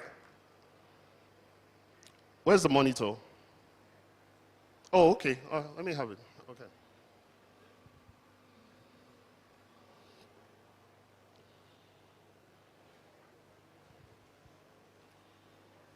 Now, this monitor, basically, there are two ways we use it. Number one, I always have this kind of monitors when I'm doing my live events, when I'm doing multi-camera kind of shoots. For one of the reasons why I like this kind of monitors is that I can use it to troubleshoot signals. What I mean by that is, when I plug in a camera, a cable to a camera, I can use this monitor to check, on the other hand, if, that cable is fine and all of that. Do you understand what I mean by that? Yeah, just something to quickly check all my inputs and outputs. Now, the second way is what I'm trying to demonstrate to you right now, is that this camera is shooting me right. It's pointed to me. This is also pointed to me. and it's sending signal all the way to where that mixer is, right? This is a transmitter, there's a receiver over there. But guess what? I have the same signal here wirelessly from that receiver. Pretty much you can transmit these to as much as 4 devices, you know. So let's say you're on set, you're shooting, even this works for photography. You're shooting a client, you're previewing your images maybe on a screen. You can actually transmit these directly and hand these over to a client, and they can be seeing your pictures and video real time. So, I mean, that's one of the unique things about this monitor, basically. All right? Are we together? So with these few points of mine, the whole reason why I'm here is so that we came to sell markets. We came to Holy Land, we came to sell. We can't spend this kind of money and not sell our markets, Abby. And so that's why you're here. All right? Okay? So please, after this session, I'll be back there, and let's talk. Let's look through the devices that we brought today for you guys. All right? Now, before I leave, I would like to echo some of the things I've heard earlier today. And number one, the business that we are in is a creative space, right? We're all creatives. The part that I think we need to learn strongly is the business side, or rather the money-making part of being a creative. It's a whole lot. And honestly, there are a lot of things we can do to develop ourselves. We need to learn. We need to go to business schools. We need to not just rely on our creative prowess alone to make money. At the end of the day, you want to buy a car, Abby? You want to buy a house. You want to make a good living out of what you do. And I tell people what we do is very similar. You take pictures, I take pictures. We do it. All these contents are they're all similar. But how do you stand out business-wise is what we really, really need to learn. And I hope that we can go seek those knowledge. And as we're improving ourselves on how to be creative, we should not forget the business side of things. All right? Thank you so much. Do I have any questions real quick before I make my way out? Okay, we'll answer all the questions at the back, Abi. All right? So with these few points of mine, I hope I've been able to convince and not confuse you. Thank you so much.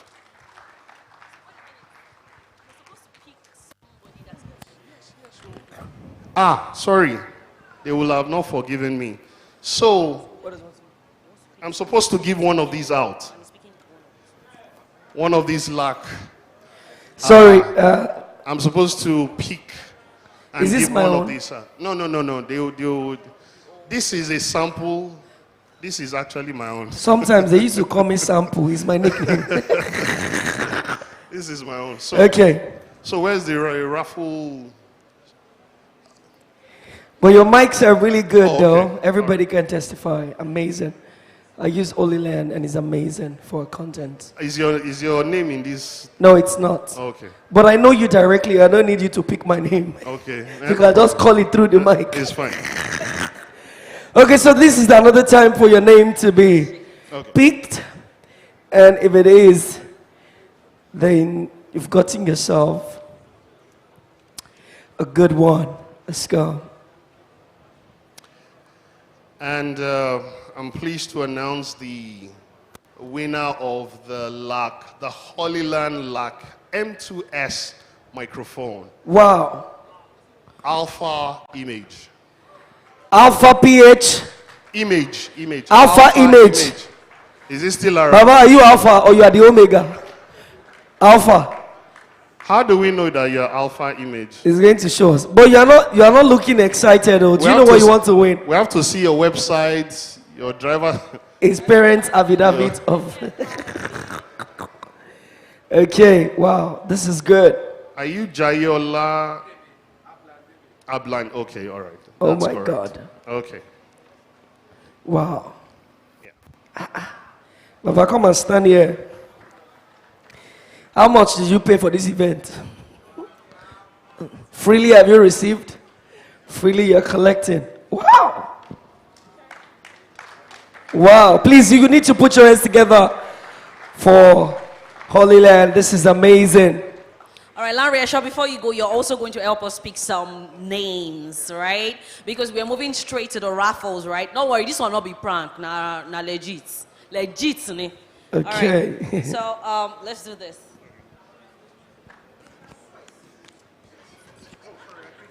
Okay. Yemi Kings, what are you doing? Are you using style to beg?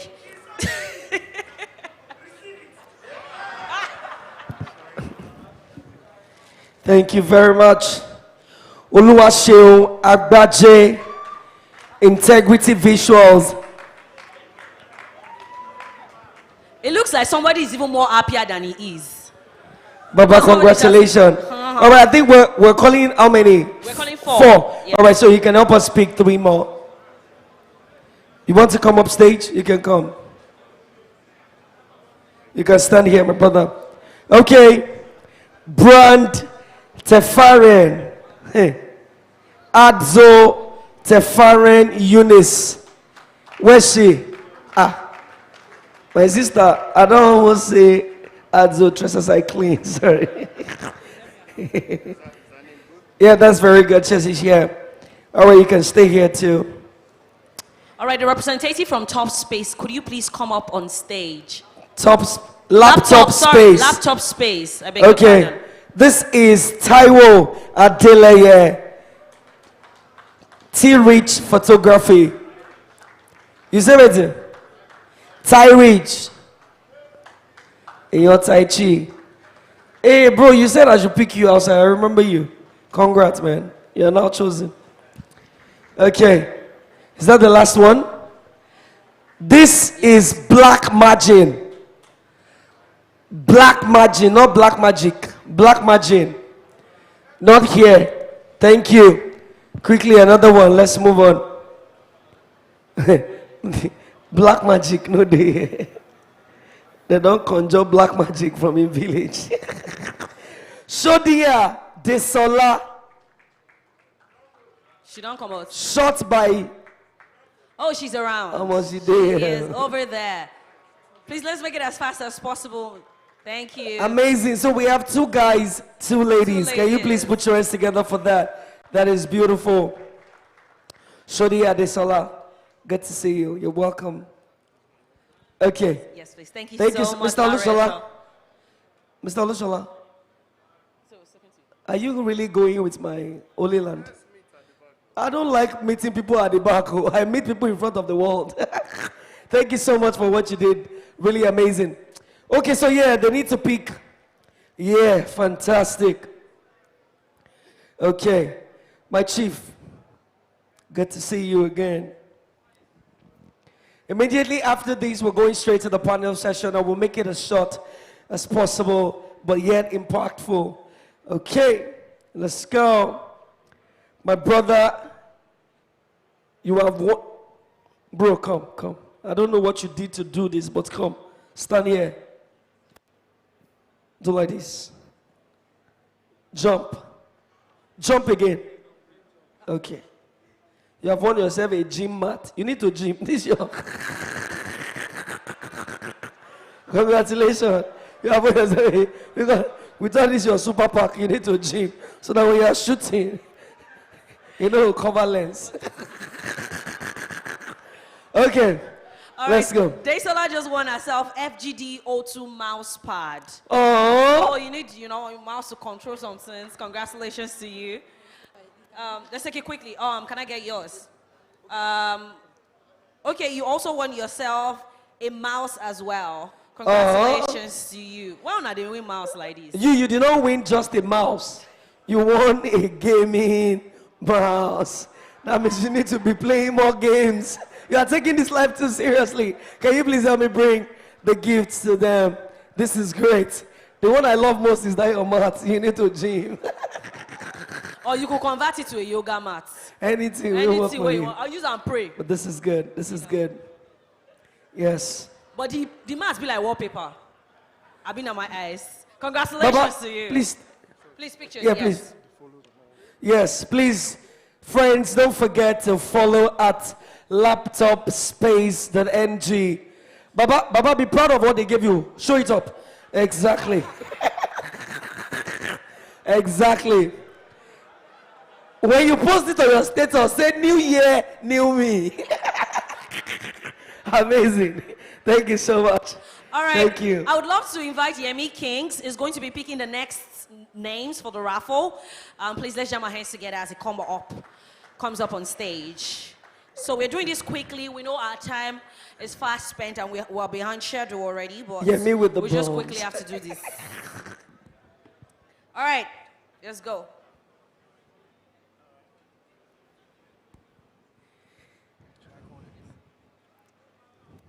Congratulations, Nina, Chuku, Marianne, and Frames.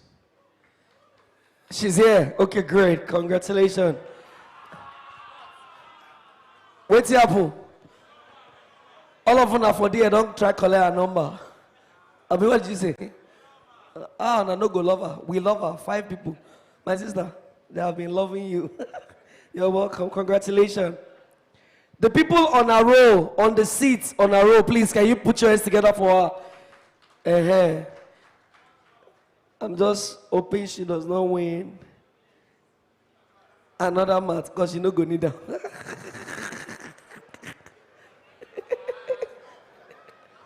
Can I? You won't need a mat. Let's go. All right. You've been hoping for your name to be called. So congratulations, Moses Shehu Odusoya. Moses Shehu Odusoya. The guy don't hope. He don't go house. Next. Is it? Our brother. Otilo. Hope the ferret make it the soul weary. So much.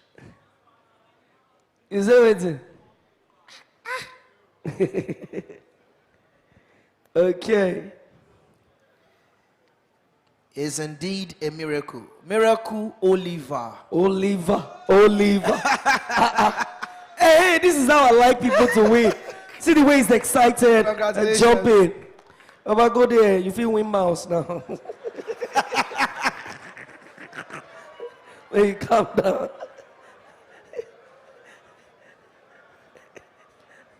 Meisha Gallery. Meisha Gallery. Is that Meisha Gallery? There's double E now. Yeah. Meisha. Mahisha. Is it Mahisha? Oh.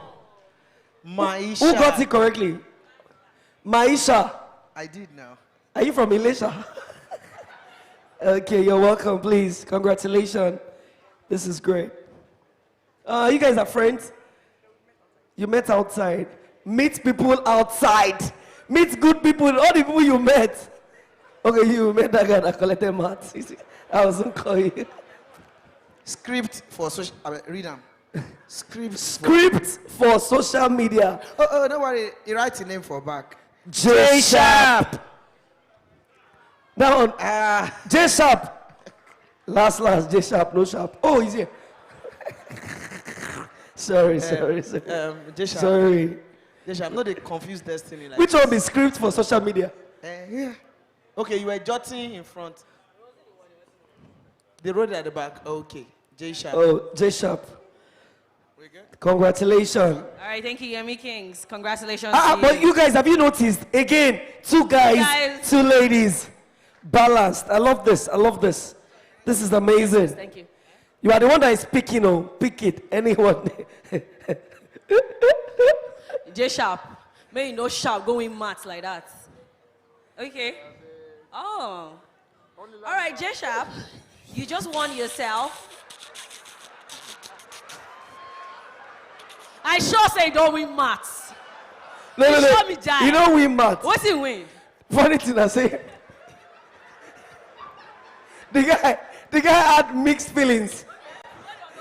Immediately you open and say, Holy Land. Oh, bag. Please, a round of applause for him. He's won himself a bag that can carry Holy Land. Yes, please bring it. Is it that yellow purse? I knew it. By your complexion, we shall know you. Alright. Please, this is sponsored by Camera Joint. Yeah, Camera Joint. So please. Alright, J Sharp did not win himself a bag. He won himself Ulanzi VL360 RGB lights. Wow.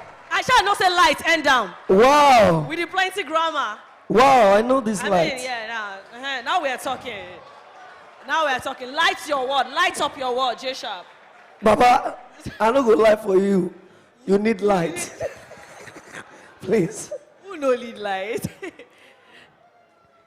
Ladies and gentlemen, my sister has won herself a Ulan 21 TT31 tripod stand.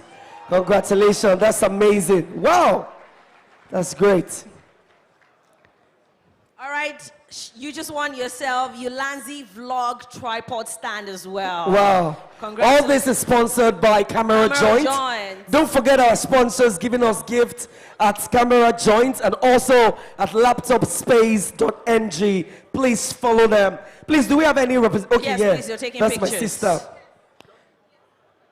Okay, you want to take the picture one by one? Oh my God. Baba, raise your bag up now. Raise them up with confidence.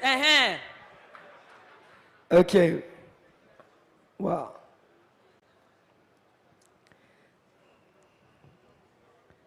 My sister from Camera Joint. Well done. Don't worry. Okay. All right. Okay. Ladies and gentlemen, taking you on to the next segment is a panel session, and I'm going to be welcoming the incredible Wale Daniels. Please let's jam our hands together. A round of as he applause comes for on the stage. superstar, one of Nigeria's finest, master of ceremony, corporate compare. Okay, let's go. All right, thank you so much. So we are moving on, and it's another panel session, and we're going straight into it. So this time around, we're going to be discussing about something very, very interesting, and I'm sure we are going to enjoy this panel session. So this time, we're talking about building system and workflow that lets you scale while staying creative. I mean, it's a whole lot having to run your business, having to stay creative, not always run into that creative block, and you still want to scale, you want to upscale, you want to build, you want to expand. So that's what we're going to be talking about in this panel session. So if our hands are not too busy, please put your hands together as I make welcome the speakers and the panelists in no particular order. Please make welcome Tosin Jonaid. Give it up, give it up, give it up, give it up. All right, we also have Ijeoma Amagula on this one. Please put your hands together for her, please. All right. And the last but not the least, make some noise for Snap Code. All right. So while our panelists are coming up, this is a very, very short one. So we still have a raffle draw coming up again after the panel discussion. And this time, it's going to take maybe another pattern. And some of our winners are going to be selected by following our sponsors on Instagram. So if your hands are not too busy, bring out your phones. We have Camera Joint on Instagram. We have Laptop Space NG on Instagram. Do well to follow them. You can take a picture, tag them, put them on your stories, and lucky winners would also come from there. So let's get that locked in. Good afternoon, my panelists. All right. Good afternoon, my panelists. Good afternoon, Mr. Tosin, Mr. Ijeoma, and Snapcode. So on this panel session, it's going to be very short, sharp, and but very effective. We're talking about letting you scale the workflow, building a system that allows you to scale while staying creative. A system, a workflow that allows you to scale, allows you to expand, widen your horizons while staying creative at it. So ladies first, as they always say. So I'll be starting with you. So first question on this discussion is what are the most crucial and important departments or units one must have to run photography business successfully? I think there's a microphone on your chair. All right. Hi. Okay, good afternoon, everybody. My name is Ijoma Amagula. Your question, straight up. I think it's creative department because this is what we do. But nevertheless, I understand that most creatives, we've focused so much on the creative department and we have left the other departments. So I wouldn't say a particular department is like most important. I'll just say know which one you want to start with and then just go from there. There are different departments. There is finance, there's marketing, there's HR, there are different things. Just know what you want to do and then just go from there. Yeah. All right, beautiful. Please put your hands together for her, please. All right, so I'll send the next question to Snapcode. I'm coming to you. I'm bringing the toughest to you. So to Snapcode, so I want you to describe a moment where you realized your existing system was holding your business growth. And how did you snap out of it? Snapcode, how did you snap out of it? Don't worry. Okay. Hello, hi. My name is Ifeolu Ababalola, Isaac. Okay, so let me say my company, yeah?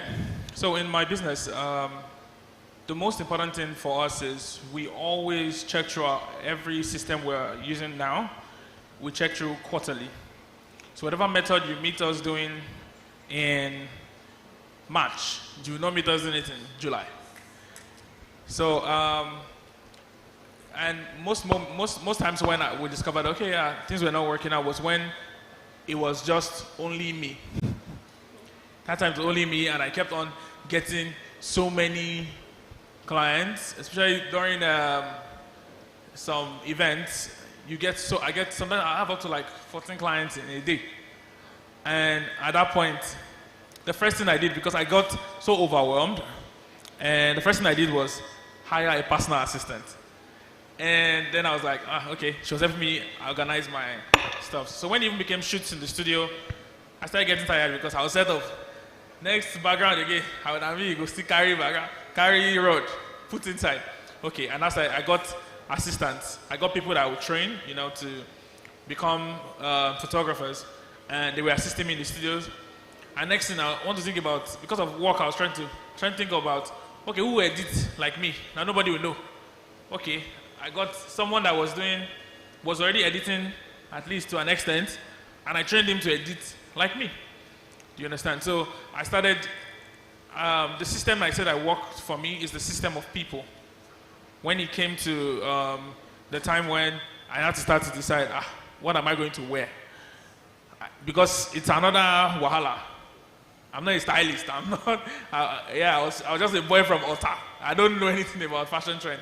I had a lifestyle manager. He controls. He controls the cars I go. That time, he controlled the cars I go out with, all the clothes I wear, and everything. So, in line, I just had to, partnership was one thing that helped me scale. And even in my line of business presently, we now operate with softwares, a lot of softwares that help us, keep to date with our schedules, that help us make our clients feel more special. So yeah, that's the big. All right, beautiful. Over to you, ma'am. Okay, so I wanted to say something about this. When we realized that some of our existing systems didn't work, is when we're going to expand our space to the island, right? So I observed that the number of people, most of the people currently on the mainland studio, they could not follow us to the island. And now this is because where they currently stay is going to be very far from the island. So in as much as I love them, they could not move with us to the island. So I had to create more systems that were going to accommodate more people on the island. Also, one system that I noticed that didn't work for us was when we had a lot of interns. So at the beginning of last year, I had about 8 staffs, and I realized everybody was doing nothing and everybody was just doing everything. And this is because we did not really define their roles. So in as much as, oh, I'm going out there to say, oh, I have 8 staff, it was not still a system that worked for me. So I had to intentionally define roles for them. So yeah. Beautiful. Please put your hands together for them, please. All right, thank you. So, over to you, Mr. Tosin. Now, this is a very, very personal one. So, have you ever experienced betrayal from a team member, and how best can one handle moments like that? Hello, everybody. My name is Tosin Junaid. Betrayal, I don't think I'd say I've experienced that yet, but I kind of get the angle that the question is coming from, because when you want to scale, you need people, right? And a lot of us out here are afraid to hire people because you hire somebody, you teach them, and they're like 3 months, they're off, and they've left your business, and you feel like they are now going to steal out of your market. Assuming that that's why that question was phrased like that. I don't think that you should be too worried about betrayal. Personally, I think that if that's what is worrying you, are thinking too small. You are in the business to try and scale, to try and, you want to take over the market. You want to become a millionaire, a billionaire, hopefully, doing this thing. And it is impossible for you to do it without people. Do you understand? You can't do it alone. There's no how you can take your business to a point where you are getting revenue of, hundreds of millions and possibly billions in naira if it is only you that is doing it. So you know that there's no how, you need people. So the question now is that how do you then manage people? I had to learn that because I didn't know how to manage people. I didn't know how to be I didn't have leadership skills when I started hiring people. And that's something I had to learn on the go. So I think that it's important that you value people because people can tell when they're valued. Most of us have worked somewhere before, and wherever you've worked, you can know that this my boss values me or doesn't value me. You know. Somebody that hopefully worked with me and I valued him saying yes, sir. But the point is that if you can tell that somebody values you, trust me, the people that are working under you can tell as well. So you have to be genuinely interested in their growth. It is a phase this time that they are working with you. It could be 1 year, it could be 2 years. I've had maybe 10 different people that have worked with me at different points and have gone on to do other things, and I'm happy for them. So the point is that value people. Don't always be on that place where you're looking that this person might betray me, I don't want to teach them my trade secrets. Guys, there's a lot of things that you can be doing out there. So I think that don't be too worried about betrayal. If somebody wants to leave, as long as it's within the stipulated contract, if they can leave, then let them leave. Get more people. Also make sure that your hiring process is, understand where the people you're hiring are at. So I ask, what do you see yourself in the next 1 year, in the next 2 years? I want to know if I'm going to be able to have you for this amount of time, and that helps me, that informs my hiring process on how I get people. So yeah, thank you. All right, beautiful. Let's put your hands together for Tosin Junaid. That was spot on. So over to you, Mr. Joma. This question is coming from what you said earlier on. You said you noticed at a time in your business you had a number of staffs and roles were not defined. Everybody was doing everything and anything. So now this is why I'm asking this. So what technology or software or tool has been the most transformative item that you utilized in streamlining the process in your business? Okay, so one software that has been awesome for us is Google. And it might seem very basic, but Google is very, very broad. So I'm just going to do breakdown.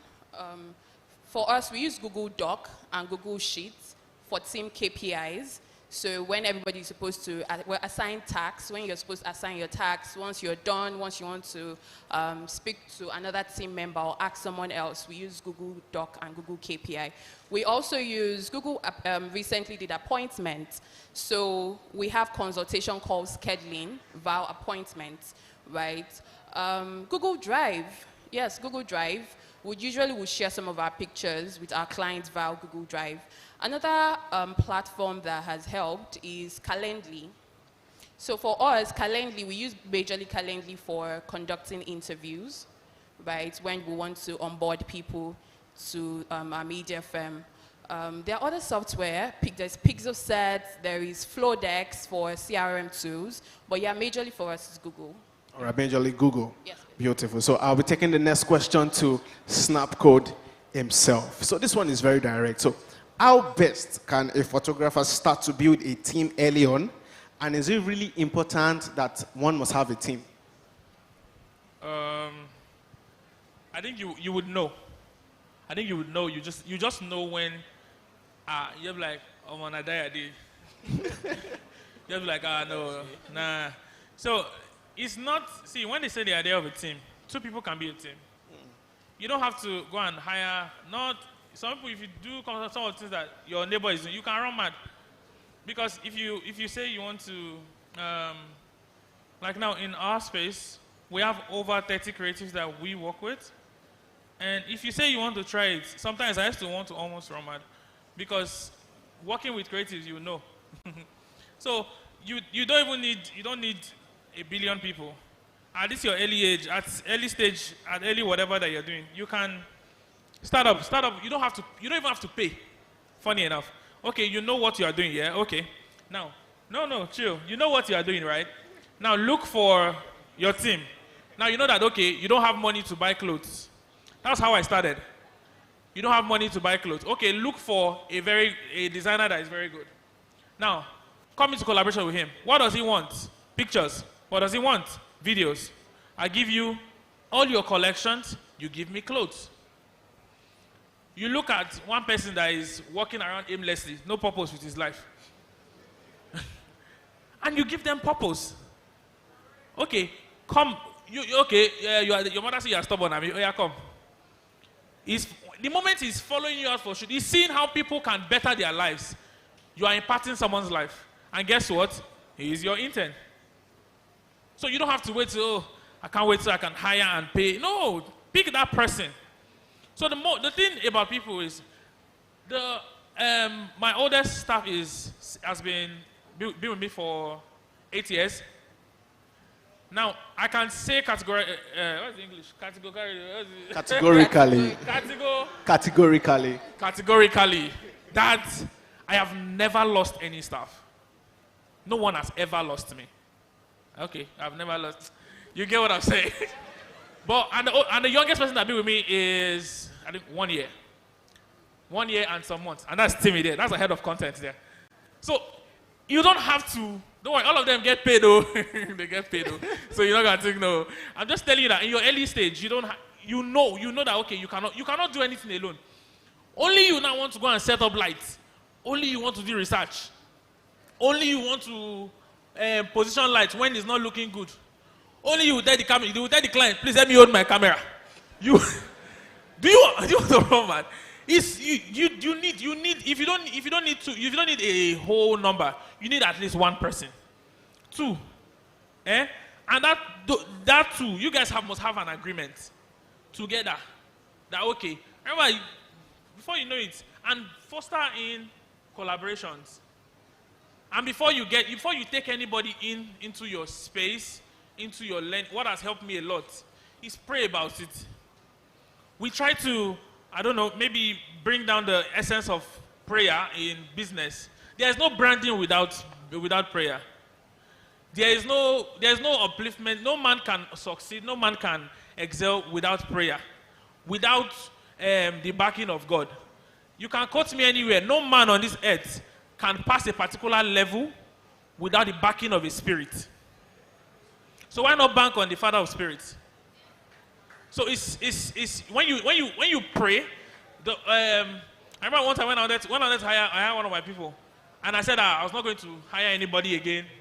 And then when immediately the person came to me, my spirit said, "Yes, take her."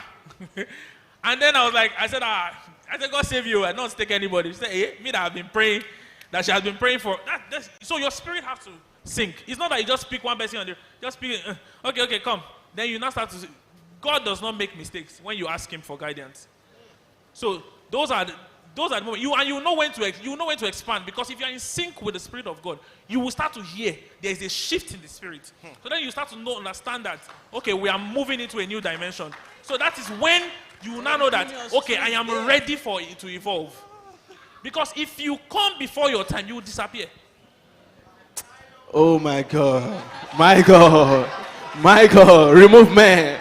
Should we remove man? No, let's remove man. All right. So I have one question for everybody before we take our passing words, and that's going to be all for this panel session. So now, talking about staffs, there is a general narrative here that I want us to address, and it affects me because I'm part of them. Yeah. So I will say, I want you guys, one after the other, to say something or tell, if you were to advise, I wouldn't say anybody, but most importantly, what do you think Gen Zs are not doing right that they need to actually calm down, internalize, and do better, especially as creatives? You know, we have, you guys are veterans in this space as creatives, and there are certain things that I feel like my generation is maybe chasing after or running after or not paying enough attention to. And we are just running on the code of we are Gen Zs, we don't have time, aura for aura. If you give me banter for banter, if you do well, I do well. If you don't do well, I take it to Twitter. You know, there's a lot that I think we need to do better on. So one after the other, what do you have to say about that? We take our passing notes, and that's going to be all for this panel session. So starting with Mr. Tosin Junai. This is an interesting question. Personally, I wouldn't like just generalize and say, oh, Gen Zs behave a certain way or this. I think that the landscape is changing really quickly, and the rate at which it's changing is also becoming faster. So I cannot, you know, just judge from my perspective. I have a younger brother who is 10 years younger than me, and the way he sees the world is very, very different. So people that grew up with certain technologies will also definitely have different inclinations. But I think that in life there are some general principles that work, irrespective of time. And I don't know why this has been coming up throughout, and even before now, you know, talking about relationships. You mentioned something, aura for aura, you give me, I give you back. Because I've had some people come to work with me, and or I've had discussions with some creatives, and their default going into a shoot with a client is a very defensive posture. Like, this client's about to, I'm about to give it to this client, in terms of like, if they don't pay my money, or if they don't do this, or if they don't do that. You know, I think that you should have a different approach. Somebody said earlier that obviously you want to put policies in place to protect yourself. You'll get burned sometimes, fine, but take lessons from that and adjust your policies. That's what I do. You know, my policy is not airtight. I'll go for one shoot that somebody will do something, and when I learn that one, I'll go and add it so that this mistake doesn't happen again. So I think have a more open approach towards people. I think that also be genuinely interested in the people you are photographing. That's something that I've started doing. I started doing since last year. So most of the clients I shoot now, they're my paddies. I know what they do, and hopefully you have a wide knowledge too, so that you don't even need to know much. Just ask people questions. Like, oh, so what do you do? Are you excited about turning? I had someone I shot. I just asked her, are you excited about turning 40? And she just started giving me, she started talking for like 30, 45 minutes, telling me, how, you know, if I didn't start that conversation. So some of the people you are photographing might be older than you, but, you know, find a meeting point where you can have that conversation with them such that you build that relationship. I was literally chatting with my clients just now, and she was like, oh, Tosin, we've finished the job, we've delivered it. And she was like, Tosin, please, these 4 or 5 images, I want them, I want to edit them as extra images. And what she's telling me, saying, oh, I just got a new job, and I want to start off on a good note. That's why I need these headshots. So imagine my clients being comfortable enough with me to share that with me. And she's like, oh, she wants to show off because, and I was like, yes, so you should show off. So you can show the relationship that I have with her, that this kind of person now, it's easy for me to build that relationship. And even if it's not a shoot that comes out of it, if it's something, I can call her anytime. Basically, I've made a new friend. And a new friend that's older than me, that's richer than me. You know, that's what your network is, and that's what your connection life is like. So I think if you are young, please read, so that at least you can have conversations with people that are older than you. Be vast in your knowledge. There's no knowledge that is wasted. It doesn't have to be photography knowledge. You understand? And don't be afraid to start conversations with people. Start the conversations and then listen. Don't be like, you're the one talking all the time. You understand? Start that conversation. Hear what people have to say. And trust me, it will do you a world of good. Thank you so much, Mr. Tosin Junai. Over to you, ma'am.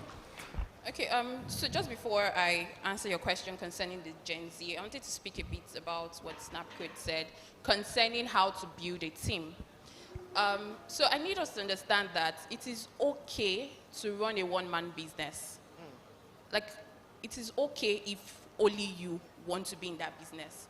The only difference is you will not be able to scale, right? So let's not make it seem like if you're only one man, because everybody have different visions, everybody have different missions they want to do.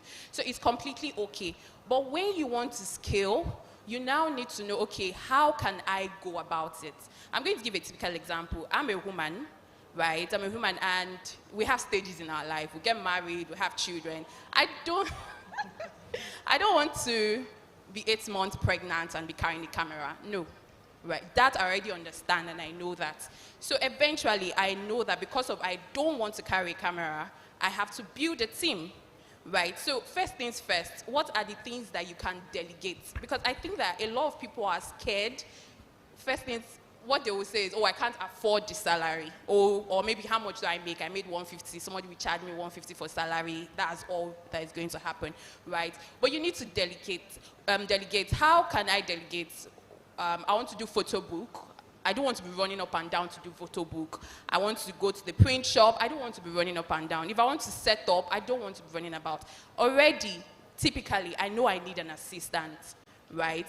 Next process. Oh, I don't want to be editing my picture 100 hours in a week. I don't know why photographers are proud of that thing, but I don't want to be editing my picture all day, right? I need an editor. So you now need to know, okay, these are the process, these are the things that you want to push to someone else, that you now have to start creating a team. Majorly, something that you do not find joy in.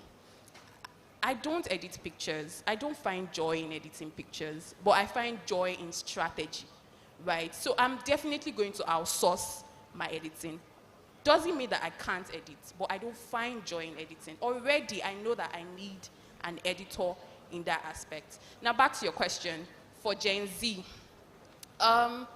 just like Tracy mentioned, I think we should not just categorize them, because obviously millennials, we also have our issues, right? So I think it's just the heart to learn, and it's just for everybody. You need to have the heart to actually learn. You need to have the heart to be able to do things. Don't just be, because I've realized with handling people, a lot of people would portray that they can do something, but they can't. Right? So don't just put yourself, oh, I can do this, I can do that, but you can't. Have substance, right? So if you say you can do something, be able to do it, right? Yeah, thank you. All right, over to you, Snapcode, before we call it a day, yeah. So I think the first thing I would say is, it's not even only to Gen Zs, it's to all of us. I would say, first thing, relax. Tell your neighbor, relax.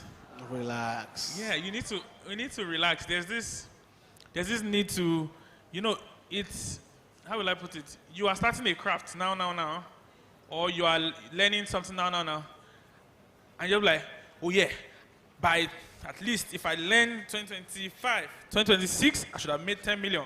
By 2027, I should. So, one, you put yourself in depression. Now, when in the sake of branding, yeah, branding takes time. It takes overtime. There's the period of me, I've collected 2,000 naira. That was the first money I collected for photography. 2K. Do you understand? So I've collected 2K. I've collected 3K. I've collected 3.5. I've collected 10K. In progress. I've collected 20. I've collected 1 million. So you need to understand that there is time. Yeah. There is the time for planting. Sorry, there's even the time of removing the seed. There's now the time of planting. There's the time of watering. There's the time of waiting.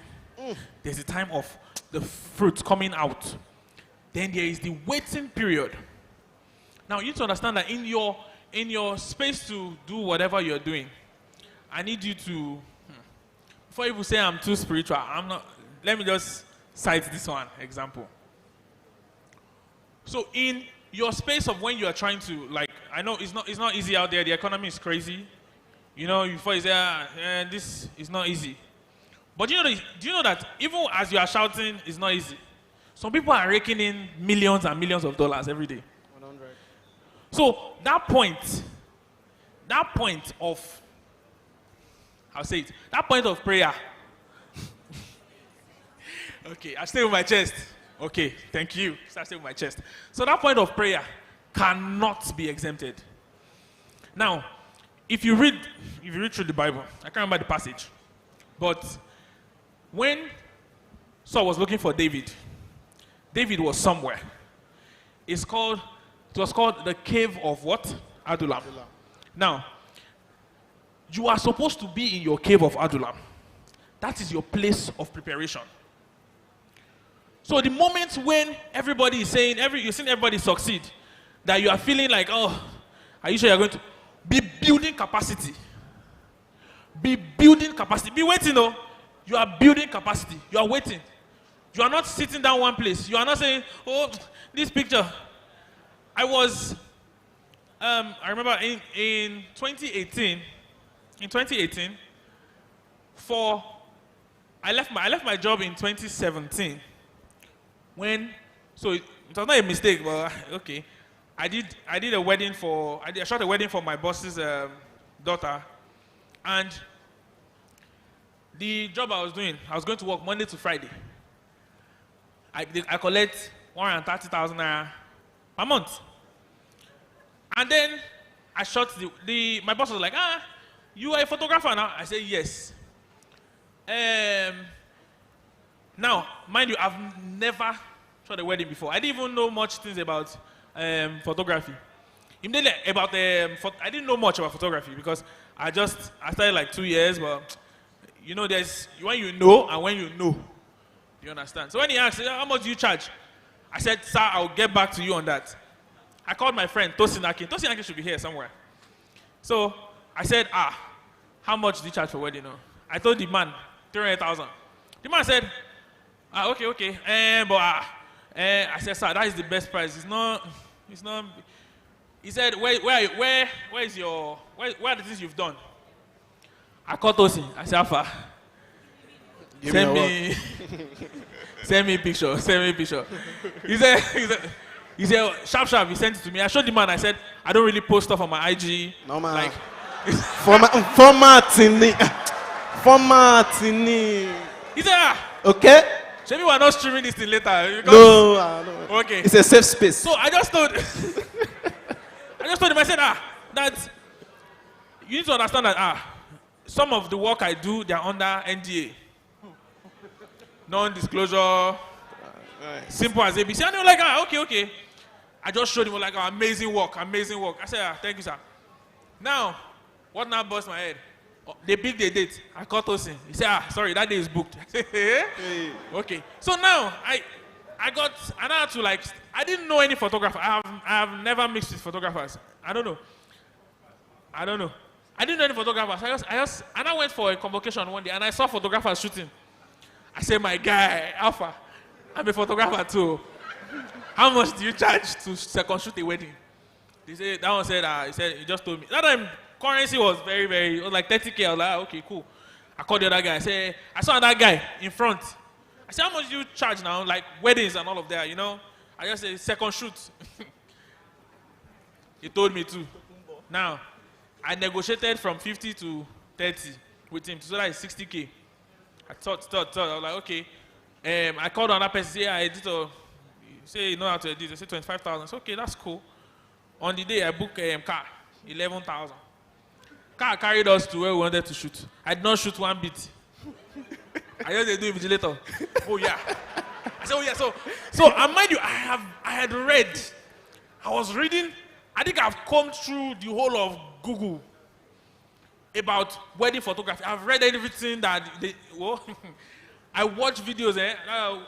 If you check my laptop, check Kelechi Amadi. You check. I never download. If I see 5 minutes time, I don't download. 1 hour. You see. So in that process, I was building capacity. I was gaining knowledge, and I was watching them as they were doing it. But I was on the job. And when I was done, I canceled my. Sorry, it's long. Permit me. So I canceled my. And I said, imagine, I just sat down. One day, I had almost 200K to me. I quit my job. I quit my job. I said, no, there is more. That means more will come. That was my mistake. I saw Shaggy. See, I'm not even joking. I was saying small Shaggy. I could not subscribe 1,000. What is 1K? I was subscribing 100 naira. WhatsApp sub. Who knows it? That's per month. All right. We did. That was my stuff. Per month. And in everything, I kept on. For 2 years, I was like that. Okay. Broke to stupor. And the moment when I felt that was it, I've not said this before, outside, I wanted to literally commit suicide. Ew. Because I felt like nothing. I felt like there was no hope, there was no future. I'll see people, I'll see my guys, they buy, I don't buy car, buy house. Where are they? How the money they build for you to buy something? Because it's someone that I could not even buy shoe of 10,000 naira. You buying me? Why? So at that point, I remember now I got someone sent me a tape. My brother, as if he knew that maybe, assuming they were 10 minutes late, I have done off farm. And guess what? A lot of people that their destinies now rely on me would have what? Please put your hands together for Snap Code. No, 5 seconds. So, okay, no, I'm almost done. So in this place, the song that they sent to me was Kí gbogbo aráyé lè mọ̀ dájú wípé Jésù nìkan lọ́ba lórí ayé gbogbo bàbá fàgbára rẹ̀. And that moment, I held on to that song. It was like as if that was my last edge of hope. Then for the next 1 week, I entered into my own cave of Adulam. It was a prayer chain back to back.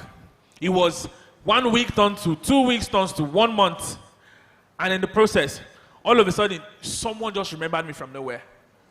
I just said, oh, hi, Snapcode. This is something I've applied for a year before. Hi, sorry, is this Snapcode? This is getting from Big Brother Nigeria. We want you to come. Can you do lifestyle for all our...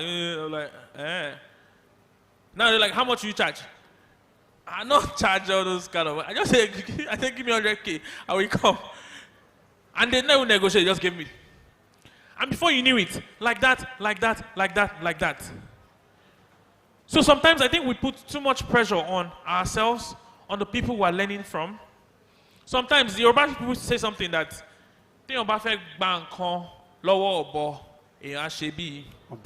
exactly. When you know that someone has what you have. My mental health. Mental health. Like, for the sake of my mental, sometimes me, I've sacrificed my mental health to learn. I don't know mention the name of people. I've gone up and down from Otta every day for complete 3 months. I was going from Otta to Aja, Otta to Aja, Otta to Aja to go and learn from one toxic person. And will not mention name. It is well. But that space, this is me. You will never catch me frown. You will always see me with a smile on my face. Oh, no problem. I'll take it. Okay, sir. And I learned what I had to learn. Not like he was teaching me how to edit. I was learning organization indirectly. You're not just learning skill. You're learning how this person is doing his business. You're learning how money is being made. You're learning how the person grows, brands himself, builds himself. If you want to clap, you can do better than that. You just stand up. And when it's time, you what? Leave. And because when it's time that God wants to elevate you, He will just take you from the foundation because He has built your foundation very solid. And before you know it, boom, skyscraper. All right, put your hands together for Snap Code, Tosin Junaid, and Ijoma Amagula. Please put your hands together for all our panelists again. I mean, this has been very informative, educative, and transforming. Thank you so much, and that's all on this panel discussion. Thank you so much. Ron, please, you can stay for pictures.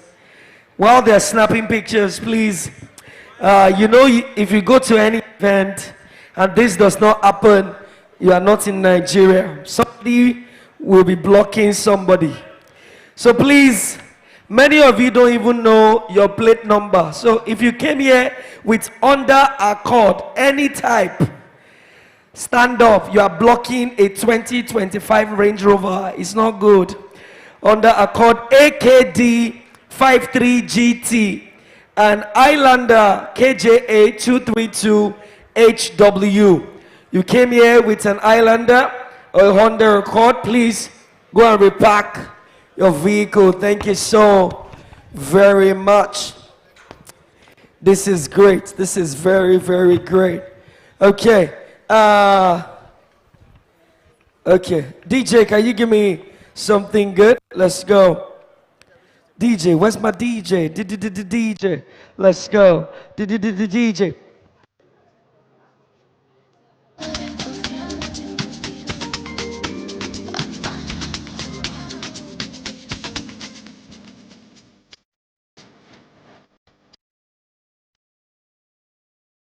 Okay. Thank you very much. Thank you. DJ, bring it on. If you have any plate number that you want to announce, this is the good time to bring it. Please bring. Okay. All right. Thank you. Baba, are we safe? Can we continue? Okay. Thank you. Thank you. All right. Quickly, we're going to the last panel session for today. It's going to be the last. So please, I know that you guys have had a great... Hey, wow. Wow. I didn't know I was this cute. Duh. Okay, please, quickly. I don't know whether we have people from... We need to stretch a bit. So we need to just stretch our body because before I bring up... Baba, take it easy. I'm watching out for you. They don't used to sell balls in Nigeria. Okay. My sister, why are you laughing? You know balls. Oh my God. Yeah, I am thinking that you're a child of God. I'm talking about football. Your mind has gone far. Okay. Ladies and gentlemen, we are going to quickly greet ourselves the island way, the mainland way, and the land way. You know Lagos is divided into 3 parts. We have the island, we have the mainland, and we have what? We have what? The land. If you live in Lekki Phase 1, Lekki Phase 2, Victoria Garden City, Victoria Island, you stay in Banana Island, Parkview Estate, Eco Atlantic, Victoria Island, all those places, you're living on the island. If you live in Maryland, Magodo Phase 1, Phase 2, Amale Phase 1, Phase 2, Ilupeju, Obanikoro, Ikeja, Okpebi Island, Ikeja GRA, Ogba, just before Excellence Hotel, you are living on the mainland. If there's any Yano in your name, Yano Wuru, Yano Paja Wuru, Shoki Ajangwadi. You are living on the, especially people that are living in Ikorodu. Eh? Do we have anybody from Ikorodu? Ikorodu say, yeah, yeah. No wonder you are far. You are very far. Ikorodu, 2 things don't work in Ikorodu. There's no Google Map. Google Map does not work in Ikorodu. And there's no boat, no Uber in Ikorodu. If you try to order boats right now, they will tell you that driver is 4 days away. So we're going to greet ourselves the island way and the mainland way. Look at your neighbor the island way. Say, neighbor. Anybody that wants to break their teeth, don't worry. You already know where they are from. Look at your neighbor. Say, neighbor. Tell us a neighbor. Okay. Look to the next neighbor. We're going to the mainland. Say, neighbor. Hey, those are from the mainland. Okay. Finally, to the land. Look at your neighbor. Say, no. No. Those are the siblings of Portable. They are family members. Ladies and gentlemen, we went to school, and this is amazing. School is amazing, and that's why we all had to go to primary school, secondary school, and all that. In primary school, they taught us that the person that writes is a write. The person that sing is a sing. The person that preach is a pre. The person that cook is a cooker. Yeah? Is it gas cooker or electric cooker? The person that draw is a drawer. If you are born in America, you are an Ameri. If you are born in Mexico, you are a Mexi.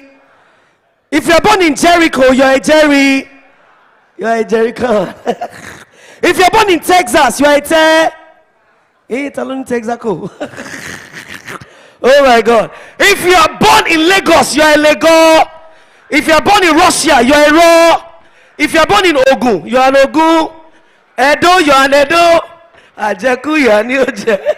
Ladies and gentlemen, straight to the next panel session. No wasting of time. I'm bringing up this amazing, beautiful lady who've been doing this back to back all the way from the... She just got back, actually, just because of this event, ladies and gentlemen, all the way from all the way. I don't know, for many of you that travel, you will know Maryland. Do you know Maryland? Who knows Maryland? The one after our daughter, you know it. Ladies and gentlemen, all the way from all the way, beautiful compare. Joy Love Talk is coming back to join me on stage. A round of applause for her, please. Thank you so much. She was the one that trained Simi and Tiwa Savage out to sing. Then she dropped from music to host events. Amazing. Where are the mics? Okay, no, don't worry. Sit down. Feel free. Sit down. Okay, so yeah, I need a mic for her so that she can help me call all the people that is joining the panel session.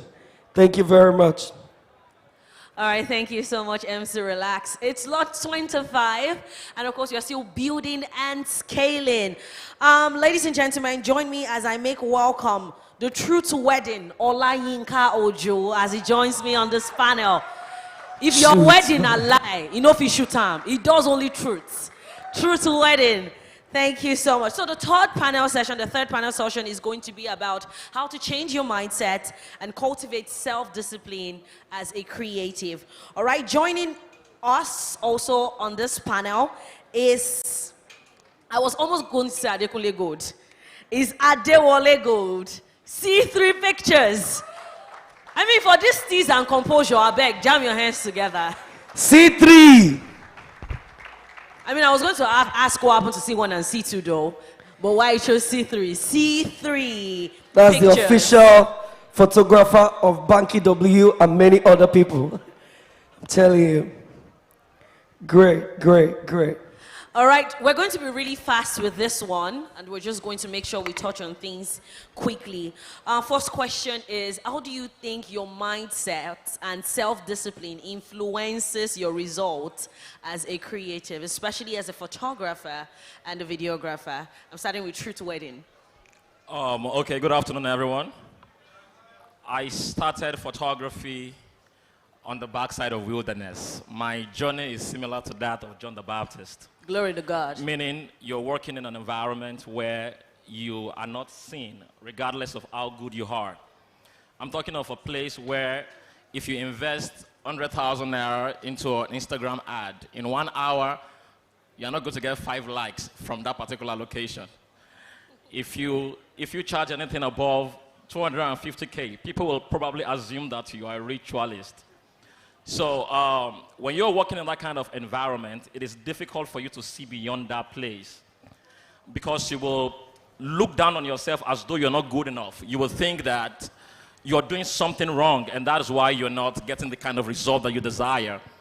And what happens most of the time is that what you carry is not the problem. It is where you are expressing it as the problem. There is, no matter how good your seed is, if you have an apple seed, you put it down in Lagos, it's not going to grow because the environment is not designed for apple seed to grow in Lagos. So when I moved out from that place, that was when I realized that what I had all the while was actually good because I started meeting people who can testify to what I had. And in the space of 1 month, my career moved from, say, 10 to like 1,000. So changing your mindset in terms of environment is very necessary. You stay too long in a place you're not seeing results, I will advise you, change your environment. By changing your environment, you realize that your mindset is going to change. Thank you. Change your environment and your mindset will change. Can you please put your hands together for the Truth Wedding? Just before I move straight to C3, Baba, can you tell us this place that you said is the backsides of the north? Let me keep it a secret. There might be people that are still there, that, you know, the few they are actually doing a lot. If they are sensitive in the spirit, they should hear me right now. Leave. Okay, C3, I see how you've built your brand over the years, and then how you've been very intentional about building it. So I want you to tell me, what do you do? How do you maintain discipline in times where, business is not coming, where a lot of things are not motivating you, where nobody's like where he was? How do you still, where you were that you don't want to tell us? So in those days of life, how do you maintain discipline and still believe in the craft and still honing your skill? Yes.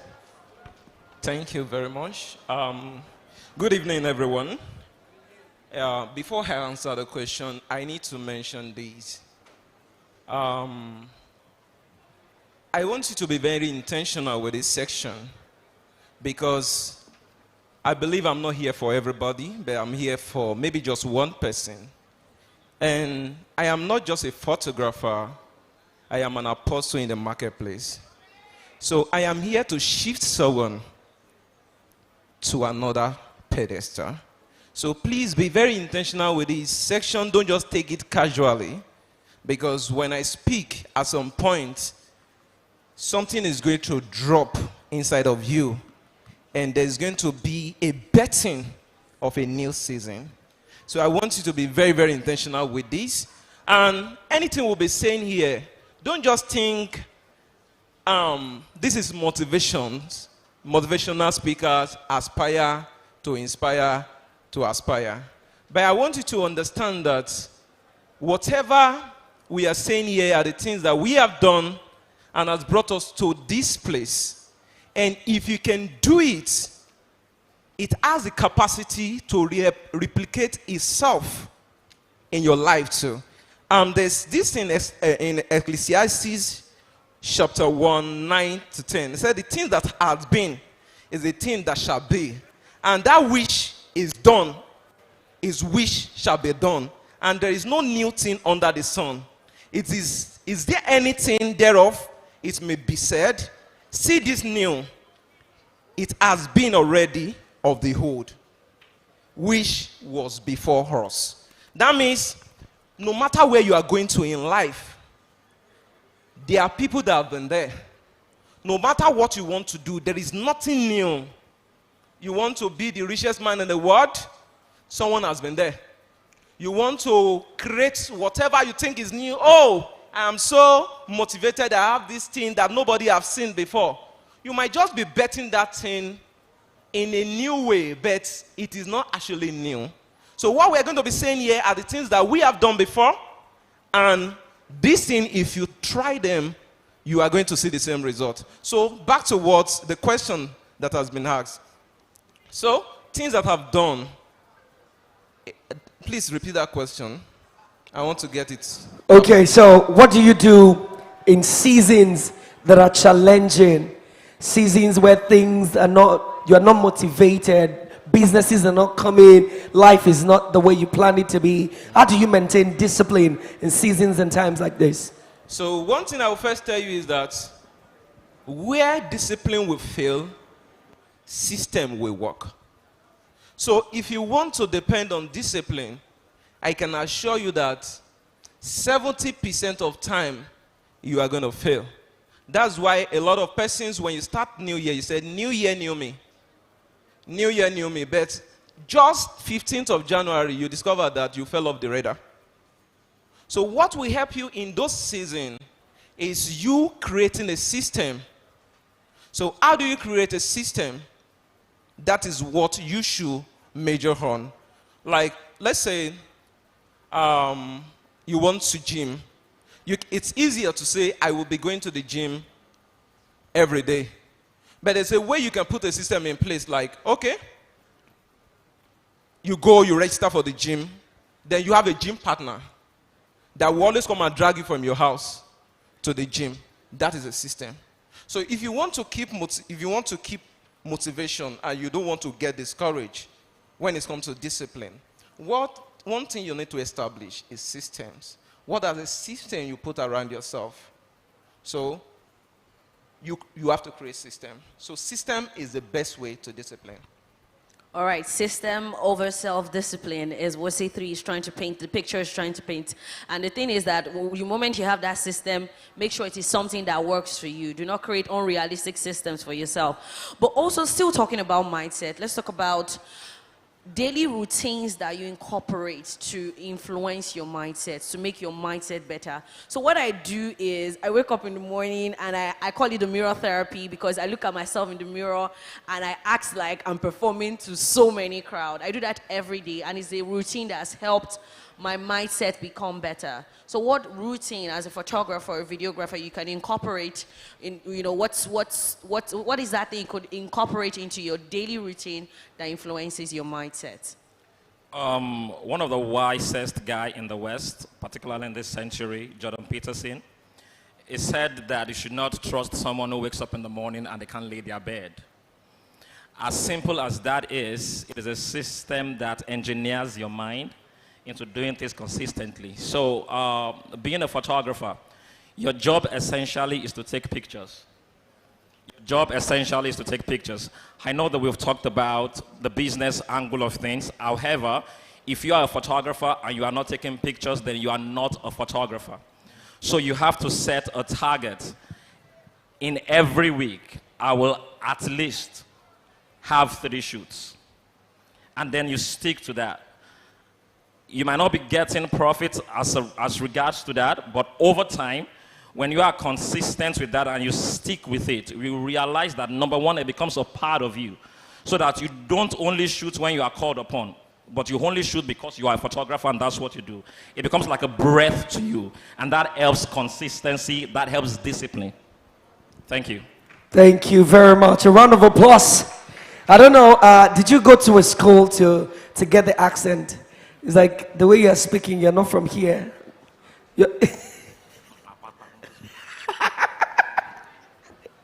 Oh my God, I really appreciate that. All right, so I don't know, C3, then also Chuk Weddings would help us. Can you guys cite like a personal habit that you, or a trait that you guys have, you know, held on to over the years that you have noticed particularly that has transformed your business, that has, you know, made you go from point A to point Z?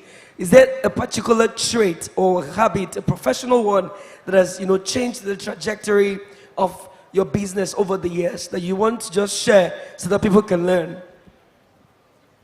Yeah, C3, let's go. Yeah, thank you very much.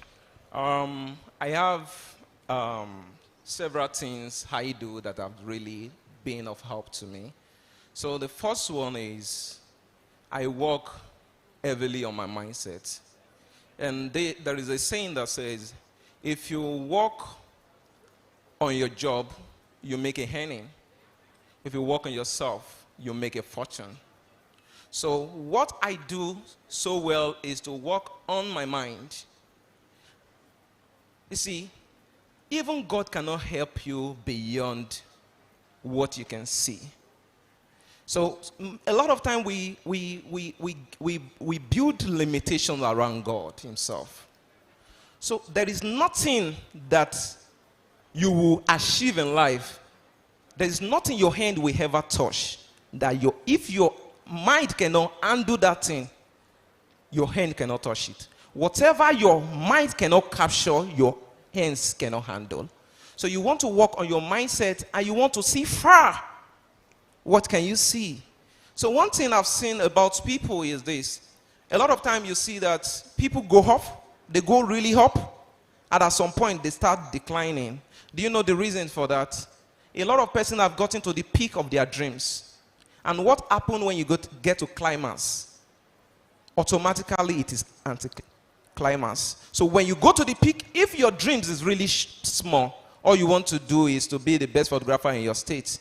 When you get to that place and you become the best photographer, before you know anything, you become complacent because you've hit your target. Then you start declining. So you want to work on your mind so that you can see far. You want to work on your exposure because whatever you are not exposed to, you cannot imagine. So when your imagination is limited, your success will be limited. So you want to make sure that you have wide exposure. about whatever you want to do so that you can dream big. And don't forget, the same energy it takes to dream small, the same energy to dream big. I used to give one illustration. You see, when you take, let's say this is the tap water. If you go there with a cup, you get full of that cup. If you go there with 5 liters, you get that same quantity. If you now go there with bucket, you fetch. You can go there as well with tanker. So the difference between a great man and the little one is how they think. How do you think? What can you see? So you have to enlarge capacity. You want to make sure that your mind is rich. So you feed your mind. Don't forget, whatever you feed, grow. Whatever you starve, die. So you want to feed your mind so well that you can grow. Then secondly, another thing I've cultivated that has helped me every day is discipline. Let me tell you, no matter, I talk about system, and those systems help me to be disciplined. Most people, when they talk about generational battle, generational causes, what they should mention is generational pattern. A lot of time, it is not any causes that is fighting you. It's just you repeating the pattern that your forefathers followed. You keep repeating this pattern. You see that, okay, your mom got pregnant at 15. Then you got pregnant at 17. Then your kid get pregnant. These things are not just, they are not really causes. They are just people who fails to understand pattern, and they repeat the same pattern because they lack discipline. Your dad was rich, and at some point he got broke. You heard that that's the same way your granddad was. Your great-grandfather was also like that. What happened in those seasons and what happened to them is this. These men actually lack discipline. Yes, these men lack discipline. You want to sleep with anything under skirt? You said, that's how we are in our family. Don't forget what happened to your daddy. Yes. Or your mommy. Yes, because these things are pattern. You watch them do it. You believe it is right. Then you do it because you think you are hardworking, because you can work. So you believe that you will always have that money, and you're going to, because you're hardworking, you're going to make that money. But because you lack discipline, you repeat pattern, then you fall into that same error. So you want to put boundaries around your life and make sure that you don't repeat such thing. Wow. Then another thing I do is that I speak into my day. This is very, very important. Yeah. Okay. See, never start a day you've not spoken into. Never start a day. Because we have to understand that we are spiritual beings. You are first a spirit. So you are a spirit who has a soul that lives in a body. So you yourself, Kolawole, Adams, Oyedika, whatever your name is, you are a spirit. You have to understand that you are a spirit. You are not this body. This body is only a house. That's why after you leave here, the spirit continues. So you have to understand that you're first a spirit, and the spiritual control the physical. The spirit world is more real than the physical world. Wow. I mean, I believe we should jam our hands together for that one. And let me tell you I this. believe we should. Yeah, I'm almost rounding up with this. Snapcode mentioned something that at some point in your life, I want you to understand that when you are rising and you want to rise really great, this is not for everybody, it's just for the people that want to really be great in life. See, when you rise to an extent in life, spirits will beckon. There are heights that you can never get to except there's a spiritual backing. Correct. So when you are just still doing the way we are now, and we are still coming, yes, you might be fine. You can see that, oh, monthly you are making for 5 million, and you are fine, nothing. But at some point, when you want to get some rising, they will tell you that before you can actually achieve this height, there should be a spiritual backing. So it's not left for you to know, is either you belong to the secret courts, or there's a secret place. Oh, the secret place. Glory! All right. Thank you so much, the three. Yeah, I speak into my day. I command my day. And let me be sincere with you. Everything that has happened to me, one of my brothers is here. SOT, my brother is here. Together, I have my brothers here. They can attest to you that everything that has happened in my life, everything that is happening right now, I spoke about it years ago. I saw them coming. There's nothing that has happened to me that has happened by accident. I speak them into reality. So whatever happening to me, I make sure that I speak out. So you command your day. God bless you. All right, thank you so much. C3. I mean, one thing I've learned is that there's power in your words, and it has the ability to create anything. But let's narrow it down to discipline, and this has to be the final question. I mean, I've seen so many photographers take unclad pictures. Let me bring it down, nude pictures, right? And I think that is one place that discipline has to come into place. And I would also talk about how some photographers has been in several lawsuits, especially around this same situation. Because there are some times that they can't even control themselves and, you know, things go haywire. How do you handle yourself as a photographer in this kind of situation?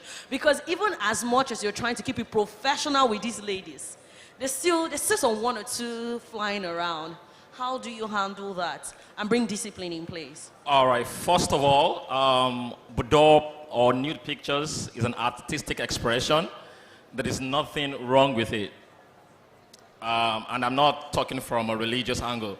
If that is your niche, stick to it. You're going to make a lot of money from it. A lot of people need it. Some people want to do pregnancy photo shoot and they want to be unclad, absolutely naked, stark naked, and that's fine. So there's nothing wrong with that to start with. However, the indiscipline that comes with flirting with, whether you're a female photographer or male photographer, we are flirting with each other these days. So now the discipline that comes with that is this. I feel like people who lose themselves on the altar of sexuality don't like money.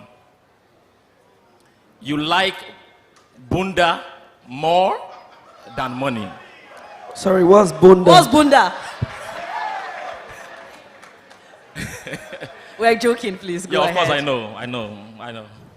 Everybody's got bunda. I don't Yemi know. King's got a special bunda.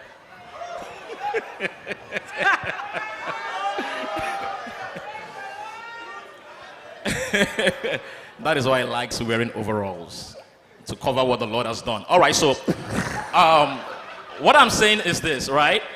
If you love money, because that's why I'm in business, I don't think your fair skin, your Coke bottled shaped body has anything to do with what I am doing, regardless of how beautiful you are. I am into this for money. And that is what I'm going to do it for. Every other thing, I'm not interested. If I want a woman, my client is not the person I'm looking into. There are other places where I can get whatever it is that I want. So as creative, do not use your platform as a means to express your exorbitance. That's not the place to do it. Discipline yourself. This is business, and make it strictly business. I won't say more than that. Stand on business, and that's on period. Please, shoot wedding. Do you shoot on clad? Unclad pictures. I've never done it before. I think Are you looking forward to it? I did one when I was not in Niger at the point. And because the money was fast money, it was quick money, I was not in Nigeria at the point. And they said I should come and do this. And I did it. No single erection. I collected my money. The bank account erected. Hey! Come on. C3, have you ever done on clad? Are you going to do unclad pictures? If a client walks up to you and tells you I that's won't what do he it wants, again, though. Are you going to do that? So, because we need to stress the point. You know, I appreciate the fact that you need to look into things for the money. You know, so a time comes in your life where you have a bit of money. You know, there's a way when you are hungry. It happens with even the best of our artists, our comedians, skit makers. There's the hunger that they use in making skits and singing. So as soon as the hunger goes, that you're a bit relaxed, then you've moved from Oju Elegba to, Banana Island, and then so life is now a bit different. So before it was money, but now you have a bit of it. So you're looking at that, like you said, bunda, whatever that means, and it's all yellow, and you don't have a money problem. So how do you address that secret place? You want me to speak to that? You and C3 now. Okay, C3, what do you do? With all your beards, when you're looking, how do you go? So I just believe that every business is built on values. So you have to understand your value. You have to understand what your business stands for. It's not all about money. You say, I tell people that I don't like money. When I say I don't like money, but the fact that I don't like money, I've made a lot of money. So I don't prioritize money over value. I don't prioritize money over human. I don't prioritize money over a lot of things. The money comes to me. So the main thing is you have to follow your value. What do you stand for? I do not have any issue with nude photography or whatsoever. No, I'm not a religious person. No, I'm not. Yes. I'm spiritual, but I am not religious. Religion is different from being spiritual. It's quite different. You will see me with my guy over here is an Afar. He's one of the closest persons to me. Where is the yes. Afar? He's over there. He's an Afar. So he's one of the closest persons to me.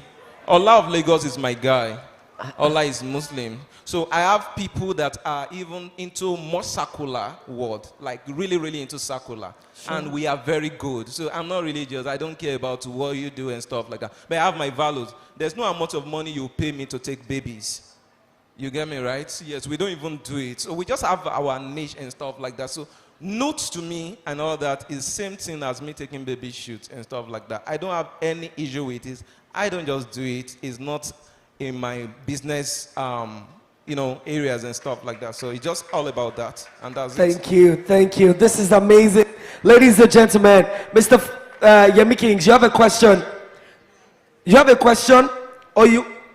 Okay, let me just speak to value quickly. Okay. Right? So this is it quickly, guys. There is a sacrifice that comes with whatever you value. So if you have said to yourself that I'm never going to take nude pictures, it means that the day that you are broke, and then they come with $1 million deal for you to take nude picture, the value that you have chosen will automatically block that door. And there is nothing wrong with that. You will go hungry, you will be thirsty because of the value that you chose. And you are not going to feel bad about it because you have elevated your value above your needs. Truth ready. Okay, go ahead. The thing is the same thing that make us entrepreneur, and we choose that over fraud, is the same value that we carry into this business. So I used to tell people that if I'm a Yahoo boy, let me be frank with you. Anything I want to do, I do with my life. Oh, shit. If I'm a Yahoo boy, I will be as rich as Hush Puppy.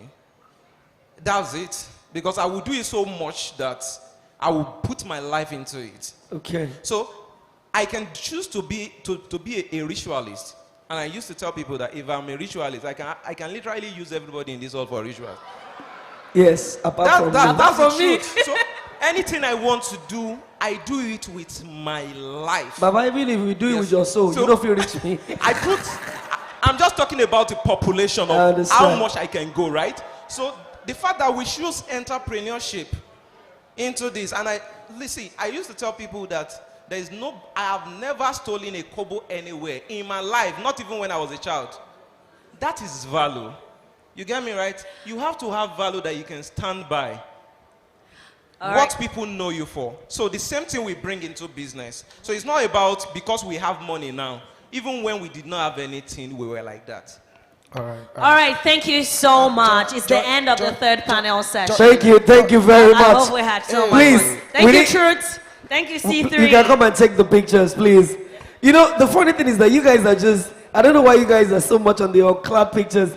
Many of the guys that I'm seeing, they are not running from there like, hey, Shomanya, they come up. Oh. Sorry, relax. They give me a mic. Baba, feel free, let's go. Hello, everybody. I mean, when we have conversations like this, sometimes it draws in between the boundaries of absolutes and different dynamics. The truth of the matter is that if you want to look at it from a professional point of view, like what he said, you can choose to be professional and, in the name of our artistry, do whatever it is you want to do. And I believe the question was about, not necessarily about the nudity, but the boundary of, flirting with clients. There are some of us that are actually guilty of even flirting with, if they put alaja that is wearing complete nick, you are going to find a way to misbehave. And like he said, it's either you choose greatness and you choose orgasm. You can't have the two of them together anyhow. But that being that, for those that know me, I'm quite vocal about my faith, and I think I'm going to speak addressing only to those of us that claim to be believers. And because I'm in a space like this, I'm going to speak. If you, as a believer, and mind you, I'm only addressing the Christians that are in the house. So, if you're a Christian photographer in this place, the question you're going to ask yourself is one simple thing that governs whatever it is you want to do. If Jesus was a photographer, will you do nude photography? Very simple. Sometimes many of us know the truth. If Jesus were to be a photographer, will you do nude photography? And let me tell you, in my line of work, I've shot women, and I've shot a lot of powerful women. The most powerful women are the most covered up. Let me tell you this. The most powerful women are the most covered up. I've walked into rooms with women that have raised billions of dollars, and they've done it unapologetically. Most of the time, these girls that want to do nude don't have money. Thank you. Thank you so much, sir. Beautiful. The long and short of what he has said is, will your savior snap bundle? So ask yourself. It's a conscious question. All right, beautiful. Right now, we want to bring up the last fireside chat. And this is the last for Launch 2025. And our guest for this is no one else but the one and the only Ola of Lagos. Put your hands together for him, please.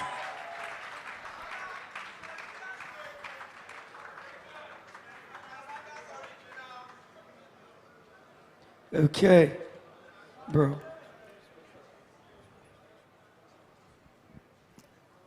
Continue. All right, you're welcome, Ola of Lagos. All right, so we're going to make this as swift and very, very effective. I mean, this theme for this discussion is the strategic networker, and that is your code name for Launch 2025. So, straight to it. How do you transform casual industry connections to meaningful professional relationships? Like, I mean, you're one of the biggest photographers in Lagos that has the connect to the 1% of the 1% in Lagos. So how do you transform these connections to beautiful professional relationships? Let's take it up from there. Hello, everybody. I'm Ola of Lagos, as you all know. Can you guys hear me? Oh, sorry, I'm sorry. I'm very, very chill. I don't get to shout,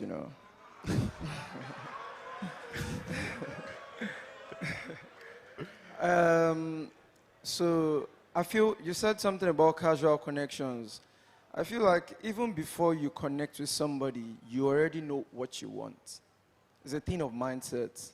So like, sorry for the kind of words, my choice of words sometimes might not be appealing, but like, I'm not the type of person that messes around. I know what I want. So like in terms of casual connection and turning it into like a profitable networking, I already know what I want and whoever it is I'm about to deal with. I don't just go and waste my time. So like when I'm connecting with somebody, I know the value I'm gonna get from the person. And even if it doesn't happen that period I want it, I would always wait. There's just something about patience. All right, beautiful. Please put your hands together for him, please. All right, second up, I'll take it very fast. Can you describe a networking mistake that became a critical learning point? Like, during the course of having to interact, network, chill, and hang out, has there been an error somewhere that really taught you a lesson and you learned that, okay, professionally, I think this has taught me a lesson? Yeah. I think this question you asked is quite connected to the first question because sometimes you see somebody and you really want to meet with the person so bad and you just realize that you're probably even smarter than the person.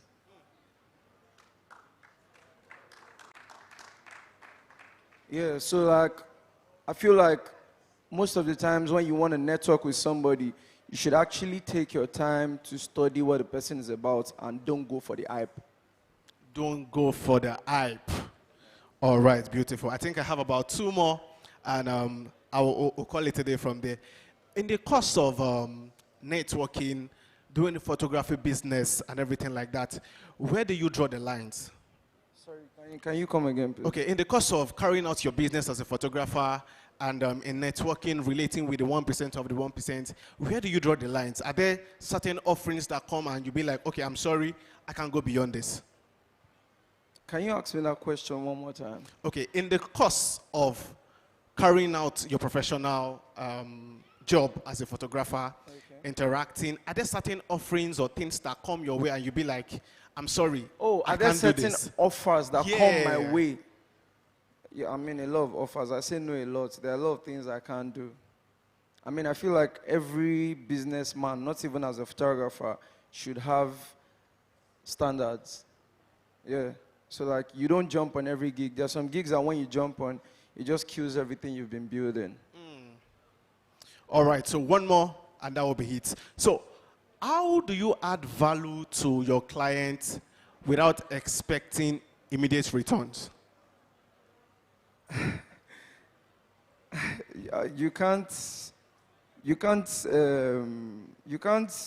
enter university 2025 and graduate 2025. Even even if there are some sort of promotions, you can still do 2 years. So like you have to create that value by creating your part. So when you network with certain people, there's a way you build value off that relationship that it helps your brand.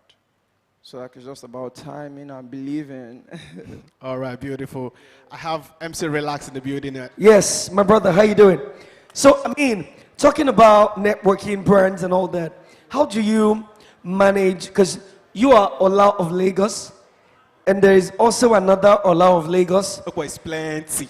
Yes, so how do you try to distinguish your brand from that, and, you know, all those kind of wahala that comes with it? Yeah. I mean, to be honest, there's a lot of difference between both brands. So like, I don't think I have issues where people think I'm the other person or is you. Is me, because like we're different brands and we're both big brands, and when you're big, people know you for who you are. When you're big, and people know you for who you are. 100. Baba, is this how you are so chilled? So, Yeah, I'm true. because, wait, I want you to tell people, because I like formulas to success. So, if I'm this chilled, will I also make it? Abi now. Because I don't think he has said up to 50 words now like this. I want to get the formula. What do you think? I mean, less is more. Don't you think? Less is more. You know, what you just said now, you just abused us. We have been talking since morning. So less is more. I feel like it's just a thing of, you know, people have different ways they pass out informations and how they communicate. I just don't like to stress, to be honest. Whatever people think is fine. Okay. But your work speaks volume. Ladies and gentlemen, if you love him, can you please put your hands together for him? This is amazing. Thank you so much. I love Lagos. It's been amazing. I think you guys want to take a picture? Yeah, that'll be good. Please make sure the picture is not shouting, you know, just...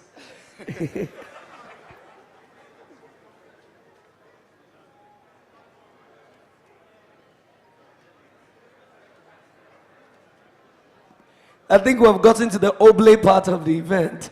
Ladies and gentlemen, if you have come to this event and you have not gotten about 4 to 5 numbers of your colleagues, people you've never met before, then I think You should not leave without doing that. Quickly, before we go to the end, don't forget that the final prize is the grand prize. The final raffle is the grand prize. So please, quickly, still follow at laptopspace.ng at Remagic Academy. Please, Mr. Sheikh, can you come up for the vote of thanks? That is Remagic. Mr. Remagic, I need you to come up for the vote of thanks. My name is MC Relax. They call me the Energy King. For those who watch ETV, they call me the Street King. My handle is at MCRHELAX.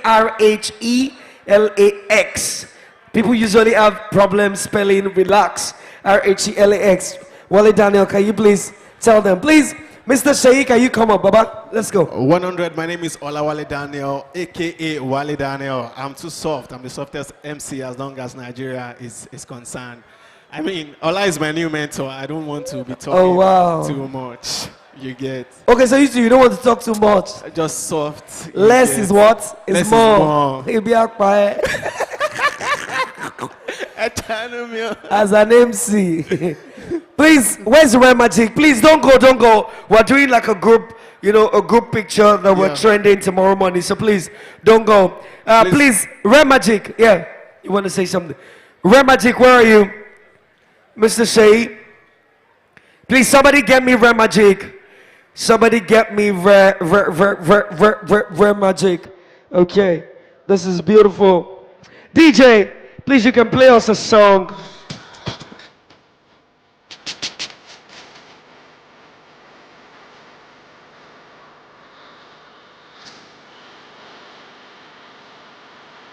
Okay, it's coming. Guys, you don't need me to tell you that we're still meeting for a bigger conference. Baby. Okay. Thank you, everyone, for coming through for this conference. Can we put our hands together for camera joints? Laptop Space. Yes. Holyland, Yulanzi, and for ourselves. Thank you for the support. This means a lot to me. I believe we've gotten a lot of value out of this event. This is the smallest event we are going to have. We are going to have bigger, better, and greater ones. Thank you all. Thank you very much, Remagic. Everybody, can we say thank you, Remagic? Okay. You guys, you need to, before you go, at least do 3 minutes, 4 minutes. Let's dance now. DJ, 3-4 minutes. Let's enjoy ourselves. The best dancer, camera joint, will be giving you a camera. Holyland will be giving you a Holyland mic. Laptop Space will be giving you an amazing. By the way, thank you to Laptop Space for that mouse pad that they gave me. The pad, the map of Africa, map of the world. Thank you so much, Laptop Space. DJ, oh yeah now. Let's go. Give me day back, go there for me day back. Give me day back, go there for me day back. Give me day back, go there for me day back. Give me day